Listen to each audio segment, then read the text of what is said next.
Greetings, everyone. Welcome to Not My Star Wars, the Star Wars news live stream. I wanted to do a live stream this time as with all this stuff that's going on. In the beginning of March, I was at an event for about 9 days, so I couldn't make videos. And I wanted to, and we have all this stuff going on with the beer bug and so forth. So, life has been keeping me busy. But I wanted to do a live stream so that we can catch up on everything that's been going on.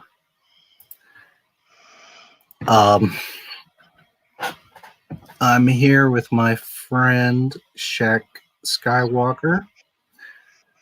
I wanted to have her on not only because she's a YouTube friend, but because she'll offer a different perspective. I'm from the original trilogy era, where she's from the prequel trilogy. And she's a female and I'm a male. So that will give us all a little bit of a different perspective, I hope. Yep. So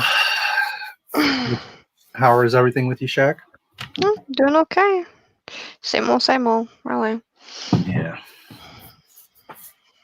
Well, there's obviously a bunch of stuff I'll be covering from roughly March, the first week of March, more so the ending of the week, first week of March. Okay. Although a few things from the beginning there. I have a couple things here from March 2nd until up now current April. Okay. So a bunch of little things. Unless there's anything else, I'll get right to it. All right.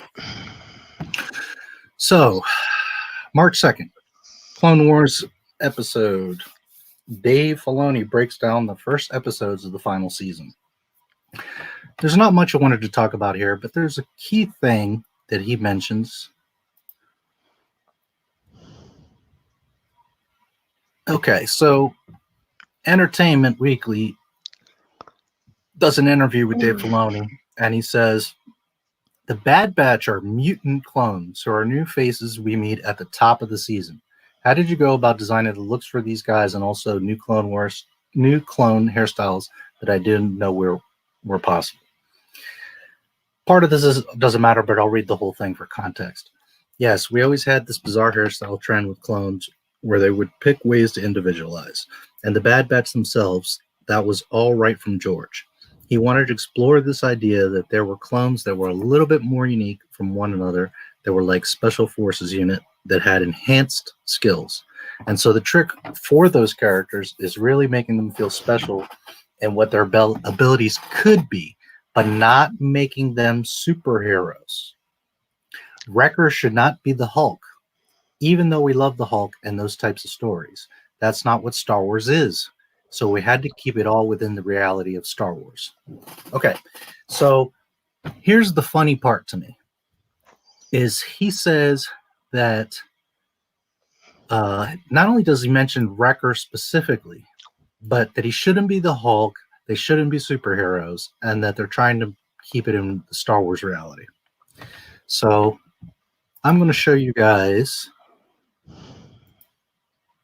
couple images here. Just a moment.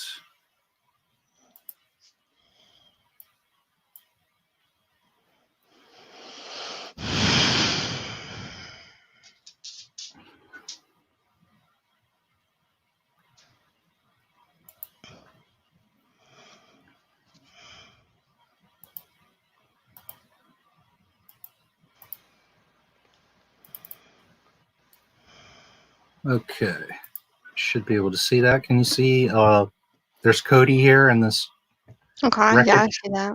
Okay, that's a Clone Wars dropship that crashes. This is episode 1, and a Clone Wars dropship crashes on this planet. I don't remember what planet, doesn't really matter.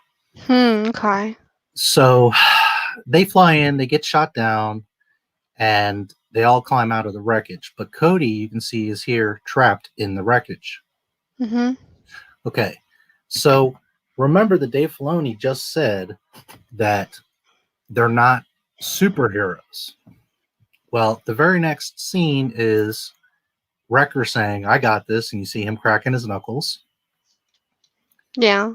Then he comes here, and you can see by himself. They even said he needs help, and they said, "No, let him do it." So he comes by himself. He starts picking up this dropship, this huge dropship. He puts it up on his shoulders. Whoa. And he pushes it over. And he pushes it over with so much strength. You see this point here? Yeah. This point was here. In other words, this side of the ship was laying down here. Yeah. He just picked it up and not only lifted it, but flipped it over to the other side. And you're saying he's a clone? This is a clone. Now, granted, he's slightly mutated. He's technically a defect because he's Bad Batch. But I noticed this the first time I watched the first episode of season 7, and Yeah. it's just ridiculous that a clone is picking up drop ships and flipping them with so much force that it's flipping over. Yeah. The Bad Batch. Yeah. Only a Force sensitive can pick stuff up like that. Well, it makes you think. Yoda struggled to pick the damn X-wing out of the swamp with the Force. That's true. And you got this Yeah. guy. He's a little bigger than the other clones, but he's not that big. And he just comes along and flips over this dropship. Now, this is Star Wars. This is space age technology. Maybe it's very lightweight for maneuverability and all that, but this is a big ship. It's going to weigh several thousand pounds. Yeah. There's engines, there's controls, there's all kinds of stuff in here, guns, and he just flips it over.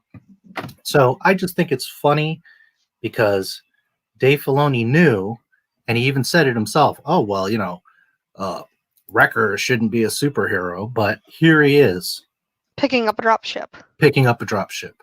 Now, I'm going blank on the commander of Bad Batch's name right now for some reason. It's so unimportant to me. I can't remember his name.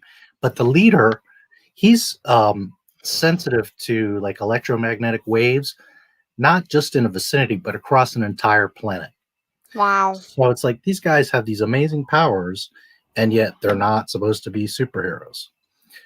So that doesn't make any sense. It doesn't make sense. Filoni knew that this was going to happen, and that's why he had mentioned it. So anyways, I just wanted to point that out, that he literally talks about it, and yet the show shows you that these guys are way overpowered. They're not like any other. Yeah, why is he doing that? It's like, I know, I guess it's okay, they're male, at least they're not female, but still, none of the clones were like that in the Clone Wars from what I remember. And hell, I've only seen the first season, half of the first season, because I didn't get to watch Clone Wars when I was younger, because I wasn't interested in it then. And now I'm kicking myself in the tail, because I'm like, man, why didn't I, get the chance to watch this? Why didn't I watch it when I was younger? So yeah. So it's not the end of the world, but we've never seen anyone in Star Wars like just tossing things around. Even with the Force, they had to work. It was a struggle. Yeah. So to me, it was just right from the first episode. I was like, oh man, here we go. Well, hell, it was just like with in Rebels when Vader picked up that ATST off the ground. He struggled with it. He's like, doing this number. He struggled. Even though Vader is one of the most powerful Sith, he can pick, things up heavier than him, but still he struggled with it. Right. And I would believe it from Vader, but not so much from, yeah, a little clone. Vader is built for strength, but he can only lift so much weight. So So anyways, that's basically that on that. I just thought it was silly. And it sounds silly to me. It really does. Yeah, and it just pretty much from the beginning, showed me that the Clone Wars is going right along with the rest of the Disney, overpowered and ridiculous. It's going out of the Star Wars realm. It's a cartoon. It can be a little bit exaggerated, but the thing is, the original Clone Wars was all exaggerated, and that's Gendy's style. So you knew that it was going to be exaggerated. That's fine. Yeah. But when you're making the show trying to fit in normal Star Wars, under the regular Yeah. rules, and then you throw in stuff like that, it just Yeah. breaks the illusion to me. So Yeah, same here. It doesn't seem as lore friendly as it did, years ago. Hey, you! Stop playing with my paper. all right, so let's go on to the next tier. Sorry about that. I got a kitten in my lap, No worries. and he's being a terror right now. So. All right, so on March 2nd, they announced that Peyton Reed is going to direct some episodes of The Mandalorian. I don't know too much about him, but he did do Ant-Man and Ant-Man and the Wasp. Okay. I saw parts of Ant-Man. I haven't seen Ant-Man and the Wasp. I know that neither one is really all that special. So I don't know what to expect from this guy. I'm not downing him. He might do a great job, but just mentioning it that he's been slated to do at least a couple episodes. He better do a good job because a lot of fans are going to be upset, if he ruins it or whatever. Yeah, well, right now Disney, the only thing they really have is Mandalorian, so they better hope. Better keep Kathleen Kennedy off the freaking set too. We'll see.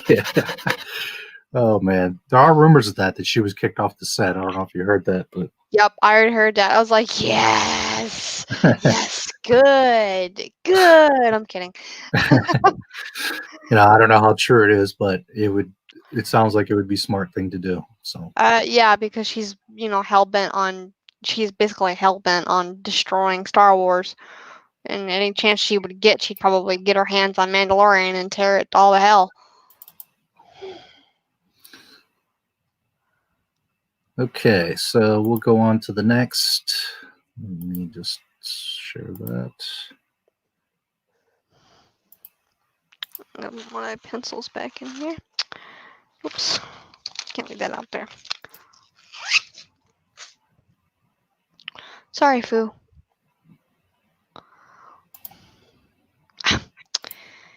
You are driving me up a wall, kid. Sorry, I got a little problem.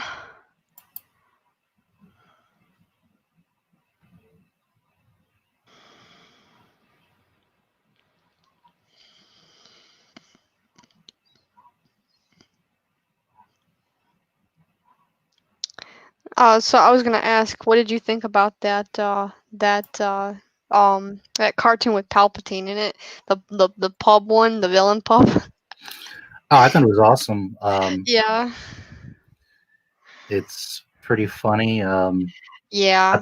I like the artwork a lot as well.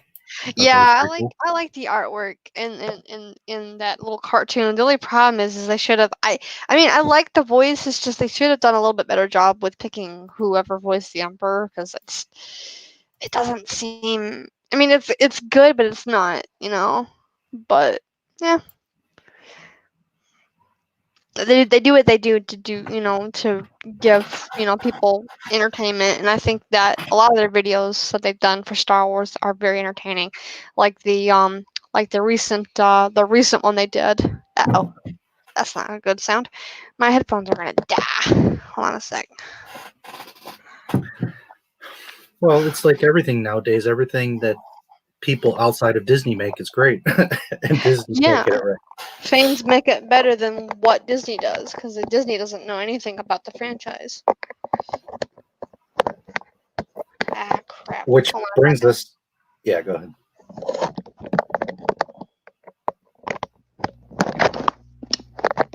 There we go. Okay, go ahead. Sorry. Okay. Yeah, so you just said how Disney doesn't know anything about the franchise, which brings us right into the next piece of news. On March 5th, Matt Martin, I don't remember his exact position at Lucasfilm. He's been there for several years now. I want to say at least 10 years. He's just another Lucasfilm airhead.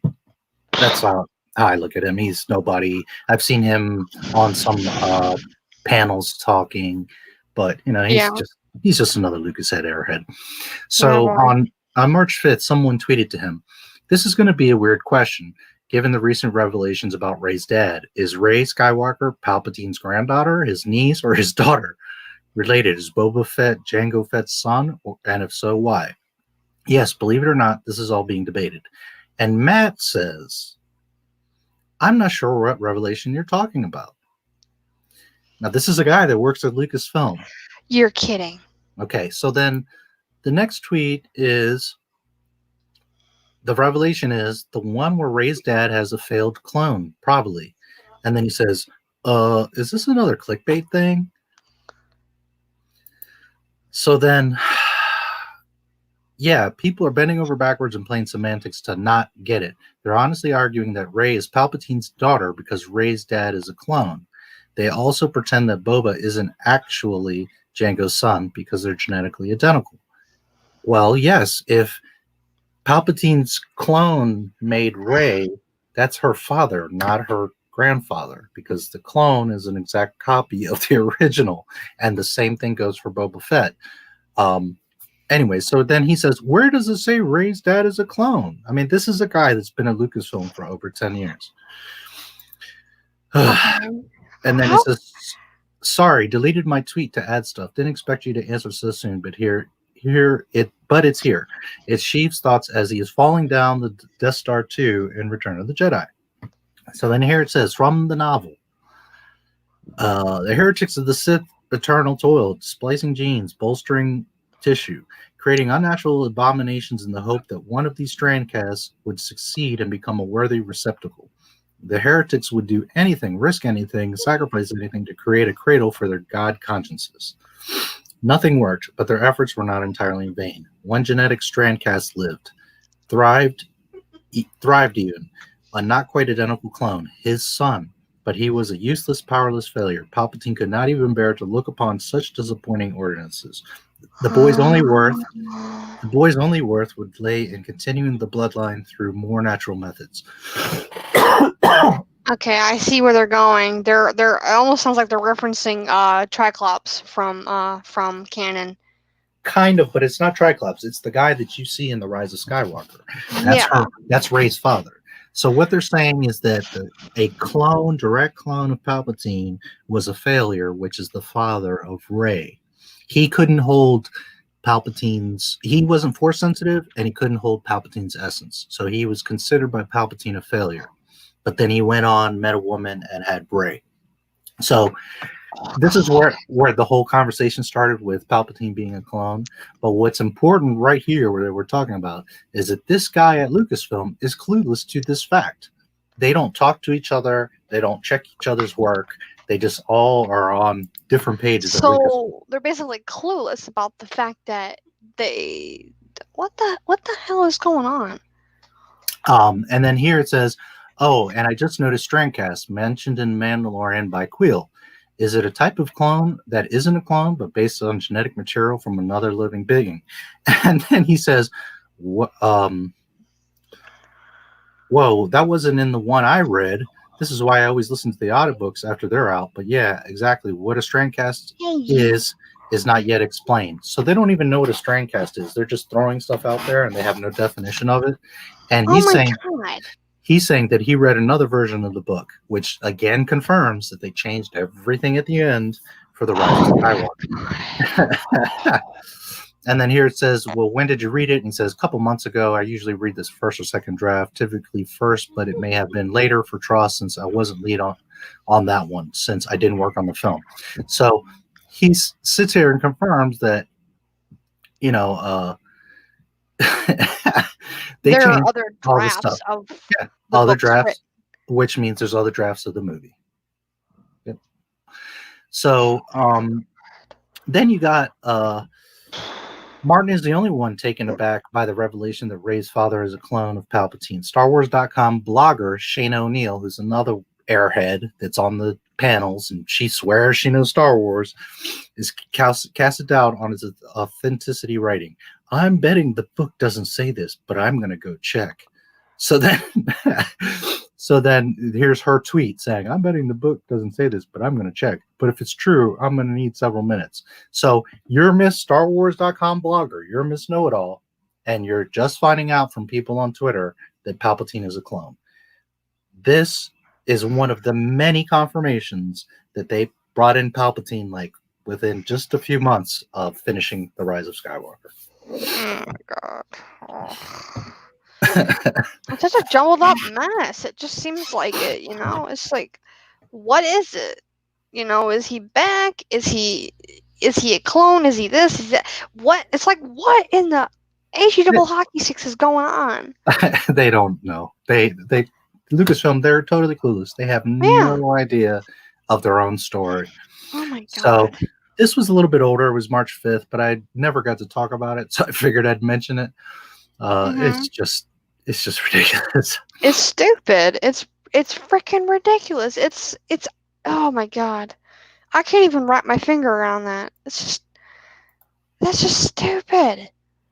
I can't even get over that. How can they not know that Palpatine was a clone? How can they not see that?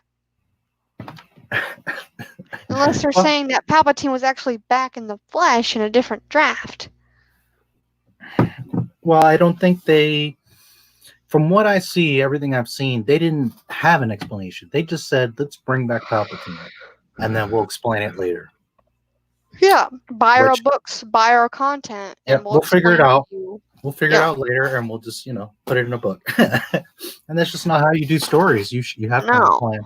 I mean there were plenty of things explained in the original trilogy and the prequels, but there were certain types. There were different books that would explain a little bit more about the franchise. Even like say like the vehicles and the creatures and even the equipment that they used and whatever.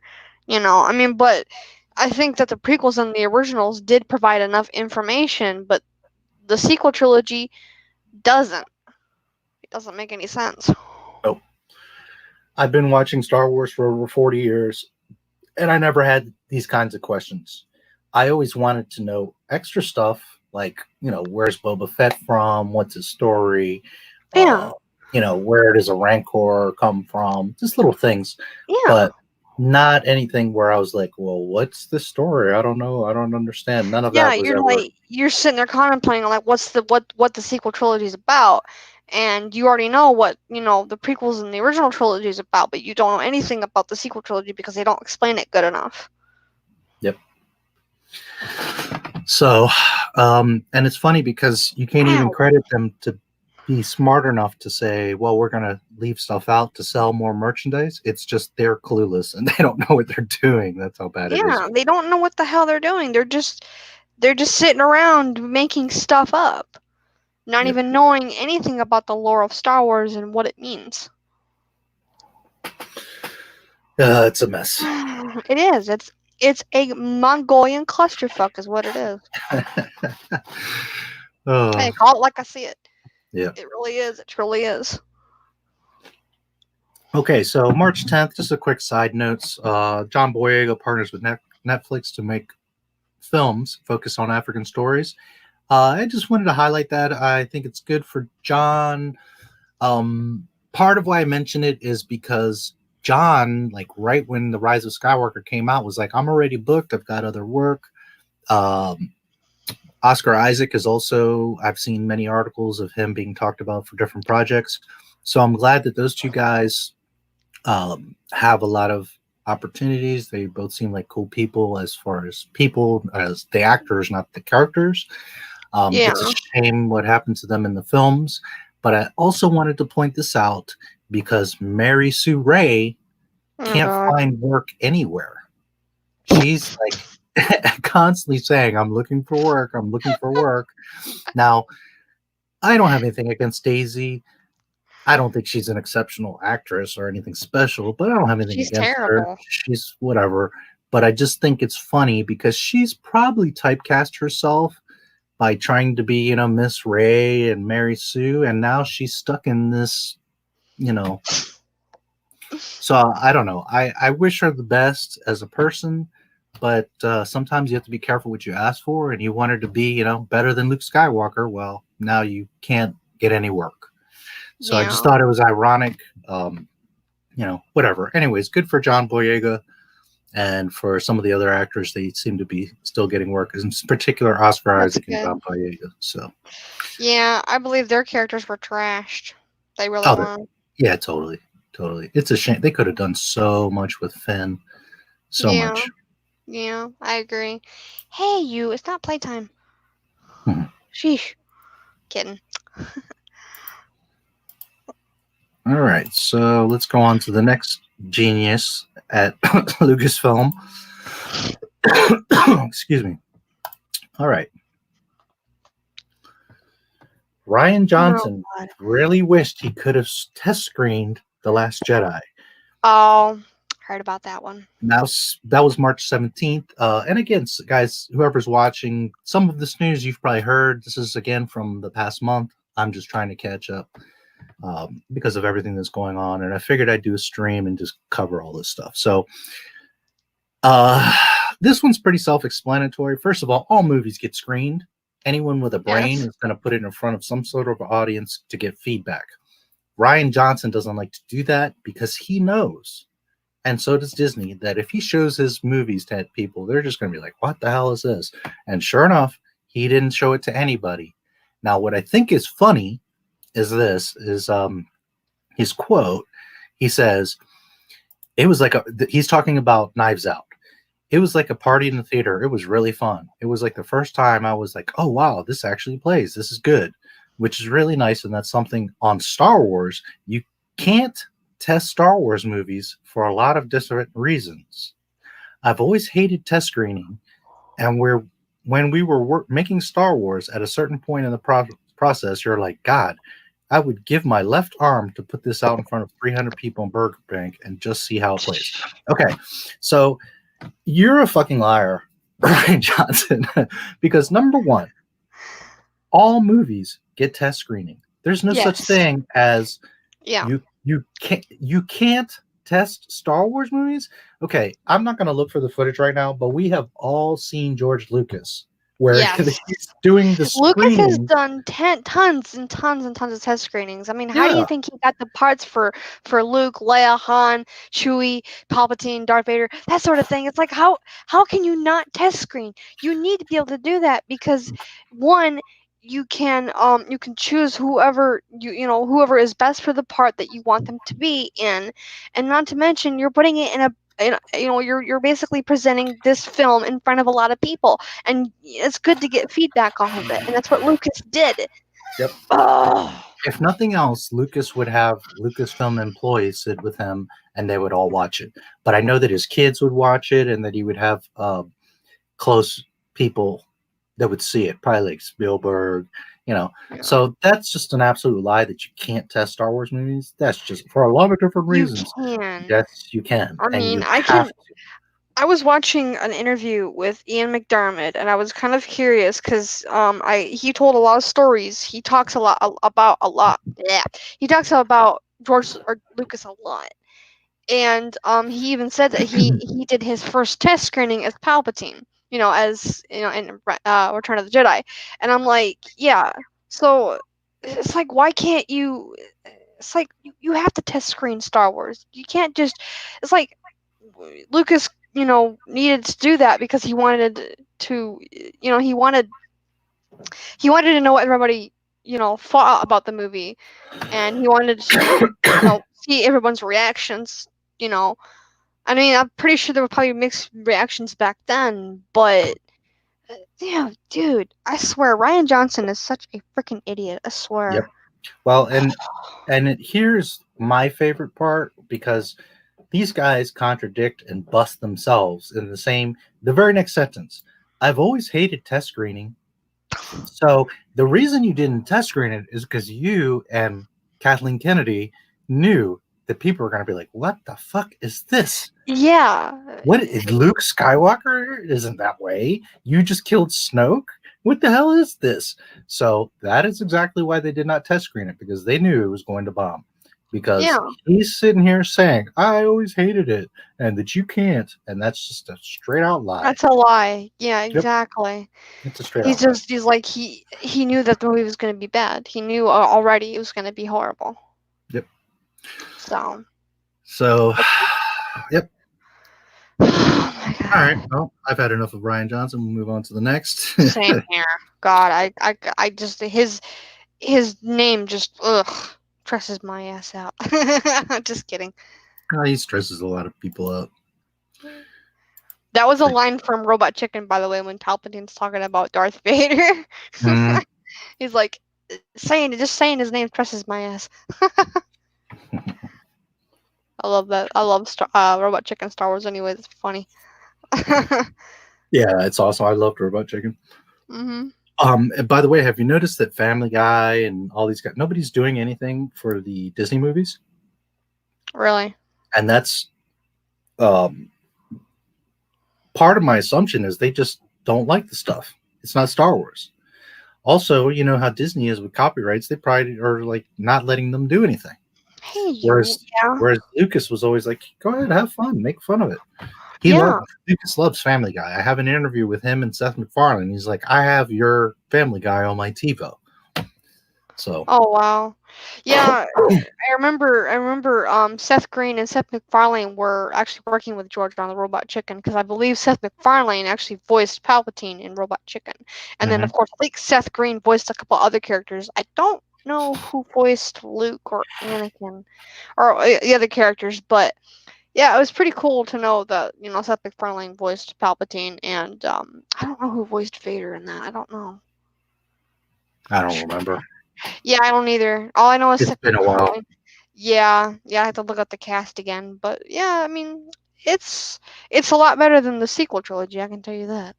I mean, I'd even watch the rerun of Hishi, that channel that does How It Should Have Ended. I mean, even their material is better than Disney Star Wars. Pretty much everything I've seen since 2012 is better than Disney Star Wars, but what can you do? Okay, so around the 20th, Grace didn't break this, but it's just where I happened to be in the article, and she did confirm it, that Rosario Dawson was cast for Ahsoka Tano in The Mandalorian Season 2. Yeah. Now, I want to bring up a point before we talk about this. Weeks before this, they were saying how they wrapped up Season 2. Then this news comes out that she's cast in Season 2. So it doesn't coincide. Plus, I have other people I'll talk about here in a minute. It doesn't coincide that all these other people are now being mentioned for Season 2 when they had already wrapped. So take this with a grain of salt. It's still technically rumor. We don't know. It doesn't really make sense for her to get cast after the show is done unless they just didn't release the information till later. As far as Rosario Dawson, me personally, I think she's a beautiful woman. I think she's a great actress. And I think she actually has the facial features of Ahsoka. And I think she would do a cool job. So I have no problem with it. I think it's a good match. And I am more concerned with Ahsoka being in The Mandalorian than I am with Rosario playing Ahsoka. So what do you think of Rosario Dawson as Ahsoka? I've never even heard of her. I don't know. Ahsoka in The Mandalorian, it's like, I don't know. How old would she be in The Mandalorian? Because hell, the Clone Wars was so many years ago. She would be roughly 40, and Rosario, I don't remember her exact age, but she's around 40 something. So okay, well that would fit then. So I mean, it would fit. Perfect. It would fit that. Yeah, in that sense, it would fit. Yeah, because that would mean that Ahsoka is 10 years younger. Was 10 years younger than Wait, no, hold on. See, Anakin was 23 in the Clone Wars, and that would make her 13, I believe. She was somewhere around there, teen, yeah. Yeah, because Anakin. Well, I mean, in Revenge of the Sith, he was 23, but that was during the Clone Wars. But I think that's how old he was, and that would make Ahsoka about 13 at least. So, yeah. So I don't know how they'll do it, because you have to remember that Ahsoka's not in the Clone Wars, not the movie, and the movies are the official canon. Yeah, so, Attack of the Clones. Yeah, she's not in there. So nor the Sith. So she disappears towards the beginning of the Clone Wars, and then would reappear in The Mandalorian. Oh, I see. So I don't know how that's gonna work. How she disappeared before the Clone Wars started? No. Well, yeah, technically, because she's the. Well, we'll see. Because at the end of season 7, at the end of season 7 is where they Order 66 happens. So we don't know. We'll see where she does. But yeah, right at the beginning of Clone Wars, she disappears. Wow, that's interesting. I thought that because they call it Star Wars: The Clone Wars, right? I thought that she was there during the Clone Wars. That's weird. Now, technically, it's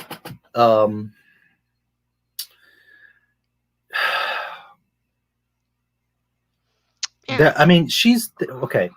Put it to you this way: she is in the Clone Wars, but not Order 66 Clone Wars, where they started hunting down the Jedi. Is Right. what I meant to say.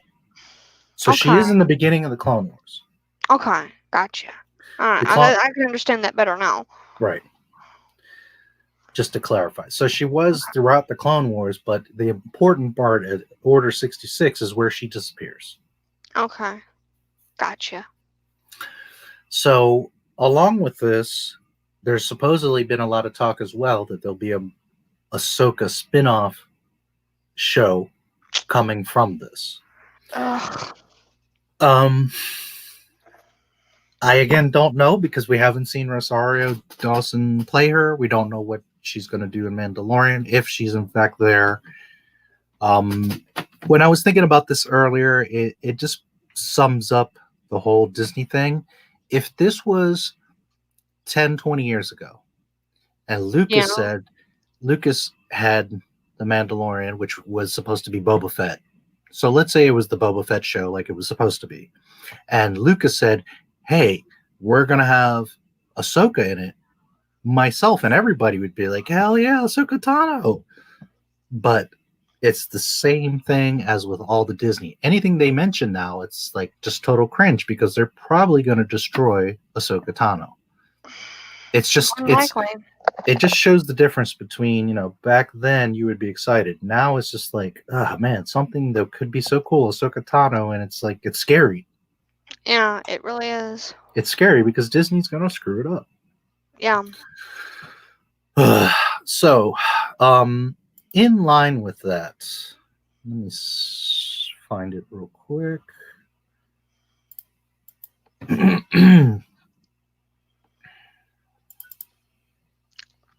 Since we're here on the topic. In the past months, I have heard the following rumors of people that are going to appear in The Mandalorian. Okay. Han Solo, Lando Calrissian, Yoda, what? Kanan Jarrus, Boba Fett, Ahsoka Tano, Darth Vader, Vader? Luke Skywalker, Emperor Palpatine. Palpatine? Yep. No way. So, again, these are rumors. We don't know, but these are all claimed to be showing up in The Mandalorian Season 2. Again, if this was Lucas era, it would be like, oh shit, awesome, Darth Vader or Han Solo. But I'm terrified, especially Boba Fett. Boba Fett is my favorite character, and I swear if they screw him up, I'm going to bomb Disney. I'm going to go down there and burn that damn castle down. They better not screw with him, especially since there should have been a Boba Fett show in the first place. But anyways, same here with Vader. I mean, it's, I would love to see Darth Vader, but does Darth Vader's dead? How are you even going to bring him into exactly the Mandalorian? He's dead. And the same thing with Palpatine. So now they're going to start doing stupid shit like Force Ghosts and clones, and it's just. They can't clone Vader because Vader's suit was destroyed in Episode 6. Well, yeah, and he's back to Anakin. Yeah. So, anyways, that's one of the rumors that I'm hearing is all those people are supposed to appear. Also, Jamie Lee Curtis, the actress, is supposedly going to be in Season 2. Oh, wow. And Michael Biehn has been cast. I don't know if you know who Michael Biehn is. I will show you a picture in just a moment. He is from the Terminator. You should recognize him when you see him. I hate the Terminator. Ugh. Really? You don't like Terminator? No, it scared me as a kid. What? Pretty flowers? I don't know anything about flowers. Not really. No, I don't know anything about flowers. All I know is like tulip, sunflower, hydrangeas, violets, I think, lavender. Yeah, that's it. So I'm not that's good with Michael. flowers. That's Michael, Michael Bean. He's the father of John I'm s- Connor that comes back from the future to help Sarah Connor. That ends up getting Sarah Connor pregnant and making John Connor. So oh, that's who Michael Bean is. He's done quite a few sci-fi things. wow. So I think he's a good actor. I think it'd be cool. Um, Yeah. the thing is, he's supposedly a bounty hunter that has a past with the Mandalorian. So he would be in a suit. You wouldn't see him anyways. Right. um, but Right. I don't have anything against Michael Bean. I think he could do a good acting job. But the question again is, how does he fit into the Mandalorian? We'll see. Hopefully it'll be good. Hopefully Mandalorian. I'm really excited to see it. But then when you mentioned the other characters, I'm like, I don't know. It's like I don't know. Yeah, it's scary. Yeah, it is. It surely is. Ow, ow, Also, Bill Burr is set to make another appearance. ow. Bill Burr. I don't recall him. He was the comedian. He's the one that had the gun on that like shoulder arm thing on the one where they go to the prison spaceship. Oh, okay. Yeah, I think I recognize him now. Yeah, he's kind of bald headed. He made the Jar Jar joke, and he had the gun that was on his back. Oh, that's right. Yeah, I remember him now. Yep. Yep. Okay. So Michael Bean is supposedly going to be in The Mandalorian. We will see. There was a rumor that Jar Jar Binks was going to be in the Obi-Wan Kenobi show. Yes. Awesome. But according to Ahmad Best, it was just a rumor, and that no, he is not involved in the Obi-Wan Kenobi show. So Dang it. that was just reported today, as a matter of fact. Oh man, that sucks. It would have Oh. been interesting. I don't know how Jar Jar would totally fit, because you got to remember the time. This would be after or between episode 3 and episode 4. Yeah. So I don't know how well Jar Jar would have fit there, but Yeah, me neither. I don't know how he'd fit either, but anyways, that rumor apparently Ahmad says is not true. So well, dang. Alrighty, what do we got next? Okay, a little quick thing about Cassian Andor, which I personally don't care about, but whatever. Yeah, I don't care about it either. It's just basically an updated description. The adventures of insurgent spy Cassian Andor through the childhood of the riot and previous to the occasions of Rogue One, a Star Wars story. Diego Luna reprised the function of Andor, which he originated within the 2016 movie. The rousing spy thriller will discover tales crammed with espionage and daring missions to revive hope to a galaxy within the grip of a ruthless empire. Looks like I lost Shaq. She will be back in a moment. So anyways, the point here, they're saying it's a spy thriller. I don't know how interesting. I don't care for Cassian Andor. No one that I know cares about this silly show, but I have seen a few people that have said they would like to see the show. The point I was going to really make here is not only the description they're saying is a spy thriller, but I had been thinking for a while, why are they going to make this show of all the shows? And although it kind of seems obvious, here we go. You're back. Sorry, I got kicked out. Yeah, no worries. Yeah, I was just saying that I brought this up because they're saying it's a spy thriller with a bunch of missions before Rogue One, which I don't know.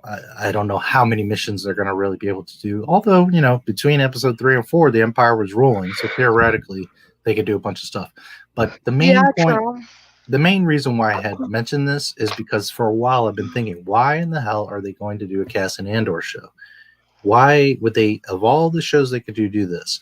And then it occurred to me a few days ago, well, the reason being is because the only movie that everyone is okay with It's is Rogue One. So Disney is trying to play off of what they know has been at least somewhat accepted, which is Rogue One, as opposed to making a story about Snoke or, you know, whoever else. So Right. that's why. For a while I was like, why the hell this? And it's because of Rogue One. Mm-hmm. So anyways, no big deal. He's going to be doing some little missions. Nobody really cares. I think that show's going to bomb. I don't know why they're even bothering, but Yeah. whatever. Let's keep moving.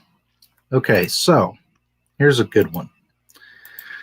I don't know how much you've been seeing with the comic books, and they've been trying to explain how Maz Kanata got Luke Skywalker's lightsaber. Oh man. Oh really? Okay, so about a month or two ago, they showed a preview of a comic that was showing Yeah. what happened with Luke's lightsaber. Yeah.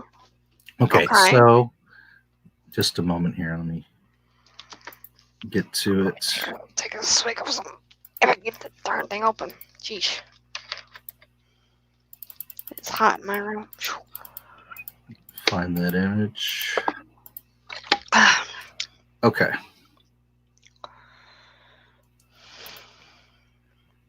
See if I can show you this. This is just water. That's all it is.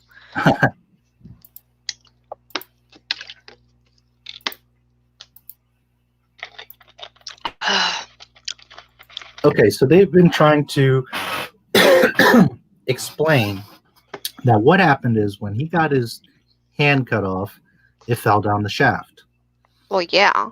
And then this mysterious person, we don't know who it is, although some have said it's a female, in this hood apparently caught the lightsaber. Here you can see his hand falling, and here it is where the lightsaber is in his or her hand. You're kidding. So supposedly this person, and it says, I believe here it says follow your destiny. So this was the explanation, that somebody down here was hanging out and caught his lightsaber. Now, that in itself is stupid. Very stupid. But what I think is real funny is this, is now what they're saying. Let me go back to that.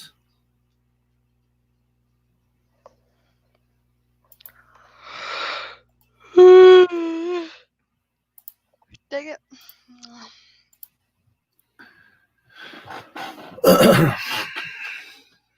It'll show up here in just a moment. All right, so you see Luke, he gets his hand cut off here. Yeah. And in a later comic, what happens is an Ugnaught is looking around in the trash, and the Ugnaught sees something sticking out, and the Ugnaught finds his lightsaber. So now they're contradicting themselves, because first they say that it falls down the shaft and the person with the hood catches it.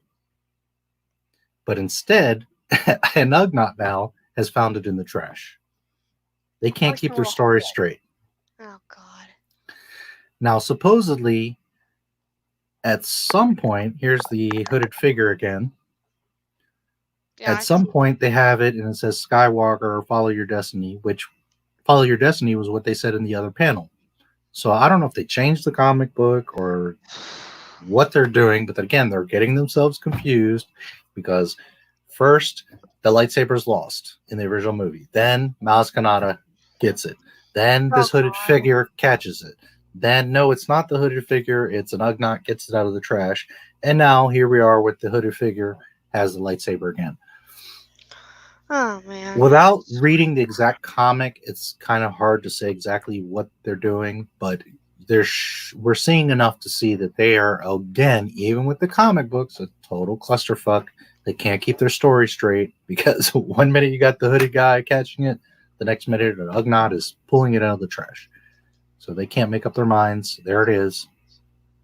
That's Luke's lightsaber. That's just wrong. Yeah, well, it's Disney. True. I mean, they're basically just all over the place. Yep. Okay, another little quick piece of, this is kind of side news, but a cool thing.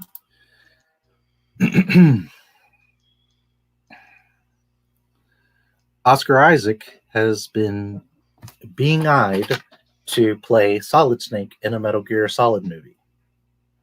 Really? So I don't know if you know what's Metal Gear is or how much you know about it. I don't know anything about it. Okay, Metal Gear is a very classic game. It's it was,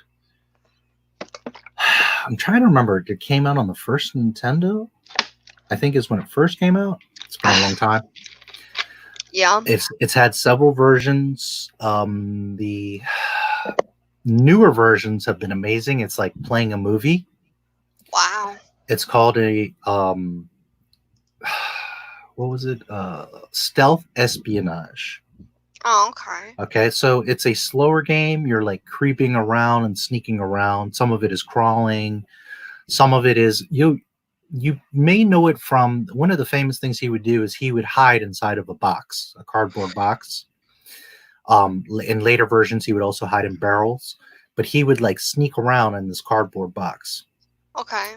And you could, there was like a slit in the box so you could see, so you could watch like from the angle of like third person and see the box, or you could go inside the box and look through the slot and kind of look around. So it was always pretty cool. It's a sneak around game. You do fight and kill people and stuff, but it's a slower game. Not everybody's into that, but it's a really great game and it has amazing cinematics. Anyways, the most important thing is that Metal Gear Solid Snake is a awesome character. The games had amazing stories, arguably the best stories in all of video games. And Oscar Isaac is supposedly being looked at to play it. I don't know how well he would do it, although Oscar's a decent actor. I don't see why he couldn't. The only reason I say that is Snake, for one, was always a white guy, so it'll look a little bit different. He would have to grow his hair a little bit. Oscar has the talent to play it off, I think, to not play it off, but to play the role. But I don't know how convincing he would be as a Snake. But I think it's pretty cool because Metal Gear is an amazing game. And, you know, it's cool. Oscar Isaac is getting other opportunities. And, hey, maybe he'll be Solid Snake. So, yeah, hopefully, huh? Just a cool little thing. There's tons of videos about Metal Gear. So maybe someday check out a video because it's really amazing. I just looked it up, and it was on, like, it was made in 1987. Yeah, Konami. Here, I'm not gonna play the video because of copyright, but I'll show you some scenes here. And it's like, it's a movie. It's like you're playing a movie. It's insane. Wow.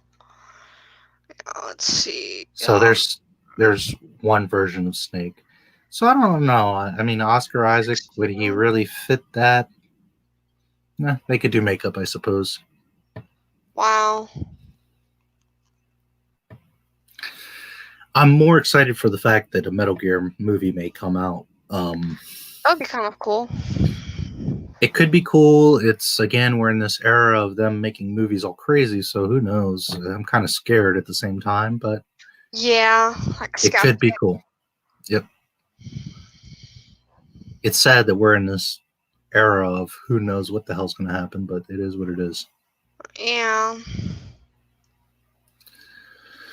All right, let's see what else we got here. Okay, here's another. Oh, boy.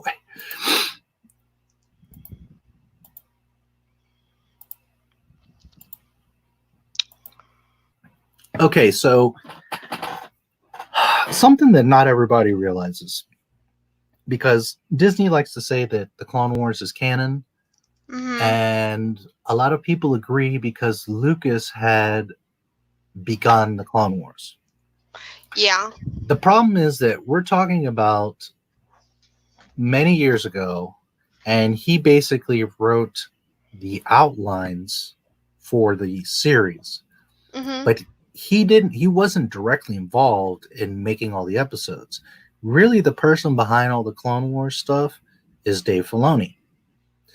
Right. The same thing with Ahsoka Tano. Lucas created her. Her name was Ashla. It was a character he created for his daughter to relate to. But at the end of the day, who you know Ahsoka Tano as is mostly Dave Filoni. So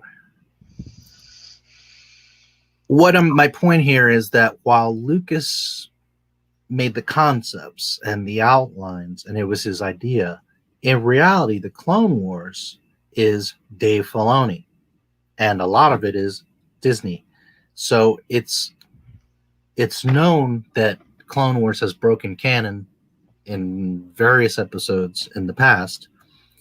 Wow. And I just want to make the point that this is not George Lucas Star Wars. That especially season 7 has nothing to do with George Lucas, because some people want to argue, but it's George Lucas. No, it's not. It's Dave Filoni. So any mistakes, any problems, any retconning, that's Dave Filoni. Now, a lot of people like Dave Filoni and they say he's so great and that they want him to take over Lucasfilm. And me personally, I say, hell no, he is not that great. He does not know Star Wars as much as people give him credit. And I really don't want him in charge of anything.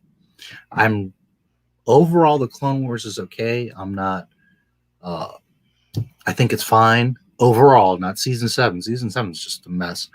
But I think it's foolish when people say, well, Dave Filoni, he's so great and he should take over. This is the guy that's been making retcons throughout Clone Wars, that was involved with Rebels. I do not want him to run Lucasfilm. I don't think Favreau is the guy either, but that's another conversation. Anyways, I just wanted to show this because Filoni says the Bad Batch episodes, we had previously released them in animatic form, which was more so off of Lucas's outline. Okay. So a lot of the work had been done. A lot of the groundwork had been laid out. It was also a way to do an episode arc that was very true to what Clone Wars was. We still improved the models, the assets, redid some things. Okay, so that's fine. Technology gets better. But here's where what I'm talking about. We made the story better. So if you're unfamiliar with the story, which some people may be, you'll notice that while it's very similar, we did a tighter edit of it. We added some new scenes. We took some scenes out. So right there, Filoni is telling you that this is not George Lucas. This is what he's doing. Right. Okay? So this is not... To me, Clone Wars is not canon because it's not George Lucas. So then you've got Joel Aaron, director of cinematography, lighting, says the times have changed. When we first started Clone Wars to when we did Rebels, when we did Resistance, and getting back into Clone Wars again, we had to apply ourselves in a more cinematic way. We'd been conjuring up old episodes to be rewritten, retold in a different light. There were some changes made, but we knew the pieces would be there, and we knew how to make them look better. So there's a double confirmation that they have changed and rewritten the Clone Wars from what it originally was in George's outlines. Okay, so if there's any kind of continuity issues, if there's any kind of stupidity like there is in season 7, well, you can thank Dave Filoni.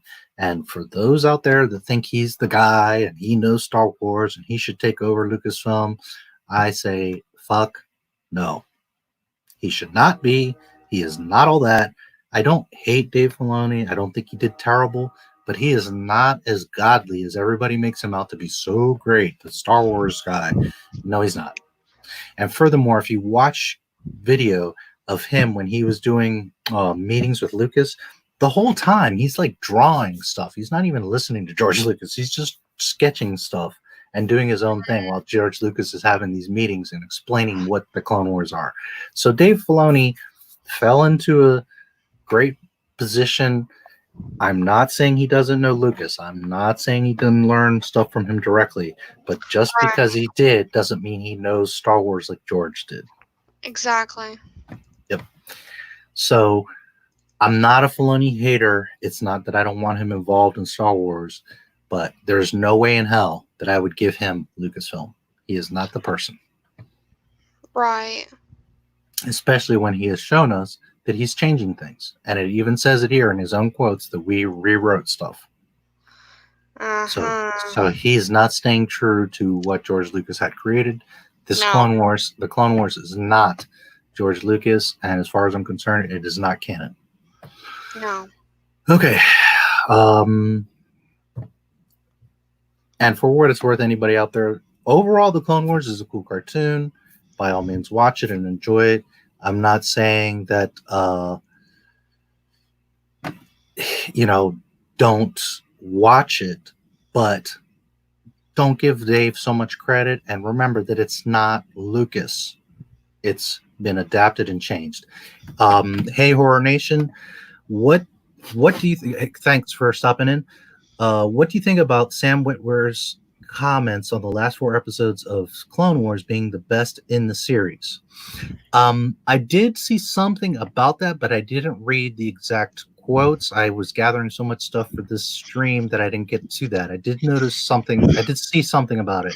I do know that the overall 2 things that, one, he said these are the best in the series, and that he said something about how he loved Darth Maul's performance or something like that.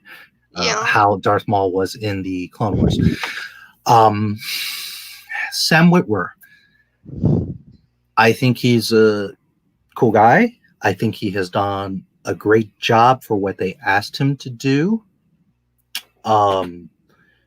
I have seen him do Star Wars trivia, and if anybody knows Star Wars, that guy really knows Star Wars. Like, you can ask him really trivial stuff, and I, of all people, that am critical of Disney and sometimes younger fans of the series because they don't know what they're talking about, I will always give props to Sam Witwer that he really knows Star Wars. So I just want to start with that.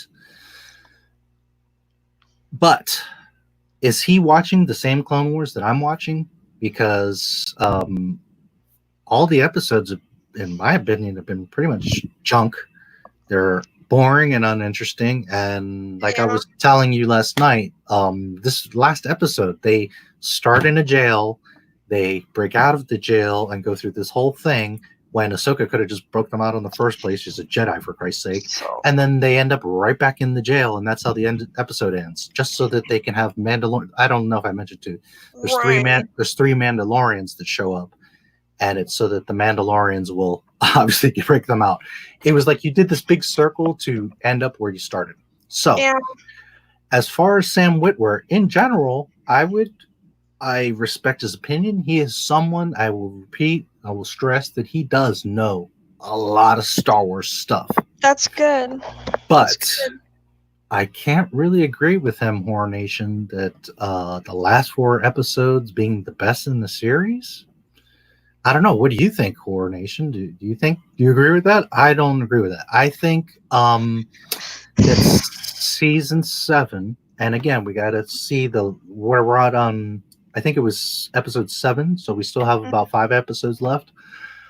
I can't say till the end, and we actually see, what happens with all of it. But from what I've seen of season 7, it's the weakest of all the seasons. So the short answer to my long explanation is, while I like Sam, while I respect his Star Wars knowledge, I don't know if they're paying him and he's lying, or he's just so deeply entrenched in Disney's BS that he's got rose-colored glasses on, because I don't agree. I think that season 7 is the worst of the Clone Wars.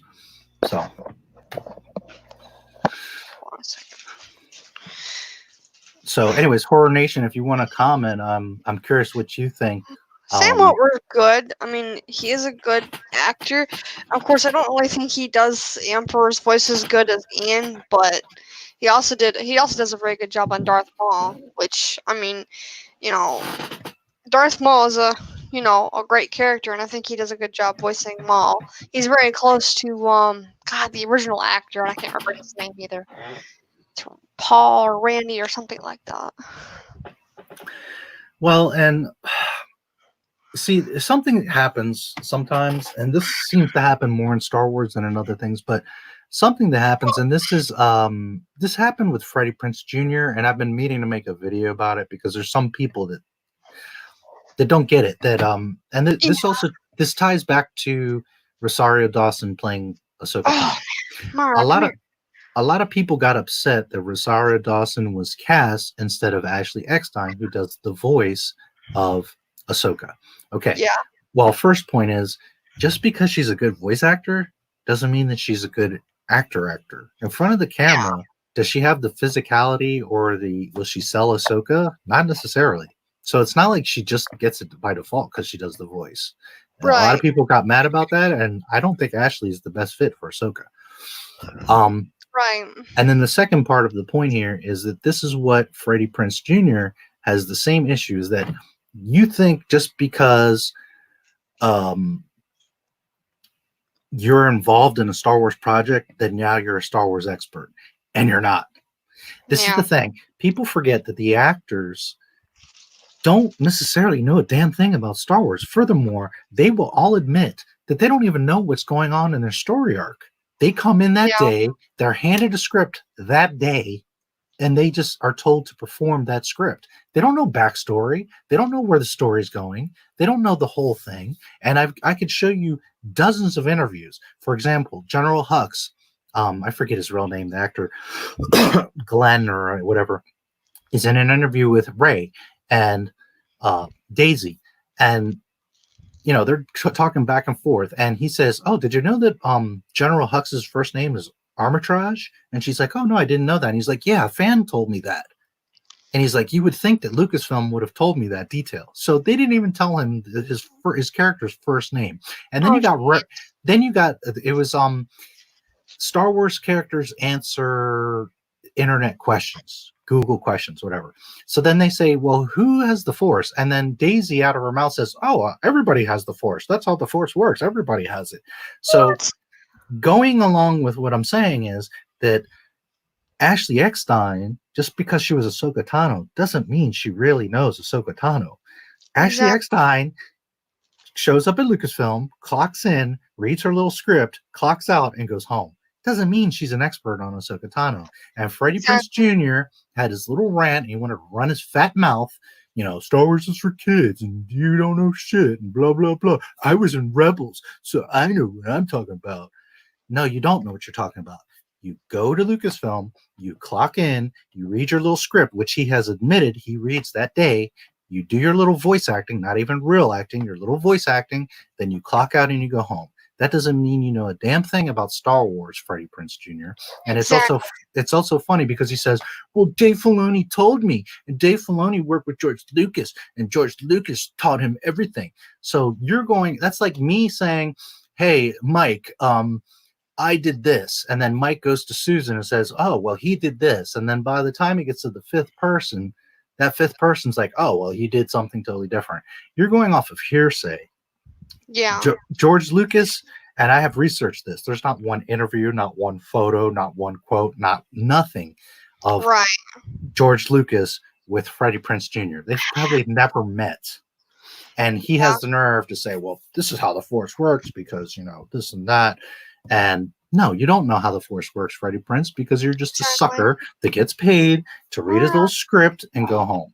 So what I'm getting at is, out of all the people, Sam Witwer has the most respect for me, and I think he does know Star Wars very well. I will repeat, I have seen him in trivia shows, which if anybody wants to look, it's on I think it was Screen Junkies, where they used to do like an annual Star Wars trivia thing with John Campea,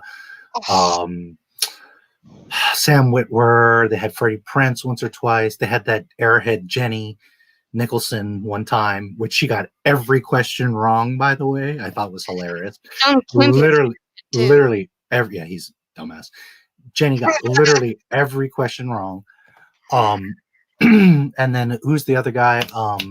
He's really funny. He does movie reviews. Jeremy Johns. He's awesome. I like him. So out of all those trivia things, man, Sam Witwer's on point. Like, he knows really trivial Star Wars stuff. However, just because he knows all these little Star Wars facts doesn't mean that he truly understands Star Wars or is connecting the dots. Right. It's the same thing with college. There's people that think they're so smart because they have a college degree, but at the end of the day, a college degree means you memorized the information and you pass some tests. How are you applying that information in the real world? Exactly. Furthermore, most people that graduate college work in a totally different field from the degree that they got. And second of all, it doesn't matter if you have the top degree from the top school.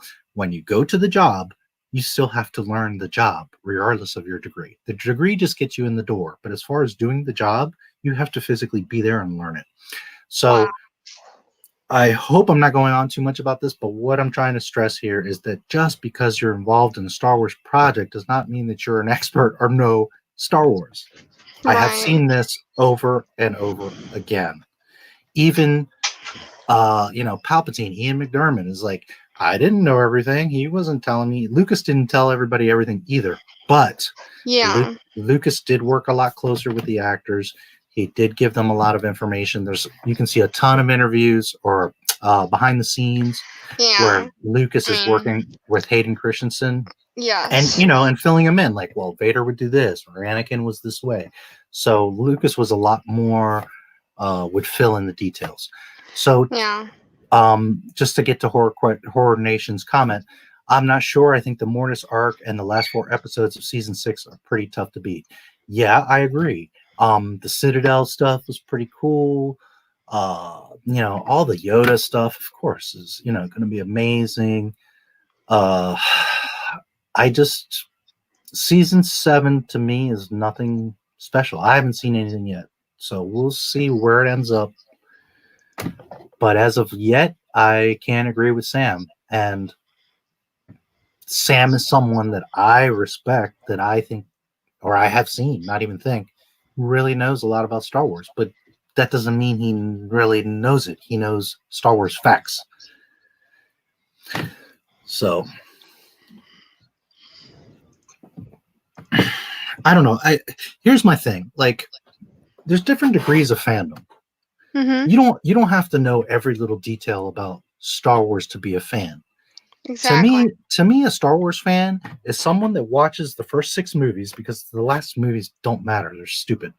That watches the 6 movies, and you don't necessarily have to know the name of every planet and the name of every character and the name of every weapon, but you get the story. You understand what you just saw, that it's about a kid that gets into rage, turns into a menace, takes over the galaxy. His wife has children, and he gets redeemed by his children. If you can understand the story, that to me makes you a true Star Wars fan. Knowing all these little details is, sure, if you're really into it, like I am, I know a lot of those little details. But time and again, I meet people that are like, well, I know this, and I saw that, and I did this. And then you talk to them for 5 minutes, and they have no clue what Star Wars is about. Clearly, they know, like, the name of this guy that did this at this time, but they don't get the gist of what the point of the story. Someone that is so guilty of this is Jenny Nicholson. She'll go on about, this happened in the movie and that happened, and then she'll say something like, well, clearly Luke couldn't beat Darth Vader, so that's why in The Last Jedi. And it's like, did you watch Return of the Jedi? Because Luke kicked Darth Vader's ass, chopped off his hand, and had his lightsaber right at his neck, and at the flick of his wrist he could have ended Vader. And he chose not to. So it's like, are we watching the same movie? Because you don't seem to get what's happening. And I see so many people, that know all these little things and they say all these little things, but don't really get it. So anyways, I feel like I'm going on about it. I just wanted to give Horror Nation like my good, clear opinion or whatever thought about it. That, I like Sam Witwer. I think he's very knowledgeable. But does he really understand it? Well, now I'm really starting to question, because if he's saying that the last 4 episodes are the best in the series. No, they're not. Absolutely not. So I don't know. I don't know if you have anything you want to add to that, but you haven't seen the season 7, right? So No, I have not. Yeah. Anyways, back to the point of this article is Filoni admittedly is making changes. Dave Filoni is not the guy like everybody wants to make him out to be.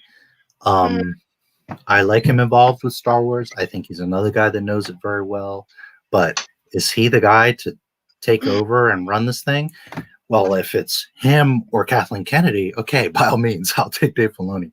But he's not my first choice. He's not in my opinion, like everybody says, oh, he's the answer.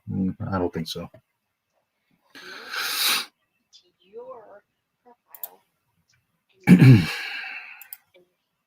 All right.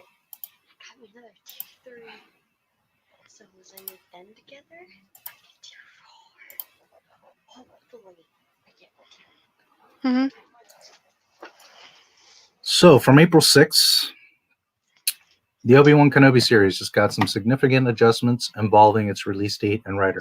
By the way, Horror Nation, if you have another question or comment, or you want me to continue on that or another angle, by all means. I'm just going through the news. I felt like I was harping on that a little bit, so I wanted to move on. But, by all means, if you have another question or want to pursue another angle of that, by all means, type it up and I'll be happy to address it. Okay, so Obi-Wan Kenobi series just got some significant adjustments involving its release date and writer. Not much here, but I did want to mention that just the other day, on April 2nd, Joe B. Harold was hired to be the new writer for Obi-Wan Kenobi. Now, have you ever heard of Joe B. Harold? No, I never heard of. No. Guess what? Nobody else has either. Now, I'm not against unknown. Star Wars, part of the magic was it was unknowns. But it's 2020. You invested $4 billion. You know that this thing is tanking, that you have millions of fans pissed off, and you're hiring somebody that's unknown. His best work is John Wick Chapter 3, which I have not seen. I can't comment. But from what I understand, I mean, I saw John Wick 1. It was cool. I saw parts of 2. It seemed okay. I haven't heard anything good about John Wick 3. So same thing with King Arthur, Legend of Sword. I haven't seen that.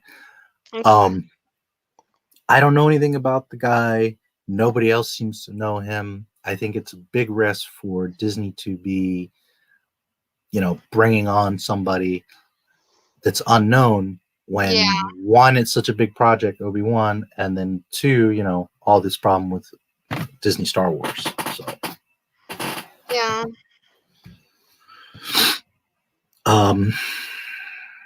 The other part of this article is that it is now going to be in 2022, is what they're saying. It has officially been pushed to 2022. Keep in mind that in 2019, they have been talking about this show for 5 years. So now it'll be 8 years that they're talking about this show when it comes out, if it comes out. Right. I still say that there's no way this show is going to come out, but they're claiming that it's now pushed to 2022. I don't know that Disney's even going to be in business anymore at this point with all this stuff going on. I don't know if you've been paying attention to any of this, but Disney's been taking out huge loans. Okay. And their stocks have dropped. All the employees have been laid off. I don't know how Disney's going to bounce back from this. They don't have any. Marvel's pretty much done with. Star Wars is destroyed. I don't even know that Disney's going to bounce back. But anyways, they claim that in 2022, Obi-Wan's going to come out. Let's see. Horror Nation says, is the Kenobi show getting delayed so KK can't interfere with the story? I can't say that that's not part of it. A lot of logic would say that, and a lot of us would take that route. But I think it's a bigger problem, Horror Nation. I think it's just that Lucasfilm is just so clusterfucked that they can't get their stuff together. That regardless of KK's interference, Yeah. they just can't get their shit together. Yeah. They're Yeah. they're constantly replacing actors and writers, and they can't decide on what the hell they want to do. Now KK is a part of that because at the end of the day, she's the one that's unhappy with the scripts.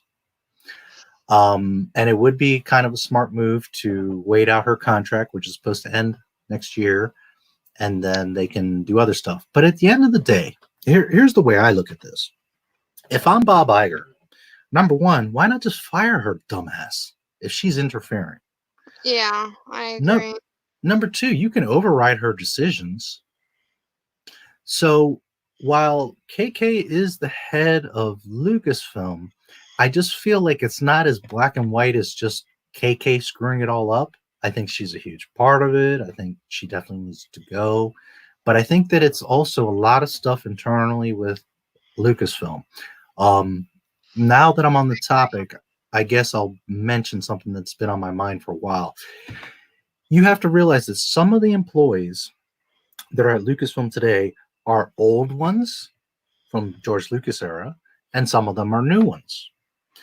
And amongst both the old and the new, there's some of them that are gonna like the Mary Sue Ray stuff, the SJW agenda stuff, and then there's some that are like us that are like, dude, just make a good story, just make a good movie, just stick to the canon. Yeah. So even within Lucasfilm, there's division. So outside of KK having a final say and mucking things up, I think that Lucasfilm itself has just a huge amount of conflict. Now, Horror Nation, I don't know when you came into the stream, but just earlier I was talking about what's his face, Matt Miller, I think his name is, how he didn't even know that in the Rise of Skywalker novel that Palpatine was a clone. Somebody on Twitter informed a Lucasfilm employee, and not just one, but two of them, the Star Wars.com blogger, Miss Thing, didn't know that Palpatine was a clone either. So it just goes to show, here's another example. The movie says one thing, The Rise of Skywalker. The art book says another thing. The visual dictionary says another thing. And then Ray Carson just came out with the novel, and that says different things. So it shows that within Lucasfilm, they don't even sit down and talk to each other. They don't even say, hey, this is what happens to Palpatine. We all need to be on the same page. No, it's like they all have their own spin and agenda on stuff, and they all go about it however they want. So you have like 4 different conflicting stories of where Palpatine even came from, coming from Lucasfilm. Man, that's a jumbled up mess right there. Gene J, excuse me.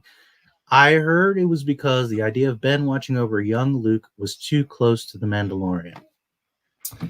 Let's think about that. What? Obi-Wan would be between episode 3 and 4. Mandalorian isn't till 5 years after Jedi, so that shouldn't be a problem, Gene. It's a totally different timeline. No, they're not gonna copyright this. Now, at the end of the day, I don't have the scripts, so for all I know, they make the show after Jedi, but then Ben would have to be a ghost. Right. And the idea is, and I even did another video about this, if you want to look back on it, it's I don't remember the exact title, but Obi-Wan Kenobi series canceled, and I talk about Asherad, which was in the canon a comic book character, and how they could have Obi-Wan interact with him. But I showed in that video that there was conflicts, and if I remember correctly, that the outline is for when Luke is 11 years old. So it should be between episode 3 and 4. So again, if that's the case, Mandalorian's not till 5 years after Jedi. It shouldn't be a conflict there. It shouldn't be as far as Ben watching over young Luke. Too close to the Mandalorian. It's just, yes, he is our only hope. Yeah, I think that Lucasfilm is completely divided. Like I was saying, KK at the end is like, the head and makes final decisions. But I don't think, to be honest, I can't put all the blame on her. I think that the whole thing is just a cluster, that they're having infighting. They're having, you know, um, different conflicts. Another thing that I noticed was Leland Chi, who had created the Holocron, which was basically curating all the canon for Star Wars. Mm-hmm. He's been doing that for several years now at Lucasfilm, and I haven't heard anything about this guy. I don't know if he even still works at Lucasfilm. Right. So there's one example of the guy that created the hologram that was all the canon. I don't know that he's even there. Anytime I hear anything about canon, it's Pablo Hidalgo, and we all know he's an idiot. Oh, he is big time. Another example is, and I talk about this in one of my videos, is Ben Burtt.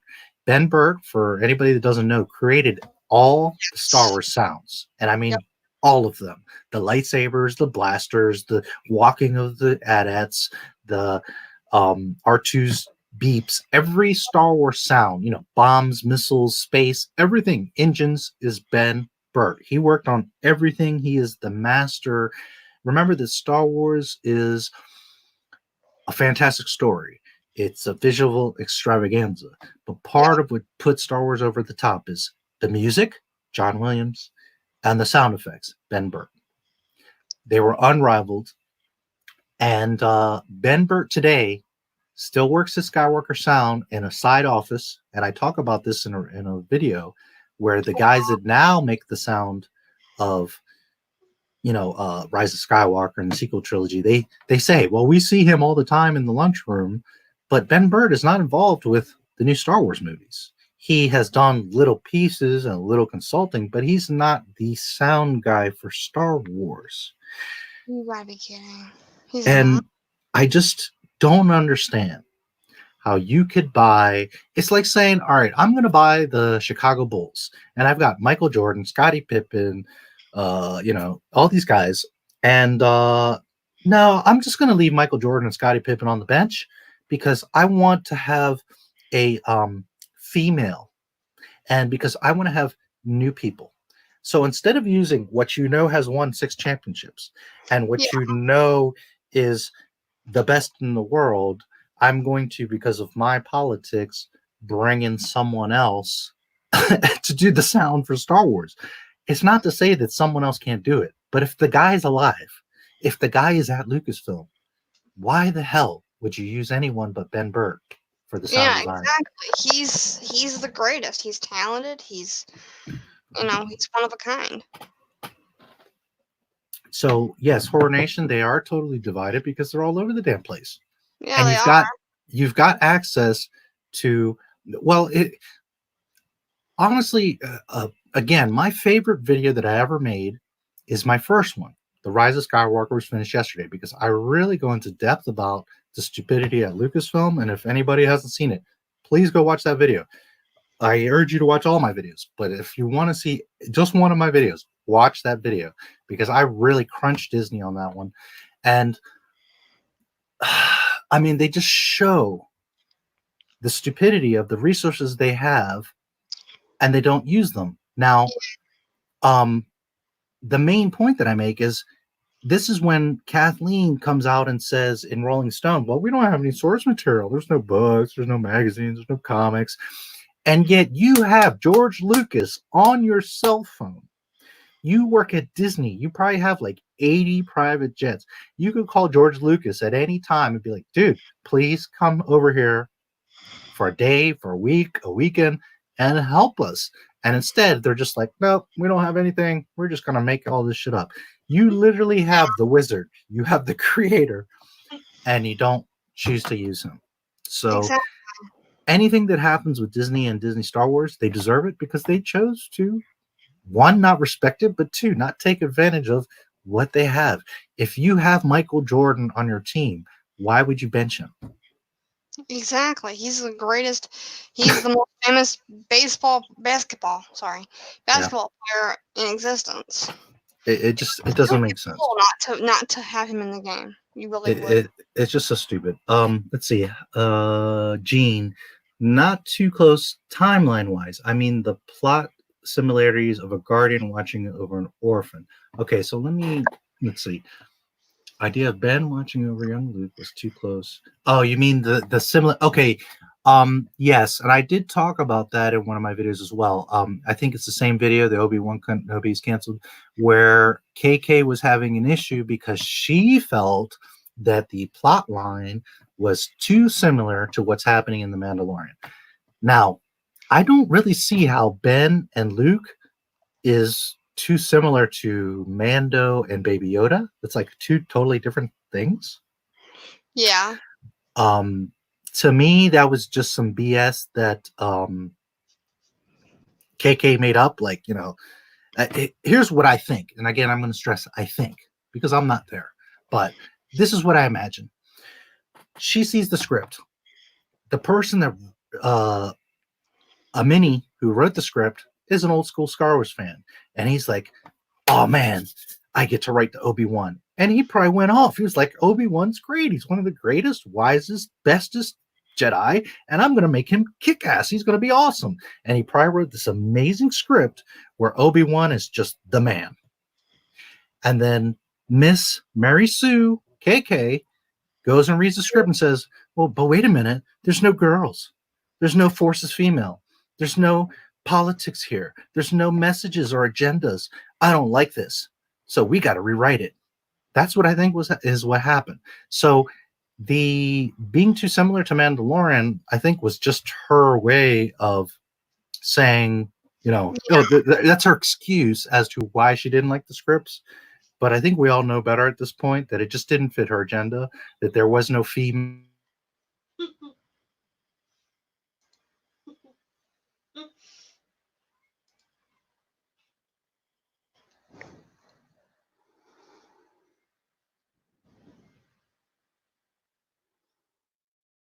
No.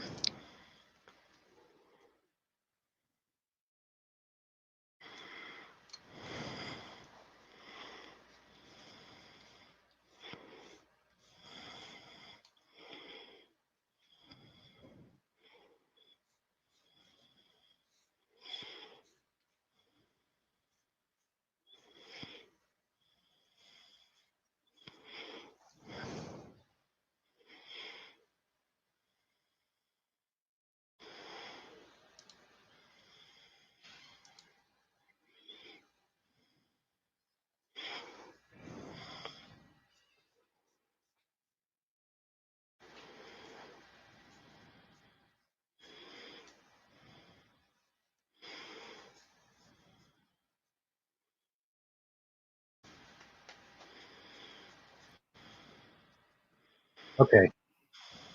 Can you hear me? Yeah. Okay. I don't know. Did you get kicked out? No. Okay. I did for some reason. It just totally went out. Okay, give me a second, guys, to get. For some reason, I just got booted up. All right, hopefully, I don't know what you guys heard or didn't hear, but first of all, I want to say, hey, Keely Chow, thanks for stopping in. AT&T. Okay, so what does Ben currently do? I assume you mean between episode 3 and 4. Well, first of all, none of us know because, Lucasfilm doesn't tell us anything, and who knows? Second of all, technically, those stories should never be told because Star Wars was done. And now they want to go back and mess with it. Which, on a side note of that, think about why Lucasfilm, you see, if Lucasfilm was smart from the beginning, what they would have done is gone anywhere from 100 to 1,000 years in the future from Return of the Jedi. Yeah. Never go backwards, because going backwards, anything you do going backwards is going to have ripples and effect on what had happened in episodes 1 through 6. Yeah. Anytime that they talk about, Obi-Wan or Cassian or any of these shows, it really scares me because that means they're going to start messing with things in the past. And I've talked about this in that Obi-Wan video, but for example, if you start like the High Republic, if they start introducing, you know, that these Jedi could do things like healing, well, then you now have destroyed Qui-Gon, Obi-Wan, Mace, Yoda, the entire Jedi Council, the whole everything, because Yoda was too much of a chump. He couldn't heal anybody. The wisest of all the Jedi in all the history of Star Wars couldn't Yeah. heal. So now, by going back, you're risking destroying all of that. Let's see. Gene says, I would agree. Help us, George Lucas and AT&T. Both of you are our only hope. I agree. And what he meant was, I meant Ben Burtt. What's his current role at Lucasfilm? He still does some sound stuff. Remember that he's not necessarily part of Lucasfilm. He's part of Skywalker Sound. Now, I don't know with the restructuring that Disney did, how it's divided. Is everything still under Lucasfilm? Is it just all broken up and under Disney? So I can't tell you specifically because I don't know how they broke up the divisions. But what I know is that Ben Burtt is at Skywalker Sound. It's been a little bit of time since I did that video, so I don't remember specifically, but he's at Skywalker Sound. If you want to see that video, it is Adam Driver's Closet. It was on my birthday. Disney gives me birthday presents, and it was Obi-Wan Kenobi series and Adam Driver's Closet. Okay, so the point was that days before The Rise of Skywalker released, they had sent a guy to Adam Driver's house to re-record some audio for The Rise of Skywalker in his closet.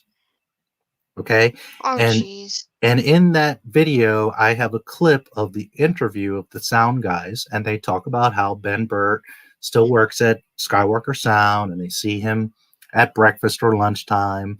So if you want to, again, it's been a little bit of time. I don't remember everything, but if you want to see what I had covered, it's in that video, Adam Driver's Closet. The point here is that he works at Skywalker Sound. I don't know the direct connection with Lucasfilm. Being that he works at Skywalker Sound, he could work on infinite projects. If you were to look on IMDb, you could probably see anything he's done recently, which I did cover part of that in that video. But he's not necessarily tied to Star Wars is what I'm getting at. He could, at Skywalker Sound, work on anything, Marvel or whatever. Yeah. So that's what Ben Burtt is doing. He is a sound guy, but the sad part is he's not the Star Wars sound guy. That sucks. How stupid is that, huh? It is. It's really stupid. I just don't understand. You have the guy that created all the sounds, and he doesn't do the sounds. In that video and in the interview, the guys talk about how they had to remake sound, make new versions of the TIE fighter sounds and the lightsaber sounds. And I talk about in that video how something like a TIE fighter, okay, you could change the sound a little bit because there's different models. So like different cars sound different. Okay, a TIE Interceptor might sound different from a TIE Bomber. Okay, no problem. Yeah. But one of the things they talk about is how they were making new lightsaber sounds. And I'm like, no, lightsabers are lightsabers. They sound the same. The only difference would be when you're swinging it.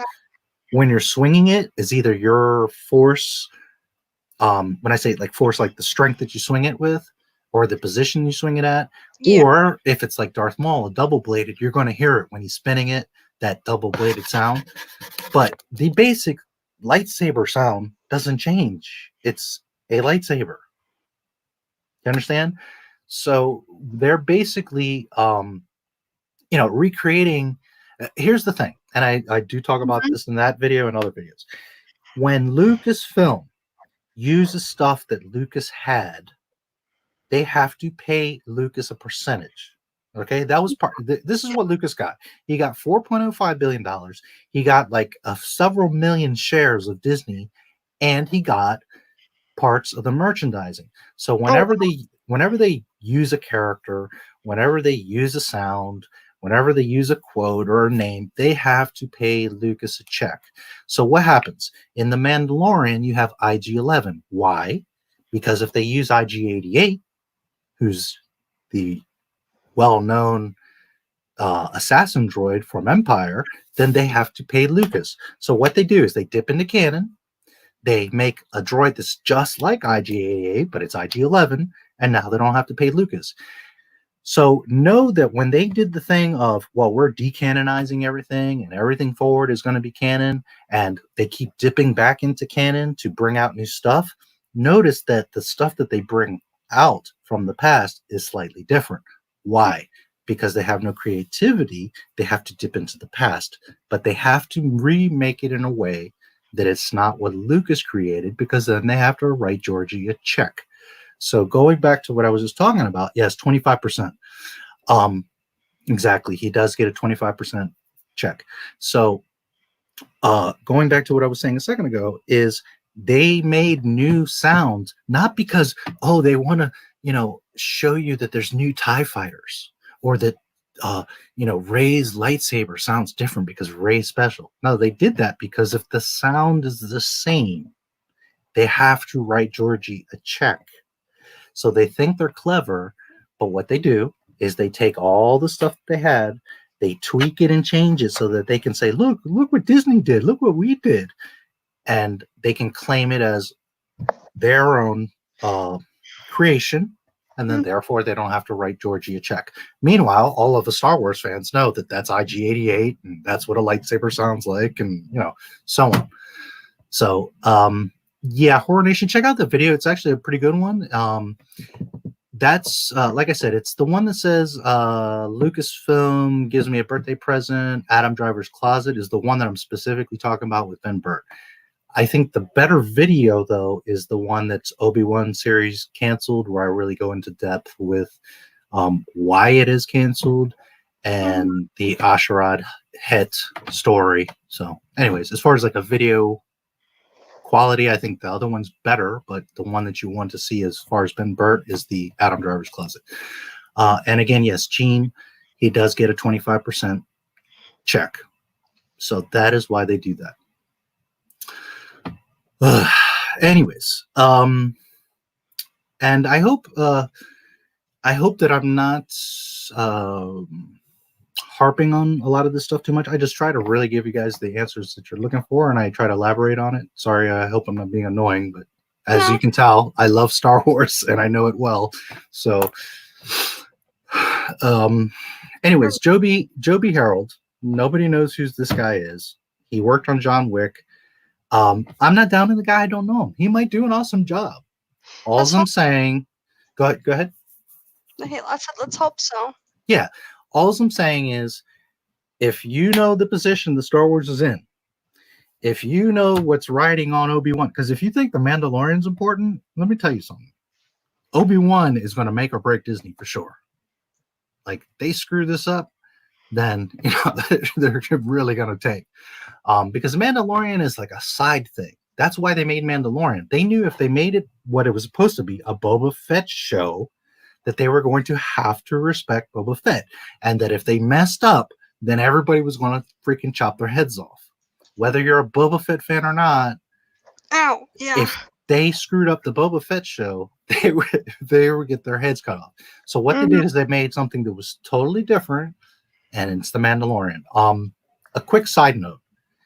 The Mandalorian is actually Boba Fett.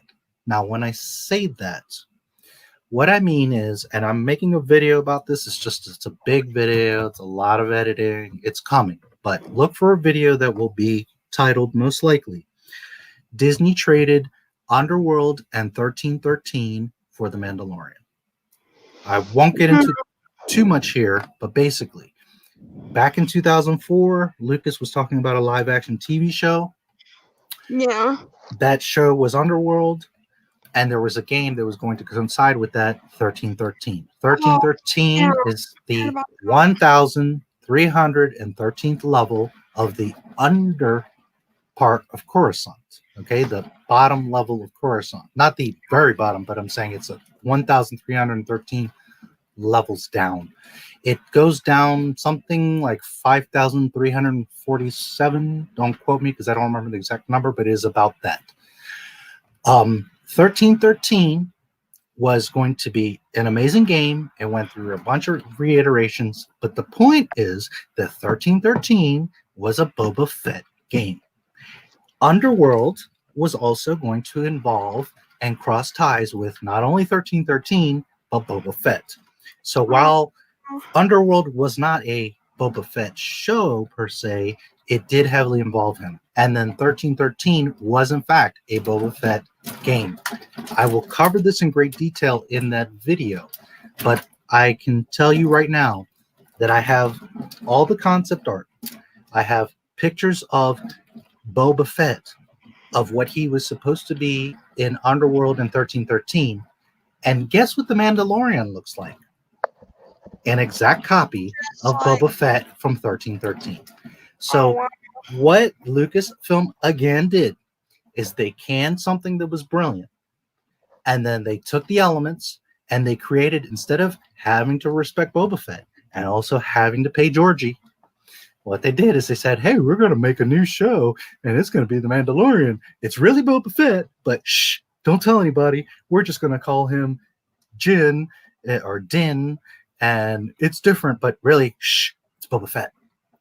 So I, again, don't want to get into it too much here, but I can tell you guys that I have several parts of the script. I have a bunch of the concept art. I have a ton of quotes and information. I'm going to be doing a big 1 to 2 hour video about Underworld in 1313.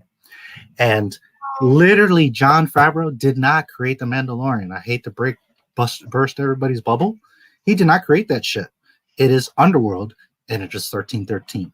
He took elements from that stuff, and he made the Mandalorian.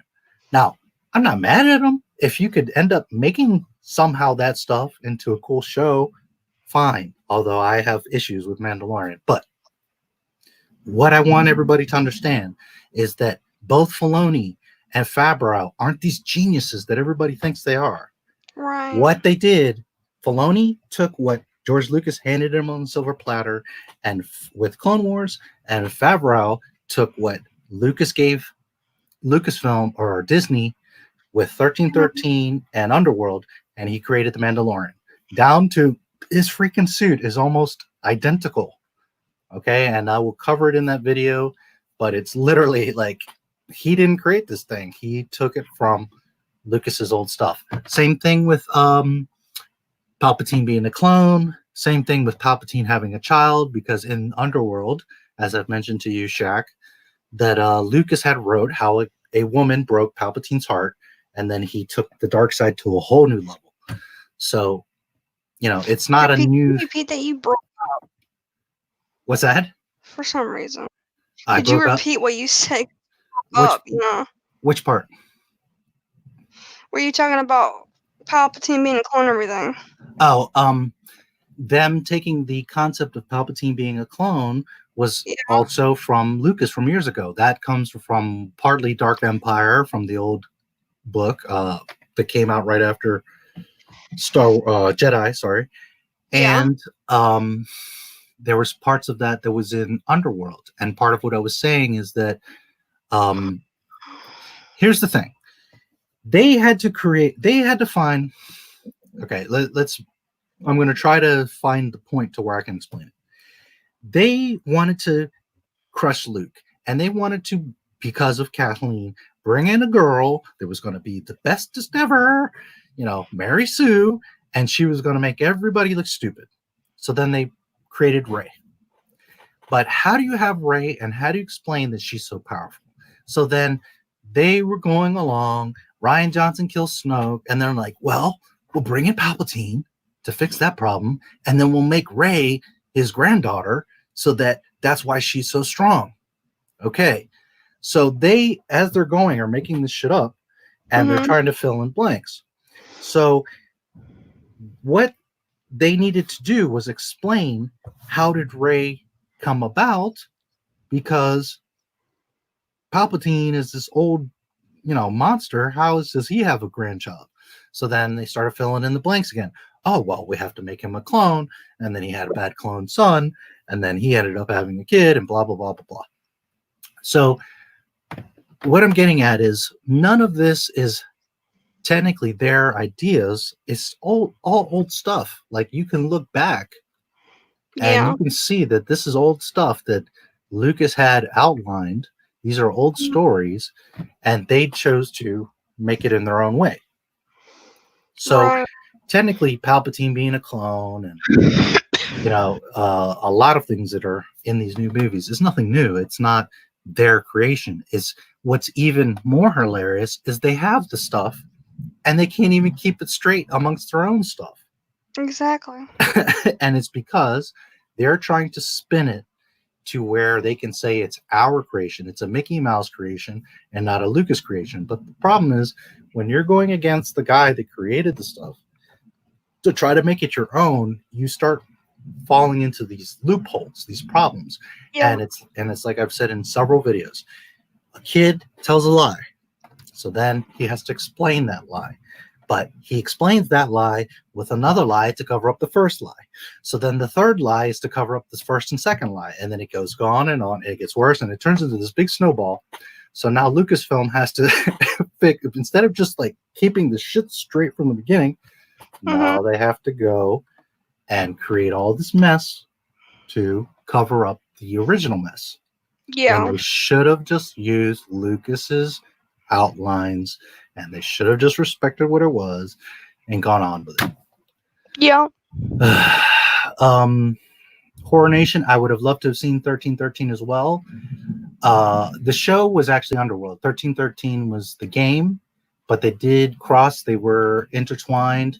In the video that I will be showing you, I have footage of the game. Some of it is like cutscenes. Some of it is development stuff. Oh, Some of the stuff you guys have probably seen, but I have a lot of stuff on the Underworld in 1313 that I've dug up. It's a big video and it's a lot of stuff. I haven't gotten to it, but I will be making that video. Okay. Cool. Yeah. Gene, I was relieved when Kenobi was canceled because I didn't want them to start retconning Ben. And Horror Nation says that is true. Okay, and that's part of what I talk about in my Obi-Wan Kenobi series is canceled video. Is as much as I don't say that it's canceled, or I don't say that it's a bad idea because I have anything against Obi-Wan Kenobi. Lord, no, I love Obi-Wan as much as all of you do. He's one character that I think pretty much everybody is like, hell yeah, Obi-Wan. Obi-Wan's awesome. Everybody loves him. He's a good dude. He's one of the best of the Jedi. He's very wise, good person. And he was respected by Qui-Gon, Yoda, Anakin. I mean, he was the real deal. If you want to, show a shining example of a Jedi in a dictionary, well, there you go, Obi-Wan Kenobi. He never flinched. He never turned. He never swayed. He always, down to the end, like, go ahead, Darth Vader, chop me down, dude. I'm only going to get stronger. That's how, that's Obi-Wan. So I'm all for it, but I'm also a logical person, and you've got two issues. Number one, Disney's involved. They're going to fuck it up. Number two, what are you going to do with Obi-Wan between episode 3 and 4?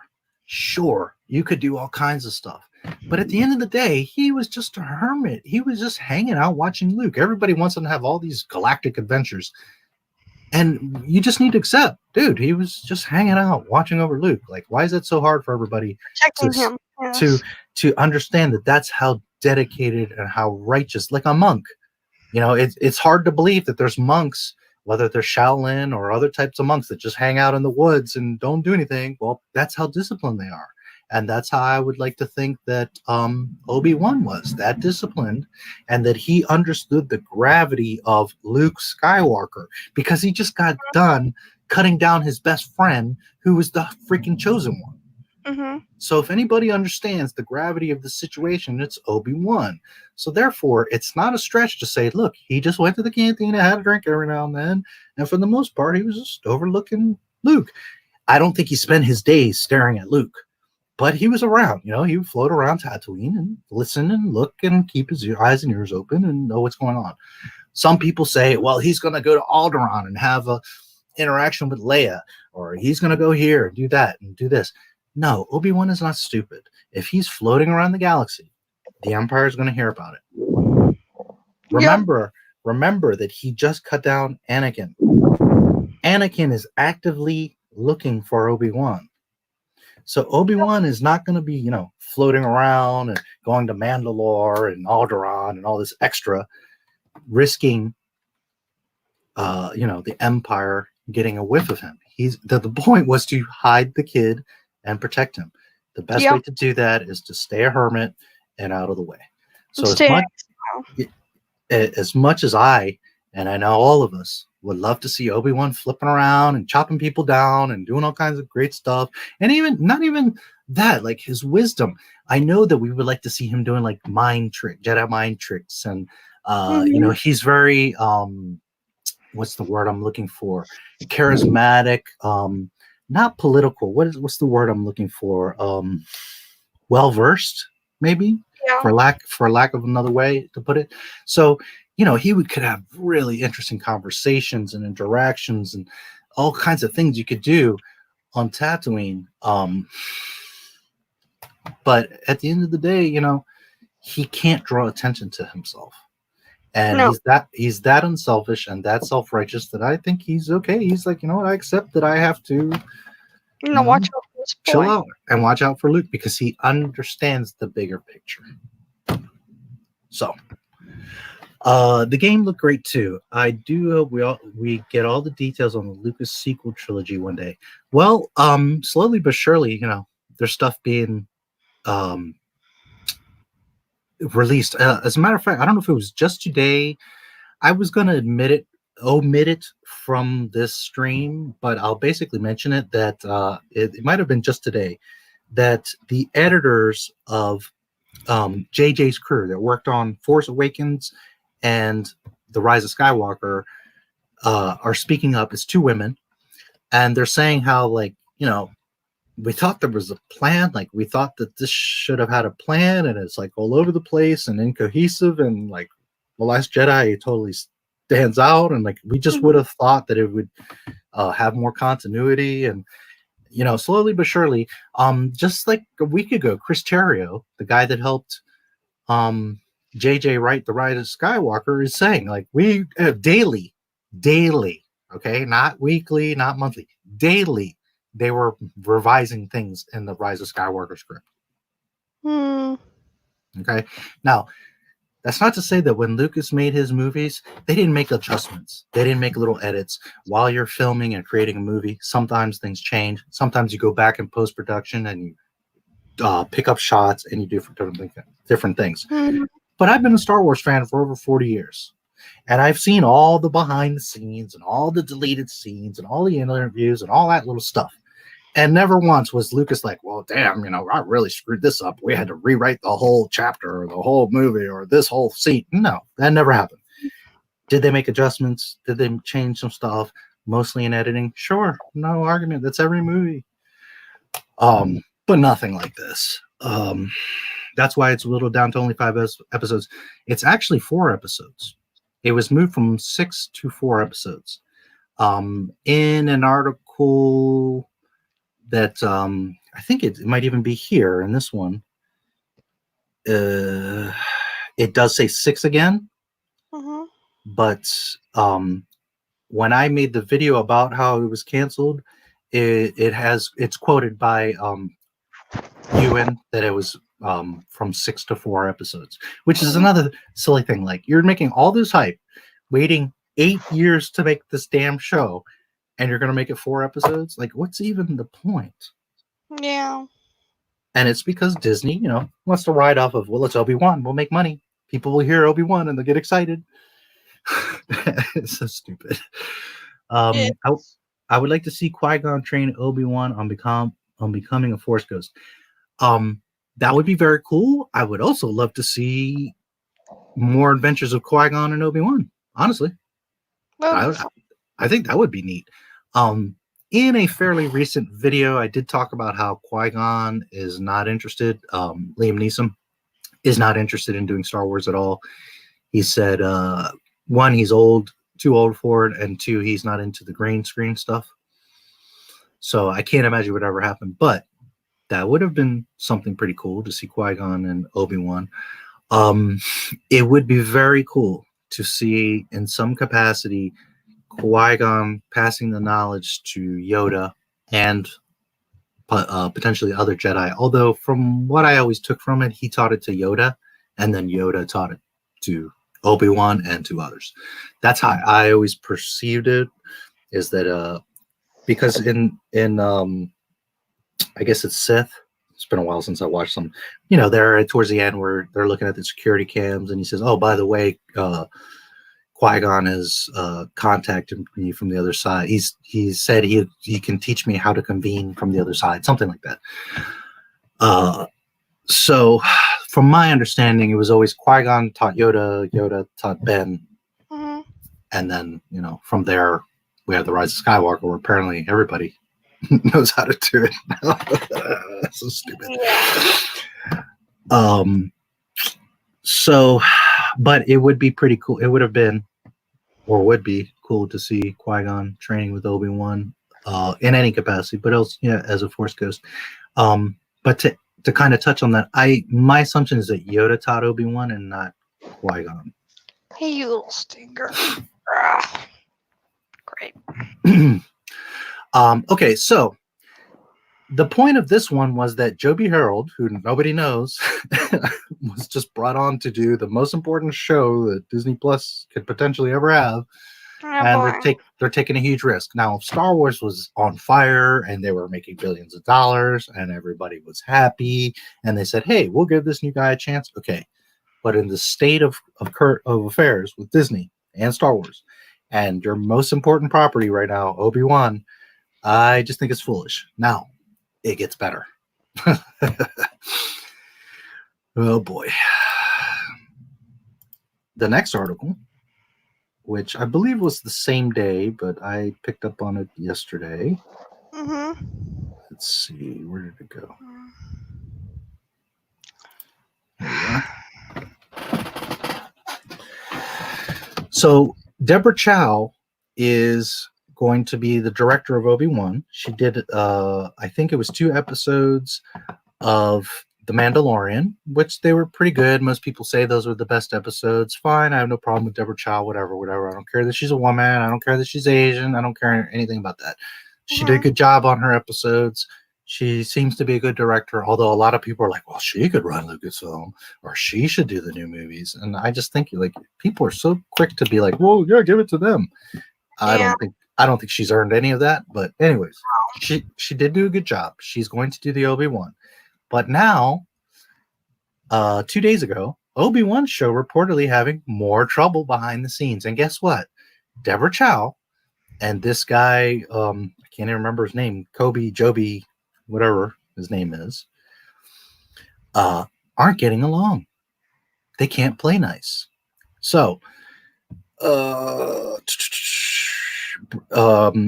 Chow is sitting in the director's chair. Lucasfilm recently brought Joby Harold on board, replacing Hossein Amini, who I'm sure had written a very cool Obi-Wan awesomeness heavy script to write. Here it is, to write all 6 of the episodes. So like I said, it was 6, then it was down to 4, and here they're saying it's 6 again. From what we've been told, though, it looks like Harold and Chow aren't seeing eye to eye on the direction the show is going in, which could end up in one of them departing from the project, or Lucasfilm needing to find additional writers to help smooth things out. Apparently, Chow isn't a fan of Harold or his work, and it's causing some tension behind the scenes. There's always a chance, of course, that the 2 of them will get on the same page. So, no sooner did they announce that this guy is now going to be directing, here it is that he doesn't get along with Deborah Chow. And when your writer doesn't get along with the editor, well, here we go again.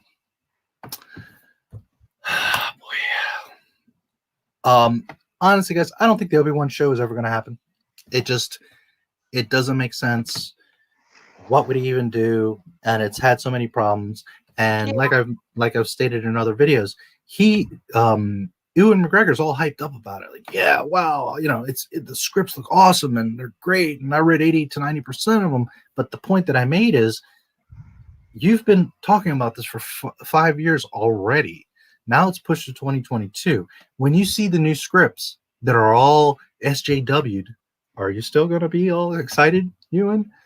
Well, I don't know. I mean, he seemed pretty excited about Birds of Prey, so maybe he's all for it. But I have a feeling that when he sees a new script, he's going to be like, this is an Obi-Wan. This is not at all what I was trying to do. And I think that Ewan himself is going to ditch out on the production. Either way, it's just another clear example of Lucasfilm is at odds with themselves. They can't agree on anything. They can't work together. They can't decide on things. They don't communicate with each other. Yeah. And, KK, as I displayed in that other video, is saying, well, the scripts are all done and we're just going to we're going to start filming in the summer. And here we are over a year later, and they're still trying to figure out who's going to write the damn scripts. So, I don't know. Do you have any thoughts? No, not really. Yeah, it's just a mess. It really is. Alrighty. Anyways, we are down to the last few articles. Okay. Man, it started storming out here, so I don't know if you guys hear it. I hear it. I hear thunder. Oh boy. Yeah. Tell my Okay. mom. She loves storms. Yeah, I don't mind them, but not when I'm in the stream. Yes, it is a mess, Horny. It is a total mess. Listen, I have been a Star Wars fan since the first film for over 40 years. I'm not going to tell you my age, but just know that I've been to the premiere of all of them. When I say premiere, not opening night of all of them, although some of them, but let's say that every Star Wars film I have seen within the first week of its release. Okay. I don't claim to be the Star Wars god. I don't claim to know everything. But why wouldn't you hire somebody like myself to write the story, or to help you keep this canon straight, or to be involved with it? And I'm not even talking about myself. It could be anybody else like me. Someone that actually knows and cares about the franchise. Instead of, some guy that did some movie that probably doesn't even know, what Bespin is, or Yeah. That's just a whatever example. But I just feel like you should have to take a test when you want to work on Lucasfilm, literally a pretty good test, and what planet is this? What character is this? What happened in the scene? What was the quote here? And maybe you don't have to get it 100% perfect, but I've said it many times in real life. I've said it probably in a few videos. I meet people all the time that say, I love Star Wars. I know all about Star Wars. And within 3 minutes, 5 minutes tops of me talking to them, it's very clear they don't know a goddamn thing about Star Wars.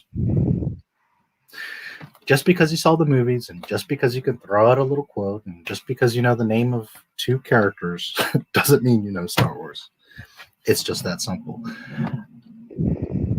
It's a part of world history. It is important to respect the canon. Yep. It is, it's like, me making a story and rewriting World War II. You can't do that. No, you can't. It's history. Do that. History is history. You must respect what it is. Yep. And it's just, I'm just at odds. I don't even know what to say. I just feel like, if you cared, and when I say care, Disney deep down could not give a damn about Star Wars, but if you cared about your own money, about your own investment, you would take the time to get the shit straight.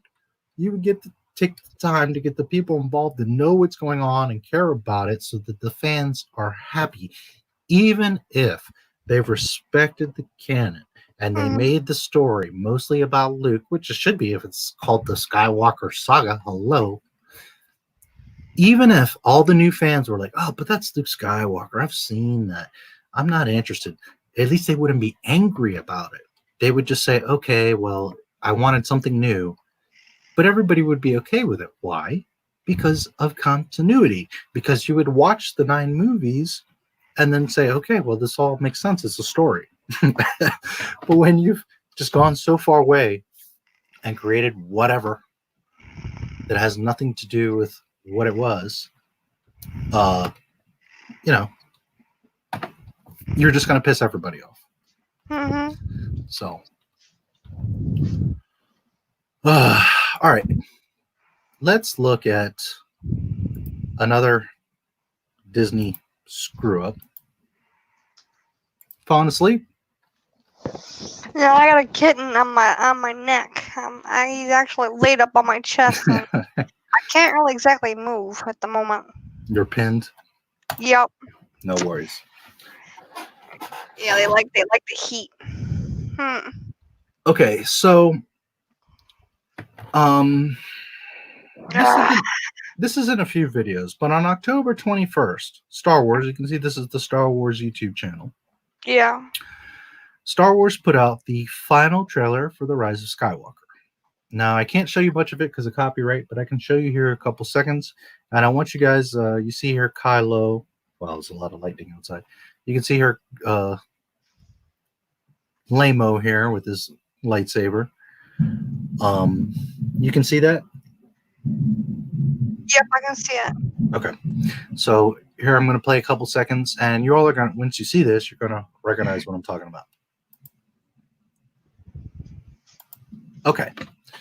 So right here, you can see this ice formation, planet, whatever this is, base. When everybody saw this, we were under the assumption that this is Exegol because a lot of the leaks were happening. This is before the film, obviously October 21st. We were talking about this yesterday. And this is what we all saw in the trailer, that this is the presumption that it was Exegol. A lot of people, to continue that theory, were talking about when the movie came out, how the Star Destroyers are breaking through the ice and then going up into the air. Okay, so they depicted this ice planet. Now, it doesn't say in big bold letters, this is Exegol. So technically they have an out of saying, well, that could be any planet.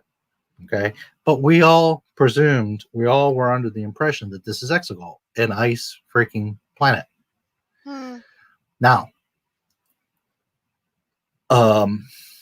just to reaffirm this, this was October 21st, and then they came out with, let me go ahead and close that one.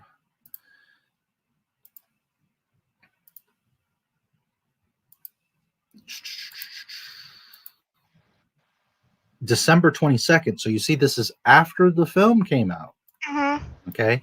They started putting out these trailers called the #1 movie in the world. Well, why? Because it was up against Cats. It was the only movie to watch. Anyways, I'm going to show you a second here of the clip. And here we are again. That ice planet or whatever this is supposed to represent, which we all thought was Exegol. So before the movie came out and after the movie came out, they are showing what we all presume is Exegol. In many articles, it talks about the ice planet of Exegol. And many people's videos, they say that it's ice. Well, actually, Exegol is not ice. It's a desert planet, barren, full of rocks, and has nothing to do with ice. So what this is showing us is that they either were intending for Exegol to be ice, and at the last minute, like everything else that they were doing with The Rise of Skywalker, they changed it at the last minute, which I just read an article today that they changed Mustafar at the last minute too. That they, at the last minute, decided to go from a ice planet to a barren desert planet, which would be the #1 screw up, or this was something that was going to be in the film, maybe a totally different planet, whatever. But it's not in the film. If you look at this scene, these TIE fighters flying to this ice thing, it's not in The Rise of Skywalker.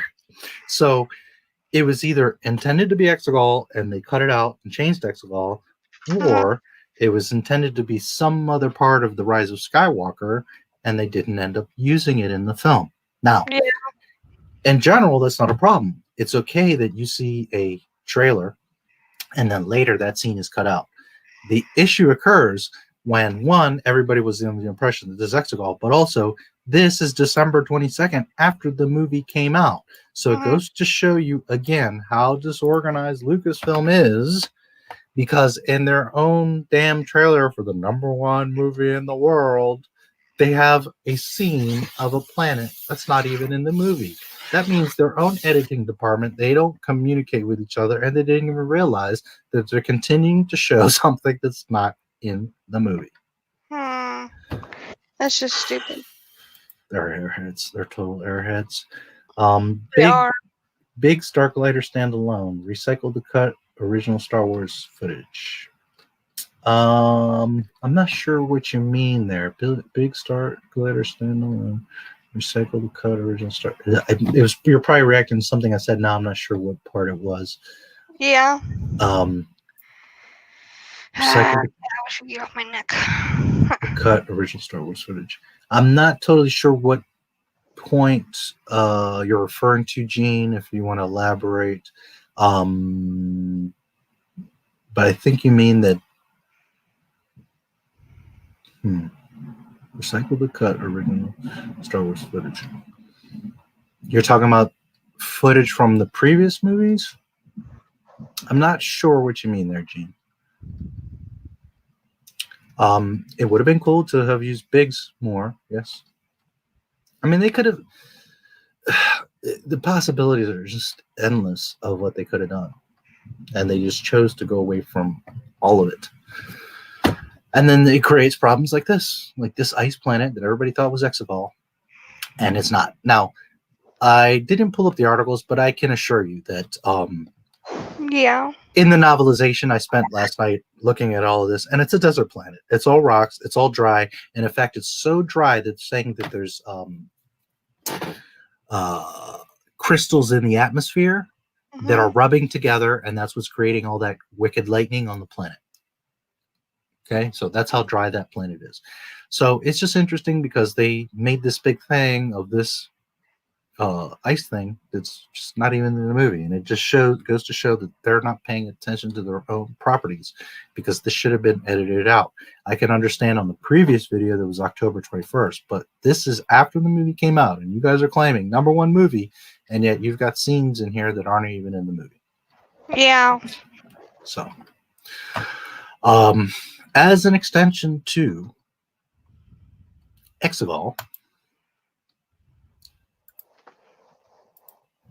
go over here.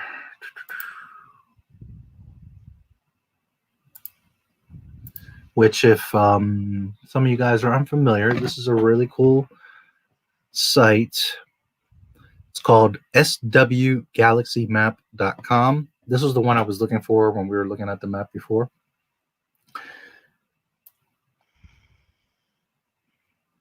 It's a very detailed map of the Star Wars galaxy. Now I'm going to show you around a little bit just so you guys get a little bit of bearings. Here in the very center, you got Coruscant. Alderaan is close here. Here's Kuat, the shipyards, the famous shipyards that are building most of the ships in Star Wars. Corellia, where Han Solo's from, and the Millennium Falcon is built. Hosnian Prime is pretty well known. Biss. Here's Kashyyyk, Chewie, Mandalore, Dathomir, Darth Maul, Dantooine, the Rebel base, Megiddo. Here's the Battle of Yavin, so you can see how far it was from Coruscant. Wow. I'll just show you guys a few things. Here's Admiral Akbar, Mon Calamari. Here's Scarif and Camino, where the clones were made. Here's Tatooine. Naboo is here, Dakar, Crate, Sullust. A lot of these planets, a lot of you are going to recognize. Pasana, silly, the running, Burning Man thing from Rise of Skywalker. Here's Mustafar, Dagobah, Utapau. Okay, so a lot of these you guys are going to recognize. Here's Bespin and Hoth, which are pretty close to each other. Takodana. Okay, so here's the main reason why I'm showing you guys this map. Here's Endor. This is Baccarat, which is a famous book, The Truce of Baccarat from Canon. So here's Endor.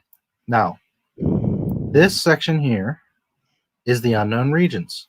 Here's Act 2, or Acto, whatever the name is, of where Luke is being a dumbass on that island. And here is Exegol.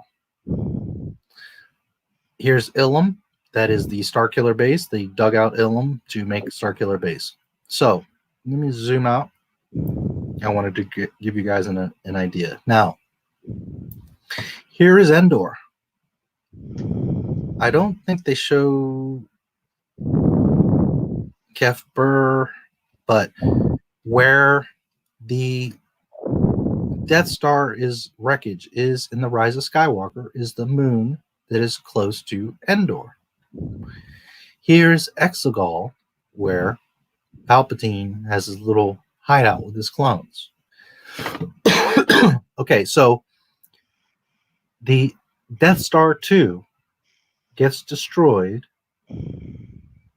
Yes, it was Horror Nation. I'll get to that in 1 second. Death Star 2 was destroyed just outside of Endor. Oh. Remember that Endor was where the shield generator was. Yep. And then the debris ends up on, for whatever reason, not any on Endor, but on Kef Burr, which is very convenient. And it should have ended up on all kinds of different places if there is any debris, which there was not because the whole thing got evaporated. But we'll play Disney's game for a second. So instead of going on Endor, where the damn base was closest to and had the shield generator coming from, it went to Kef Burr. Okay, so the wreckage of the Death Star 2 is right around here, where Rey has her little knife and they do that, all that nonsense. Okay, the point here is that when Palpatine dies, which in real Star Wars, Palpatine is dead in Return of the Jedi. There's no argument to that. Both Ian McDiarmid and George Lucas have both stated he was dead. Anyways, so Disney decides to bring him back. Disney claims. Let me pull that up. I think I have.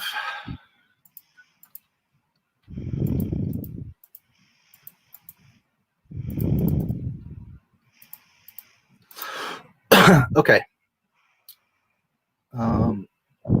Was it in this one? Let's see. Okay, so in the novelization of The Rise of Skywalker,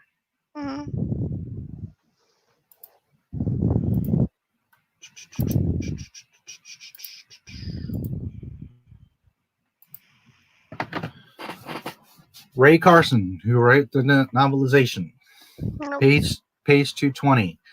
Plagueis had not acted fast enough in his own moment of death, but Sidious, sensing the flickering light in his apprentice, had been ready for years. So the falling, dying emperor called on all the dark power of the Force to thrust his consciousness far, far away to a secret place he had been preparing. His body was dead, an empty vessel, long before it found the bottom of the shaft, and his mind jolted to new awareness and a new body, a painful one, a temporary one. It was too soon. The secret place had not completed its preparations. The transfer was imperfect, and the cloned body wasn't enough. Perhaps Plagueis was having the last laugh after all. Maybe his secret remained secret because Palpatine was trapped in a broken, dying form. Okay, so Miss Ray Carson is claiming that the explanation for Palpatine is that he went down the shaft before that big explosion. He jumped out of his body and went to Exegol, where he had clone bodies waiting. The reason that he had this foresight was because he had sensed that Darth Vader had some light in him. So for years he was preparing and making clones because he knew that Darth Vader was going to turn on him. So he prepared himself to jump to a clone. Now, I can half live with that, but here's where the problem occurs. Oh boy. Let me go back to the map.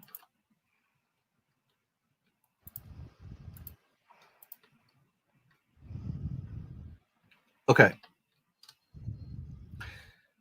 Here's Endor, where Palpatine dies. Yep. Here's Exegol. Now, each one of these squares is a parsec. I counted them earlier. It's exactly 12 parsecs. How convenient. You mean to tell me that Palpatine not only avoids blowing up with the Death Star, but he floats his little consciousness all the way across space, 12 parsecs, to Exegol into a clone. Not to mention that not just the distance itself is ridiculous, but not to mention that he's not just going across like populated areas. He's going to the unknown regions that requires several hyperspace jumps because you can't just fly straight there. According to canon, you have to make several short jumps to get to Exegol. Plus, you have to go through that red cancer thing that they have in the Rise of Skywalker. So they're claiming that when just before the big explosion in that chamber that he falls down, he jumps and his consciousness jumps out and he floats into the unknown regions all the way across the galaxy to Exegol. Now, I could buy it if it was the next planet over. I could buy it if there was a clone in the same room and he jumped to that clone. But you went across 12 parsecs? Lord. Wow. And this is because they didn't think it ahead. They didn't think it out ahead. They just said, well, we'll make him a clone. But then they realized, well, we have to explain. How is he a clone? And how does he end up in Exegol? Oh, well, he just, floated there. So stupid. Getting to Horror Nation. Was Exegol another Sith homeworld? Yes, it was. Right off the top of my head, I don't remember the planet. I was just looking at the Exegol. Moribund. Yeah. Okay, so Moribund was a Sith homeworld. And I guess that's why you're asking me if it's another one. Yes, Moribund was, but there was the issue of that Yoda had been there and other Jedi had been there too. So their explanation is that too many Jedi knew about Moribund and they had abandoned it. So that's why they did Exegol, is because they needed a new planet. They needed to make up some new planet so that they could get away from the fact that in Clone Wars, Filoni had put them in a bad position.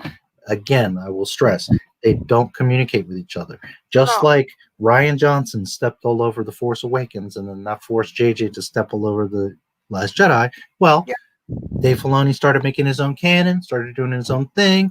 This later complicated Moribund because Yoda visits. So now they're like, well, shit, we can't use that. So now we got to bring in Exegol, and there you go. So yes, it was another Sith homeworld, and according to Star Wars, it's because there was too many Jedi had discovered it. I have a little quick quote here. Exegol is similar in many ways to Moribund, a world introduced in season 6 of Star Wars: The Clone Wars. He discovers Moribund to be ancestral home of the Sith, a hellish world ravaged by the dark side, and where the bodies of ancient Sith lords like Darth Bane had been laid to rest. Wow. So yes, and the reason why that happened, because I'm sure they would have loved to have tied in Moribund with the sequel trilogy to maintain canon, but they couldn't. They backed themselves again into a corner where you've got one thing retconning the other and the continuity issues, and there you go. They got stuck, and now they have to explain it through Exegol. So anyways, the point of this is I wanted to first of all show you guys this map because it's a really cool site. Well, site's not much to it. It's just the map. swgalaxymap.com. It's because I was looking at some maps yesterday, but they were older versions, and I found this one again I was looking for. I'll zoom out. It has several renditions of the map, and you can also hear there's layers, so you can shut off like the grid or hyperspace routes, or different regions, however you want to look at the map and interpret it. So it's pretty neat. And as far as I know, this is the most accurate and most up-to-date map of the galaxy. So I figured it would be something interesting for a lot of you guys to look at. Oh, look, there's Mortis up there. It's interesting to see where all this stuff is at. And also you can see here, blue is Legends and orange is canon, quote unquote, Disney. So really, I don't know if I can turn that off. No, unfortunately you can't. Technically you could say, well, take out all the orange bullshit because that's Disney, right? Exegol, Act 2, all this stuff is nonsense. All the orange, and go by the blue. So for example, Endor and Takodana, a lot of the stuff we know, Tatooine. So if you wanted to look at the map that way, you could. Unfortunately, you can't turn it on and off. It would be kind of cool if you could. But anyways, the orange stuff is Disney's mess. So, but this is a cool map. I just wanted to share with everybody. And I, of course, wanted to show you that this is what Disney claims, that he avoided blowing up in the reactor. He jumped out of his body. He took his consciousness, floated all the way across the galaxy into another clone here in Exegol. And that's where they claim, the clone wasn't stable enough, and that he was having problems, and it was deteriorating, and we know the whole mess with Rise of Skywalker. Now, this brings us to two problems. Number one, the clone it's not like, okay, Shaak Skywalker is a powerful Jedi. She's about to die, so she jumps out of her body, and she jumps into, let's say, Jar Jar Binks, just for an example, okay? So Jar Jar Binks isn't a Force user. He's a male instead of a female. He's a Gungan instead of a human, assuming you're human, or maybe you're Shaq's race, but okay. So what I'm saying is, if you have, it's like blood. Like my blood may not save your life, whereas someone else's could, right? It might not match. So I could understand if Palpatine is jumping from his consciousness, his body is, the consciousness is jumping from his body to, let's say, clone Commander Rex. Okay, it doesn't match. I'm all for that. Yeah, I agree. But hello, Disney. It's a clone of Palpatine. So if it's a clone of Palpatine, do they know what a clone is? A clone is a genetic copy of a being. Of another person. So therefore, if you're jumping from yourself to yourself, you shouldn't have problems with your clone body. No. No matter how, because they're saying it's because he's so powerful in the dark side that his new body can't handle it. It's the same body. It's a damn carbon copy of himself. So if his original body can handle him, how can his clone not handle him? Now, exactly. I have no problem with, a lot of us know that the clones, and I talked about this with you before, that the clones over time start to degenerate. But we're talking about like 20 years down the road. This is even more, 30 years-ish, because the clones, part of the issue was that the clones age at twice the rate. So a 10-year-old is 20. At 20, they would be enlisted into the Clone Wars. They would start fighting in the Clone Wars. Years after that, not a long time, but because they're aging twice as fast, they start to deteriorate, and the clones were falling apart, and they were having issues. So that's why Palpatine in canon gets rid of the clones and starts using stormtroopers, because stormtroopers are people, they don't deteriorate. That was the explanation. So I understand that clones deteriorate. There's not a problem there. But when you're, number one, a fresh clone, and number two, a clone of the original, there shouldn't be an issue of Palpatine jumping to another Palpatine. Now, Palpatine, if he had all these clones and the whole Sith Eternal and Exegol and 1,000 Star Destroyers, which means over 1 million troops manning those 1,000 Star Destroyers, he has this entire Sith fleet. Yeah, He doesn't manage to have a couple extra clones. And coronation, Palpatine could have jumped into another body after Rey killed him. Well, first of all, he tells Rey literally, "Kill me so I can jump into your body." Then Yeah. Rey kills him, but he doesn't jump into her body. I don't understand that. Yeah, I don't either. They're so stupid. My God, are they so stupid? She They are literally stupid. does what he tells her to do, and he doesn't jump into her body. He could have jumped into Ben Solo's body. He could have jumped into another clone of himself. He could have jumped into any of the Sith Eternal that were around the arena. He could have jumped into one of his Snoke clones that he has downstairs in the basement in his little, bubble tank. So how stupid are these people? Now, extremely stupid. This brings up a point that Shaq and I were talking about yesterday, and she made a good point. If Palpatine claims that he created Snoke, okay, and he claims that he created Snoke to test Kylo Ren. Okay, does Disney know the definition of a clone? Because a clone is a genetic copy. In order for Palpatine to have clones of Snoke in those tanks, it means that he had to have had the original Snoke to clone, to make the clones in the tanks. So therefore, Palpatine couldn't have created Snoke because he's cloning him. Unless he, is claiming that it just out of the Force he created Snoke. Why would you make him so tall and lanky? Why would you make him so damn ugly? And why would you make him so damn stupid and not that powerful? Because as powerful as he was supposedly supposed to be, he got bitched. So you're claiming that you created Snoke, but yet you have clones of him, which tells me you must have DNA of him to begin with. Oh man, okay, kid. So you're hurting my back. The problem here is that Palpatine couldn't have created Snoke. Once again, stinker. Star Wars stumbling upon themselves. He couldn't have created Snoke because he would have had to have had an original Snoke to clone. Hello, Disney. Wake the fuck up. Yeah. Oh my God. It's like, so wow. It's like, what happened? How did Snoke become, you have to have a carbon copy of the original Snoke to be able to create clones. Yep. So, Disney cannot keep their shit straight. If he's a clone, then you have to have had a Snoke to begin with. But, of course, we can't talk about Snoke. We can't explain where he's from or what's going on with him because Rian Johnson says, screw it, I'm just going to go ahead and do what I want to do. Snoke. Yes. The whole line, it sounds wrong.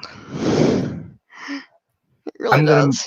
I'm going to move on to the next thing. But anyways, this one I really wanted to share with you guys, swgalaxymap.com.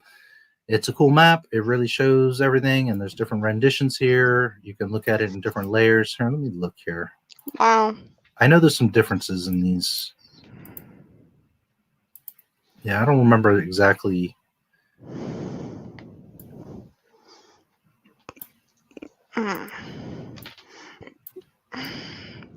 But yeah, you can look at you guys can check it out. It's a cool little thing. There's not really anything to the site other than the map, but whatever. Okay. So just to sum up on that one, you've got Exegol, which doesn't exist. It's supposed to be a nice planet, but doesn't exist because I mean, these guys, they're so lost on themselves. But yet it's in the trailer, and they're showing it, and everybody's talking about it, and it doesn't exist. It's a desert, barren place. Then you got, they're claiming that Palpatine floated all the way across the galaxy to Exegol, which is just absurd. Yeah. I remember hearing the Emperor's theme in Snoke's throne room. That had to be a coincidence, right? Brie Larson. Yes, there's people saying that this is going to be Brie Larson. Yes. You little snot. I remember hearing the Emperor's theme in Snoke's throne room. That had to be. I would have to go back and look at. I don't remember that, but then again, I try not to remember The Last Jedi, so I wasn't even paying attention to that, really. Yeah, I mean, I was so blown by the whole thing that I just really. The music was like the last thing I was paying attention to. worried about. Yeah. Yeah. You It's little stink. Come here. it's something that Disney just doesn't get. They think because they put the name Star Wars and they got the music from John Williams and they've got the names, the character names and the weapons and ship names, and they think just because they slap the properties that we're familiar with that it's Star Wars. But that inherently shows that they don't know what the hell Star Wars is, because Star Wars is not about, a familiar face or a familiar sound, or that stuff enhances it. That stuff solidifies it. But with Star Wars, what matters is the continuity of the story. And when your sequel trilogy has absolutely no connections or consistency with the first 6 movies, it doesn't matter what you do. It's just not going to work. Yeah. I think it was for the member berry purposes, because they are literally copying Return of the Jedi. I'll have to go back and look at it. I really don't remember catching the music there. Between looking at how lame Snoke ended up being, how easily he got killed, what a disaster that throne room battle is, which it's horrible. At some point I might make a video about it, but there's at least one video out there that slow motions the entire battle, and it's just absurd. I mean, the Praetorian Guards are literally missing on purpose. Their weapons are disappearing. It's just, it's literally one of the poorest fight scenes in history. Never mind Star Wars. It's just a total mess. And there's people out here that are like, oh my God, that scene's amazing. I love the lightsaber scene. Every lightsaber scene in the Disney Star Wars is just like kids at a playground. It's so pitiful. Yeah. Rise of Skywalker, when they're fighting on the Death Star wreckage, they're just like swinging. It's like they're swinging baseball bats. It's so bad. It's so bad. And then, go back and look at Luke Skywalker and Darth Vader and Return of the Jedi. Go back and look at, Revenge of the Sith. Look at Darth Maul, Obi-Wan, and Qui-Gon. I mean, how can you even pretend that anything from Disney is a good lightsaber fight? They are horrendous, terrible. The fight between Palpatine and Yoda was amazing, and then you had the fight scene between Yoda and Count Dooku, and you had Anakin and Obi-Wan fighting Count Dooku twice. I mean, even the fight scene in Episode 3 with Obi-Wan and Anakin was the best, and they said it was the longest lightsaber battle in Star Wars. So it's it's awesome. I love it. Yeah, I mean, some people complain about the prequel battles because they're doing extra flourishes, spinning around and doing extra stuff, but I don't have any problem with it. That was the era. Obi-Wan and Anakin are both pretty close to their peaks, and they're very equally matched. Obviously, they know each other better than anybody else would know them, and they're equally matched, and they just go for it. So, I think that lightsaber is amazing. And I've said it before. I'll say it again. I would have to probably say Return of the Jedi is my favorite Star Wars movie of all time. Yes, even over Empire. I love Empire, but I love Return of the Jedi. And I gotta say, that lightsaber battle, maybe it's not as technical between Luke and Vader. No, but I think that's neat. The amount of importance, the amount of emotion, the weight of that battle, Luke, how he's not enraged, but he gets, heated, but yet he's under control. Mm-hmm. A lot of people say that he turned to the dark side. I don't agree. He absolutely did not. He was under control, and for that matter, he would have killed Vader. He was totally under control, and he threw his lightsaber down. He did not turn to the dark side. He just was pissed, especially when and what triggers it is, if people remember, is because he says, "Oh, well, if you won't turn, then perhaps your sister will." And then that's when Luke's like, "No," and he goes after him. So, I think that battle is absolutely gorgeous. I love Darth Vader and Luke Skywalker in Return of the Jedi. I think the Empire Cloud City battle is awesome too. Yes, it's really awesome. But Luke's pretty much a rookie there. I mean, he holds his own, but he does get owned. He loses his damn hand. I like Jedi. Luke's a Jedi Knight, a Jedi Master. Furthermore, at that point, he's got his green saber. and he throws down on Darth Vader. And I'm sorry, but Darth Vader's no joke. Nobody else could beat him, and Luke puts the punishment down on him. So, say what you will, but Luke was, no joke. And by the way, for some of you that are younger or maybe haven't paid attention to canon as much, or I can tell you something. As someone that has been an over 40 years fan and has read at least 80% of the books and the comics and played with the toys and seen stuff and the magazines and the articles and the interviews, Luke was known as the greatest Jedi of all time. That's something that not everybody seems to understand. Yoda was the most wisest of all time. Yes. Mace Windu was the most powerful. Okay. But then Luke, when he came, was known to be the best Jedi of all time. Better than Anakin. Okay. He wasn't the chosen one, although I have my argument on that one as well. But Luke it was stated that Luke was transcended to another level.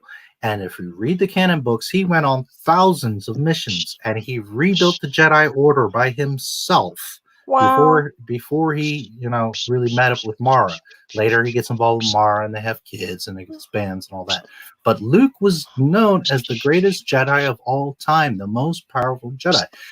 And it's like, this is why I get so pissed at Disney, because it's like they made him like this total loser that doesn't give a damn, and that's not who Luke Skywalker was. And I'll touch real quick on the chosen one. Anakin, I do not argue, was the chosen one. Lucas has said it. We all know it. We all saw the movies. Yes. Okay, fine. But I have an argument that Luke is kind of... Okay, my argument is this, that Anakin is the chosen one, but the one that brings balance to the Force is Luke Skywalker, not Anakin Skywalker. Okay? Because Anakin lost it. Anakin turned. The one that kept his cool, the one who kept it together, who fought and redeemed his father and even resisted the Emperor right there in the Death Star, in the throne room, with two of the most powerful Sith in his face trying to influence him. He kept his cool, he refused to give in, and he turned Vader. So Anakin is the chosen one, but the one that brought balance to the Force is Luke Skywalker, not Anakin Skywalker. By action, you could argue, okay, Anakin did because he picked up the Emperor and killed him. But the reason why he does that is because Luke spared him and because Luke turned him. Mm-hmm. So therefore, my argument is that Anakin is the chosen one, but the person that brought balance to the Force, who fulfilled the prophecy for the chosen one, was Luke, not Anakin. Let's see, Brie Larson. It's you mean Captain Noah's? Yeah, literally. Palpatine could have jumped into the button. Okay, I remember hearing Emperor's Throne. Okay, Brie Larson. Yes, there are speculation that Brie Larson is going to play this ridiculous Jedi. I think it was for the memory purposes, literally copying Return of the Jedi. Yes, they should have called Nick Gillard. Yes, I agree. I love John Williams. He peaked at episode 3. John Williams is awesome. I see what you're saying, and in a Star Wars sense, yeah, okay, no argument. But something that maybe not everybody realizes or maybe forgets is that John Williams is not just the master behind Star Wars. He did Jaws, E.T., Close Encounters of the Third Kind. And those are old school movies. Avatar. Yes.